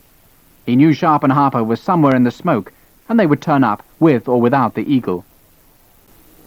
Lieutenant Colonel the Honourable William Lawford sat his horse and stared at the bodies on the field. He had led the South Essex down the slope, and watched as they fired their muskets, slowly but calmly, into the white-jacketed enemy. He had seen the fight for the Eagle, but the spreading smoke of the battalion's volleys had blotted out the scene, and the survivors of the light company told him little more. A lieutenant brought in 43 bleeding and stained men, grinning like monkeys, who talked of the Eagle, but where was it? He wanted to see Sharpe, wanted to see his friend's face when he discovered that his companion in the Seringapatam jail was now his colonel. But the field was shrouded in flames and smoke, so he gave up looking and started the battalion on the grisly task of stripping the dead and piling the naked bodies like cordwood for the fire. There were too many to bury. Sir Henry Simmerson was done. Wellesley had sworn, briefly and fluently, and sent Lawford to take over the battalion. Lawford hoped to keep it. It was time he commanded a battalion, and there was much to be done with it. Major Forrest rode up to him and saluted. "Major?"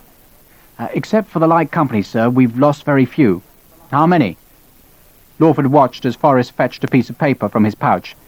"A dozen dead, sir, perhaps twice as many wounded." Lawford nodded. "Oh, we've got off lightly, Major. And the light company?" "Lieutenant Knowles brought in 43, sir, and most of them are wounded. Sergeant Reed stayed with the baggage with 2 others, that's 46. There were 5 men too sick to fight who are in the town." Forrest paused. "That's 51, sir, out of a complement of 89. Lawford said nothing. He leaned forward on his saddle and peered into the shifting smoke. Forrest cleared his throat nervously. You don't think, sir?" He tailed the question away. "No, Major, I don't." Lawford sat upright and turned his charm onto the Major. "I've known Richard Sharpe since I was a lieutenant and he was a sergeant. He should have died a dozen times, Major, at least a dozen. But he crawls through somehow." Lawford grinned. "Don't worry about Sharpe, Major. It's much better to let him worry about you. Who else is missing?" "There's Sergeant Harper, sir." "Ah!" Lawford interrupted. "The legendary Irishman." "And Lieutenant Gibbons, sir." "Lieutenant Gibbons!" Lawford remembered the meeting in Wellesley's headquarters at Placencia, and the petulant expression on the blonde lieutenant's face. "I wonder how he'll get on without his uncle." The lieutenant colonel smiled briefly. Gibbons was his least concern. There was still so much to do, so many men to be rescued before the townspeople spread into the carnage to loot the bodies. "Thank you, Major. We'll just have to wait for Captain Sharpe. In the meantime, would you arrange a party to get water for the men? And let's hope these French dead have got food in their packs. Otherwise we're in for a lean night." The French did carry food, and gold, and Sharpe, as he always did, split his finds with Harper. The sergeant was carrying the Eagle, and he peered at the bird thoughtfully. "Is it worth money, sir?" "I don't know." Out of habit, Sharpe was reloading his rifle, and he grunted as he forced the ramrod into the foul barrel. "But they'll reward us, sir, surely." Sharpe grinned at the sergeant. "I don't think so. A patriotic fund ought to be good for 100 guineas, who knows?" He slid the ramrod back into place. "Perhaps they'll just say, 'Thank you.'" He bowed ironically to the Irishman. "Thank you, Sergeant Harper." Harper bowed clumsily back. "It was a pleasure, Captain Sharpe." He paused. "The bastards had better pay something.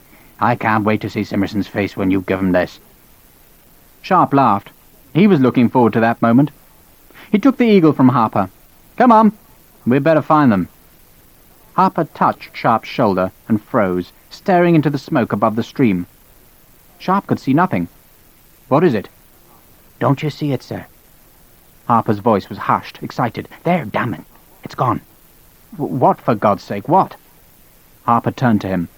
"Would you wait, sir, 2 minutes?" Sharpe grinned. "A bird?"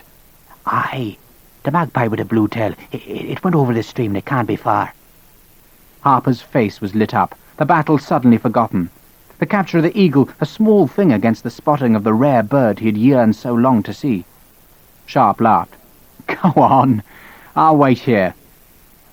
The sergeant went silently towards the stream, leaving Sharpe and the drifting smoke among the bodies. Once a horse trotted past, intent on its own business, its flank a sheet of blood, and far off behind the flames Sharpe could hear bugles calling the living into ranks. He stared at the eagle, at the thunderbolt gripped in the claw, the wreath round the bird's neck, and felt a fresh surge of elation at its capture. They couldn't send him to the West Indies now. Simmerson could do his worst, but the man who brought back the first captured French eagle was safe from Sir Henry. He smiled, held the bird up so its wings caught the light, and heard the hoofbeats behind him. His rifle was on the ground, and he had to leave it as he rolled desperately to avoid Gibbons's charge. The lieutenant, curved sabre drawn, was wild-eyed and leaning from the saddle. The blade hissed over Sharpe's head. He fell, kept rolling, and knelt up to see Gibbons reining in the horse, turning it with one hand and urging it forward. The lieutenant was giving Sharpe no time, even to draw his sword. Instead, he pointed the sabre like a lance and spurred forward so that the blade would spear into Sharpe's stomach. Sharpe dropped, and the horse went thundering beside him, turned on its back legs, and Gibbons was high over him with a sabre stabbing downwards. Neither man spoke. The horse whinnied, reared, and lashed with its feet, and Sharpe twisted away as the sabre jabbed down. Sharpe swung with the eagle, aiming for the horse's head, but Gibbons was too good a horseman, and he smiled as he easily avoided the wild blow. The lieutenant hefted the sabre in his hand. "Give me the eagle, Sharpe." Sharpe looked round. The loaded rifle was 5 yards away, and he ran towards it, knowing it was too far, hearing the hoofs behind him. And then the sabre cut into his pack and threw him flat on the ground. He fell on the eagle, twisted to his right, and the horse was pirouetting above him, the hooves like hammers above his face, and the sabre blade was a curve of light behind the glinting horseshoes. He rolled again, felt a numbing blow as one of the hooves struck his shoulder, but he kept rolling away from Gibbons's sabre. It was hopeless. The grass smelt in his nostrils, the air was full of the flying hooves. The horse staying above him, treading beside him, he waited for the blade to spike into him and pin him to the dry ground. He was angry with himself for being caught, for forgetting about Gibbons, and he wondered how long the lieutenant had stalked him through the smoke. He could hardly move his right arm. The whole of it seemed paralyzed by the blow from the hoof, but he lunged up with the eagle as if it was a quarterstaff, trying to force the hooves away from his body. Damn that magpie! Couldn't Harper hear the fight? Then the sabre was over his stomach, and Gibbons's smiling face was above him, and the lieutenant paused. "She felt good, Sharpe, and I'll take that eagle as well." Gibbons seemed to be laughing at him, the lieutenant's mouth stretching, and still he did not stab downwards. His eyes widened, and Sharpe began to move, away from the sabre, climbing to his feet, and he saw the blood coming from Gibbons's throat and falling slowly and thickly on the sabre. Sharpe was still moving, the eagle swinging, and the wing of the French trophy smashed into Gibbons's mouth, breaking the teeth, forcing back the head. But the lieutenant was dead. The eagle had forced him back, but the body toppled towards Sharpe, and in its back, through the ribs, was a bayonet on a French musket. Sergeant Harper stood on the far side of the horse and grinned at Sharpe. Gibbons's body slumped beside the horse, and Sharpe stared at it, at the bayonet and strange French musket that had been driven clean into the lungs and was stuck there, swaying above the body. He looked at Harper. "Thank you. My pleasure." The sergeant was grinning broadly as if he had been pleased to see Sharpe scrambling for his life. "It was worth being in this army just to do that." Sharpe leant on the eagle's staff, catching his breath, appalled at the closeness of death. He shook his head at Harper. "The bastard nearly got me." He sounded astonished, as if it had been unthinkable for Gibbons to prove the better fighter. "He would have had to finish me off first, sir." It was said lightly enough, but Sharpe knew the sergeant had spoken the truth, and he smiled in acknowledgement, and then went to pick up his rifle. He turned again. "Patrick?" "Sir." "Thank you." Harper brushed it off. "Just make sure they give us more than 100 guineas. It's not every day we capture a bloody eagle." Gibbons was not carrying much. A handful of guineas, a watch broken by his fall, and the expensive sabre that they would be forced to leave behind. Sharpe joined Harper, and kneeling by the crumpled body, he thrust his hand into Gibbons's collar and found what he had half expected, a gold chain. Most soldiers carried something valuable around their necks, and Sharpe knew that, should he die, Some enemy would find the bag of coins round his own neck. Harper glanced up. "I missed that." It was a locket, and inside a girl's picture. She was blonde, like Gibbons, but her lips were full where his were thin. Her eyes, despite the smallness of the miniature, seemed to look out of the gold case with amusement and life. Harper leant over. "What does it say, sir?" Sharpe read the words inscribed inside the open lid. "God keep you. Love, Jane." Harper whistled very softly. "She's a pretty one, sir."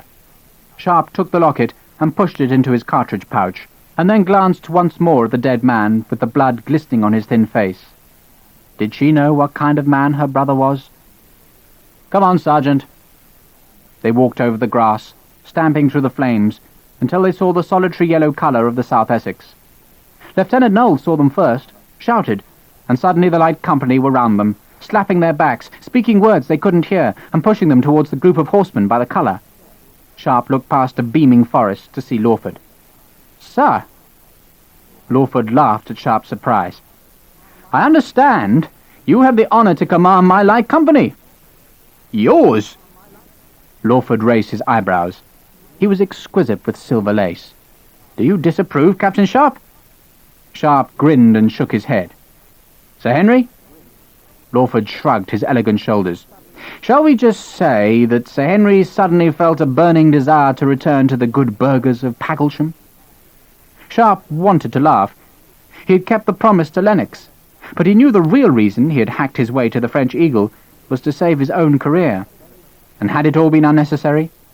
Denny's death, the killing of so many others, just so he wouldn't go to the West Indies? The trophy was low at his side, hidden in the press of men, but he dragged it clear so that the gilded statuette suddenly flashed in the light. He handed it up to Lawford. "The battalion's missing colour, sir."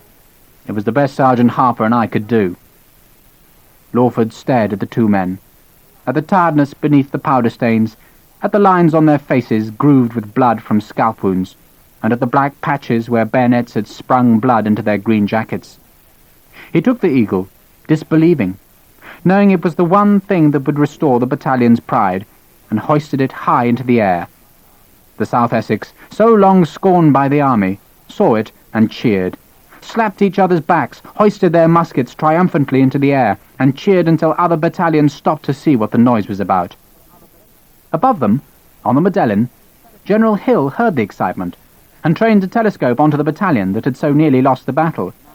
He caught the eagle in the lens, and his mouth dropped open. "I'll be damned. Bless my soul. The strangest thing. The South Essex have captured an eagle." There was a dry laugh beside him, and Hill turned to see Sir Arthur Wellesley. "Sir?" "I'll be damned too, Hill. That's only the third time I've ever heard you swear." He took the glass from Hill and looked down the slope. "God damn it. You're right. Let's go and see this strange bird." Epilogue. The wine was dark red in the crystal glasses. The deep, polished tables shone from a score of candles in their silver holders. The paintings, whose ancient varnish reflected the circle of light, showed grave and eminent ancestors of the Spanish family in whose Talavera mansion Sir Arthur Wellesley was host to a dinner party. Even the food was fairly equal to the occasion. In the weeks since the battle, the supply situation had worsened, the Spanish promises unfulfilled, and the troops were on meagre half-rations. Wellesley, as befitted a general, had done better than most, and Sharpe had sipped a slightly watered-down chicken soup, enjoyed jugged hare, eaten amply of Wellesley's favourite mutton, and listened to his fellow guests grumble about the diet as they drank unending bottles of wine. Daddy Hill was there, rubicund and happy, continually smiling at Sharpe, shaking his head and saying, "Bless me, Sharpe, an eagle." Robert Crawford sat opposite Sharpe, Black Bob, whom Sharpe had not seen since the retreat to Corunna. Crawford had missed the Battle of Talavera by one day, even though he'd marched his crack-light division 42 miles in 26 hours to catch up with Wellesley. Among the troops he had brought from England were the 1st Battalion of the 95th Rifles, and Sharpe had already been generously entertained by their mess in celebration of his feat. They'd done more than that. They'd presented him with a new uniform, and he sat at Wellesley's table resplendent in smart green cloth, black leather and silver trappings. He'd kept his old uniform. Tomorrow, when the army marched again, he would prefer to wear the blood-stained cavalry overalls and the comfortable French boots, rather than this immaculate uniform and fragile shoes. Black Bob Crawford was in good form. He was the sternest disciplinarian in the army, a tyrant of excessive rages, loved and hated by his troops. Few generals asked more of their men, or received it, and if his demands were backed up by savage punishments, then at least the men knew Crawford's justice was even-handed and impartial. Sharpe remembered seeing Crawford catch a company officer being carried piggyback across an ice-cold stream in the northern mountains. "Drop him, sir! Drop him!" The general shouted from the dry safety of his horse to the astonished private, and to the delight of the suffering troops, the officer was dumped unceremoniously into the waist-high water. Now Crawford fixed Sharpe with a cynical eye and thumped the table, rattling the silverware. "You were lucky, Sharpe. Lucky." "Yes, sir." "Don't you yes, sir, me." Sharpe saw Wellesley watching him with an amused eye. Crawford pushed a bottle of red wine towards Sharpe. "You lost damn near half your company. If you hadn't come back with the Eagle, you would have deserved to have been broken right back to private again. Aren't I right?" Sharpe inclined his head. "You are, sir." Crawford leant back, satisfied, and raised his glass to the rifleman. "But it was damn well done, all the same." There was laughter round the table. Lawford, a confection of silver and lace, and confirmed, at least temporarily, as commanding officer of the South Essex, leaned back and put 2 more open bottles on the table. "How's the excellent Sergeant Harper?" Sharpe smiled. "Recovering, sir." "Was he wounded badly?" Hill leant forward into the candlelight, his round farmer's face suffused with concern. Sharpe shook his head. "No, sir. The sergeant's mess of the 1st Battalion were kind enough to celebrate with him. I believe he proposed the theory that one man from Donegal could drink as much as any 3 Englishmen." Hogan slapped the table. The Irish engineer was cheerfully drunk, and he raised his glass to Wellesley. "We Irishmen are never beaten, isn't that so, sir?" Wellesley raised his eyebrows. He had drunk less than Sharpe. "I never count myself as an Irishman, Captain Hogan, though perhaps I share that characteristic with them." "Damn that, sir," Crawford growled. "I heard you say that just because a man is born in a stable, it doesn't make him into a horse." There was more laughter. Sharpe leaned back and listened to the talk round the table, and let the meal rest heavy in his stomach. The servants were bringing in brandy and cigars, which meant that the evening would soon be over, but he had enjoyed it. He was never comfortable at formal dinners. He had not been born to them, had been to few of them, but these men had made him feel at home and pretended not to notice when he waited for them to pick up their cutlery, so that he would know which was the correct pair to use for each course.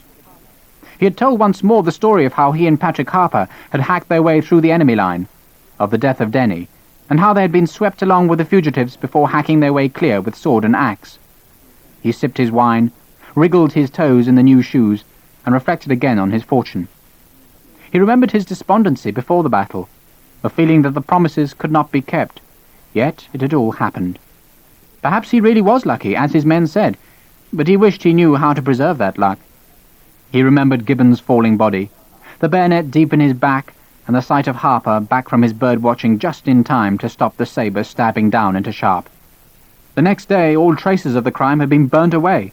The dead, Gibbons among them, had been stacked in naked piles, and the living had thrust wooden faggots deep into the corpses and set fire to them. There had been far too many for burial, and for 2 days the fires were fed with more wood, and the stench hung over the town until the ashes were scattered across the Portina Valley, and the only signs of the battle were the discarded equipment no one could be bothered to retrieve, and the scorched grass where the flames had roasted the wounded. "Sharpe?" He started. Someone had spoken his name, and he had missed what was said. "Sir? I'm sorry." Wellesley was smiling at him. "Captain Hogan was saying that you've been improving Anglo-Portuguese relations." Sharpe glanced at Hogan, who raised his eyebrows impishly. All week the Irishman had been determinedly cheerful about Josephina, and Sharpe, with 3 generals watching him, had no option but to smile and give a modest shrug. "Fortune favours the brave, eh, Sharpe?" Hill grinned. "Yes, sir." He leaned back and let the conversation flow on. He missed her.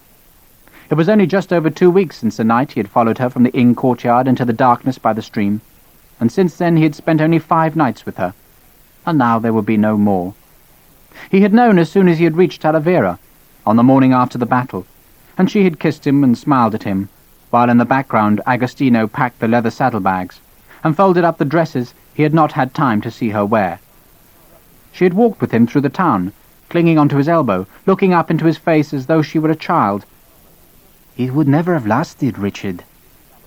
"I know." He believed otherwise. "Do you?" She wanted him to say goodbye gracefully, and it was the least he could do. He told her about Gibbons, about the final look before the bayonet took its revenge. She held his arm tight. "I'm sorry, Richard." "For Gibbons?" "No. That you had to do it. It was my fault. I was a fool." "No." It was strange, he thought, how when lovers say goodbye they take all the blame. "It wasn't your fault. I promised to protect you. I didn't." They walked into a small sunlit square and stared at a convent which formed one side of the plaza. 1,500 British wounded were in the building, and the army surgeons were working on the first floor. Screams came clearly from the windows, and with them a grisly flow of severed limbs that piled up beside a tree, an ever-growing heap of arms and legs that was guarded by 2 bored privates whose job was to chase away the hungry dogs from the mangled flesh. Sharpe shivered at the sight and prayed the soldier's prayer, that he would be delivered from the surgeons with their serrated blades and blood-stiff aprons. Josephina had plucked his elbow, and they turned away from the convent. "I have a present for you." He looked down at her. "I have nothing for you." She seemed embarrassed. "You owe Mr. Hogan 20 guineas. "Well, you're not giving me money." He let his anger show. Josephina shook her head. "I've already paid him. Don't be angry." He had tried to pull away, but she clung on. "There's nothing you can do about it, Richard. I paid him. You kept pretending you had enough money, but I know you were borrowing." She gave him a tiny paper packet and did not look at him because she knew he was upset. Inside the paper was a ring, made of silver, and on the boss was engraved an eagle. Not a French eagle, holding a thunderbolt, but an eagle all the same. She looked up at him, pleased at his expression. "I bought it in Oropesa. For you." Sharpe had not known what to say. He had stammered his thanks, and now, sitting with the generals, he let his fingers feel the silver ring. They had walked back to the house, and waiting outside, there had been a cavalry officer with 2 spare horses. "Is that him?" "Yes." "And he's rich?" She had smiled. "Very. He's a good man, Richard. You like him." Sharpe had laughed. "I doubt it." He wanted to tell her how much he would not like Claude Hardy with his stupid-sounding name, and his rich uniform and his thoroughbred horses. The dragoon had watched them as she looked up at Sharpe. "I can't stay with the army, Richard." "So you're going back to Lisbon?" She nodded. "We're not going to Madrid, are we?" He shook his head. "Well, it has to be Lisbon." She smiled at him. "He has a house in Belém, a big one." "I'm sorry." "Don't be." "I can't follow an army, Richard." She was pleading for understanding. "I know. But armies follow you, yes?" It was a clumsy attempt at gallantry, and it had pleased her, but now it was time to part, and he wanted her to stay. He didn't know what to say. "Josephina, I'm sorry." She touched his arm, and there was the gleam of tears in her eyes. She blinked them away and forced herself to sound happy. "One day, Richard, you will fall in love with the right girl. You promise?" He had not watched her walk to the dragoon, but instead turned away to rejoin the company in the stench of the dead on the battlefield. "Captains shouldn't marry!" Crawford thumped the table and Sharpe jumped. "Isn't that true?" Sharpe didn't reply. He suspected Crawford was right, and he determined again to thrust away the memory of Josephina. She was on her way to Lisbon, to the big house, to live with a man who was to join the Lisbon garrison and live a life of dancing and diplomacy. Damn all of it! He drank his wine, reached for the bottle, and forced himself to listen to the conversation, which was now as gloomy as his thoughts. They were talking of the 1,500 wounded men in the convent who would have to be abandoned to the care of the Spanish. Hill was peering worriedly at Wellesley. "Will Quest look after them?" "I wish I could say yes." Wellesley sipped his wine. The Spanish have failed us in every promise. It was not easy to leave our wounded to their care, but we have no choice, gentlemen, no choice." Hill shook his head. "No, the retreat will not be received well in England." "Damn England!" Wellesley spoke with asperity, his eyes suddenly alive with anger. "I know what England will say, that once again we have been driven from Spain. And so we have, gentlemen, so we have." He leaned back in his chair, and Sharpe could see the tiredness on his face. The other officers were still, listening intently, and like Sharpe, they could see in Wellesley's face the difficulty of the decision he had taken. "But this time," the general ran his finger round the wine-glass so that it rang, "this time we have been driven out not by the French, but by our allies." He let the sarcasm come through on the word. "A starving army, gentlemen, is worse than no army. If our allies cannot feed us, then we must go where we can feed ourselves, and we will come back, I promise you that. But we will come back on our terms, and not on Spanish terms." There were murmurs of agreement round the table. Wellesley sipped his wine. "The Spanish have failed us everywhere. They promised us food and delivered none. They promised to shield us from Soult's northern army, and now I find that they did not. Soult, gentlemen, is behind us, and unless we move now, we will find ourselves a surrounded and starving army simply because we believed General Cuesta and his promises. Now he has promised to look after our wounded." Wellesley shook his head. "I know what will happen. He will insist on advancing to meet the French. He will be thrashed, and the town will be abandoned to the enemy." He shrugged. "I am convinced, gentlemen, that they will treat our wounded better than our allies." There was silence round the table. The candles flickered and shimmered their reflections on the polished wood. From somewhere far away there came the sound of music, but it faded with the breeze beyond the heavy curtains. And what happens to Josephina now? Sharpe filled his glass with wine and passed the bottle to Hill.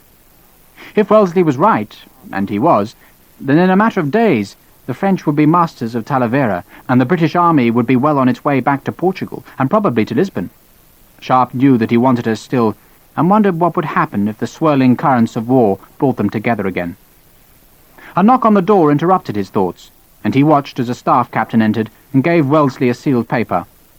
The officers talked, inventing topics of conversation so that Wellesley could open the paper and talk to the captain in some privacy. Hill was telling Sharpe about the Drury Lane Theatre. Did he know it had been burnt down in February? Sharpe nodded and smiled, made the right noises, but he looked round the table, at the three generals, at the aristocrats, and he thought of the foundling home and prisons he had known as a child. He remembered the fetid barracks where two men shared a cot, the vicious beatings, the unprincipled struggle just to stay alive. And now this? The candles danced in the draught. The red wine was rich and deep, and he wondered where the road they must take in tomorrow's cold dawn would lead. If Bonaparte was to be defeated, then tomorrow's march could last for years before it ended at the gates of Paris. The captain left, and Wellesley tapped the table. The conversation tailed away, and they looked at their hook-nosed general, who lifted the paper into the air. "The Austrians have made peace with Bonaparte." He waited for the exclamations to die down. "Effectively, gentlemen, we are on our own. We can expect more French troops, maybe even Napoleon himself, and even more enemies at home." Sharpe thought of Simmerson, already on the way home, planning to conspire in Parliament and in the smoking rooms of London against Wellesley and the British army in the peninsula. "But, gentlemen, we have beaten 3 marshals this year, so let the rest come on." The officers pounded the table and raised their glasses. In the town a clock struck 8 o'clock, and, abruptly, Sir Arthur Wellesley got to his feet and held up his wine-glass. I see the cigars are here, and the evening is getting on. We leave early, so, gentlemen, I give you the king." Sharpe scraped his chair back, took the glass, and joined in the murmuring. "The king, God bless him." He was sitting down again, looking forward to the brandy and one of the general's cigars, when he noticed that Wellesley was still standing. He straightened up, cursing his lack of social manners, and hoping that the others would not see his blushing. Wellesley waited for him. "I remember one other battle, gentlemen, which almost matched our recent victory in carnage. After Essay, I had to thank a young sergeant. Today we salute the same man, a captain." He raised his glass to Sharpe, who was convulsed with embarrassment. He watched the officers smile at him, raise their glasses to him, and he looked down at the silver eagle. He wished Josephina could see him at this moment, that she could hear Wellesley's toast. He only half heard it himself. Gentlemen, I give you Sharpe's eagle.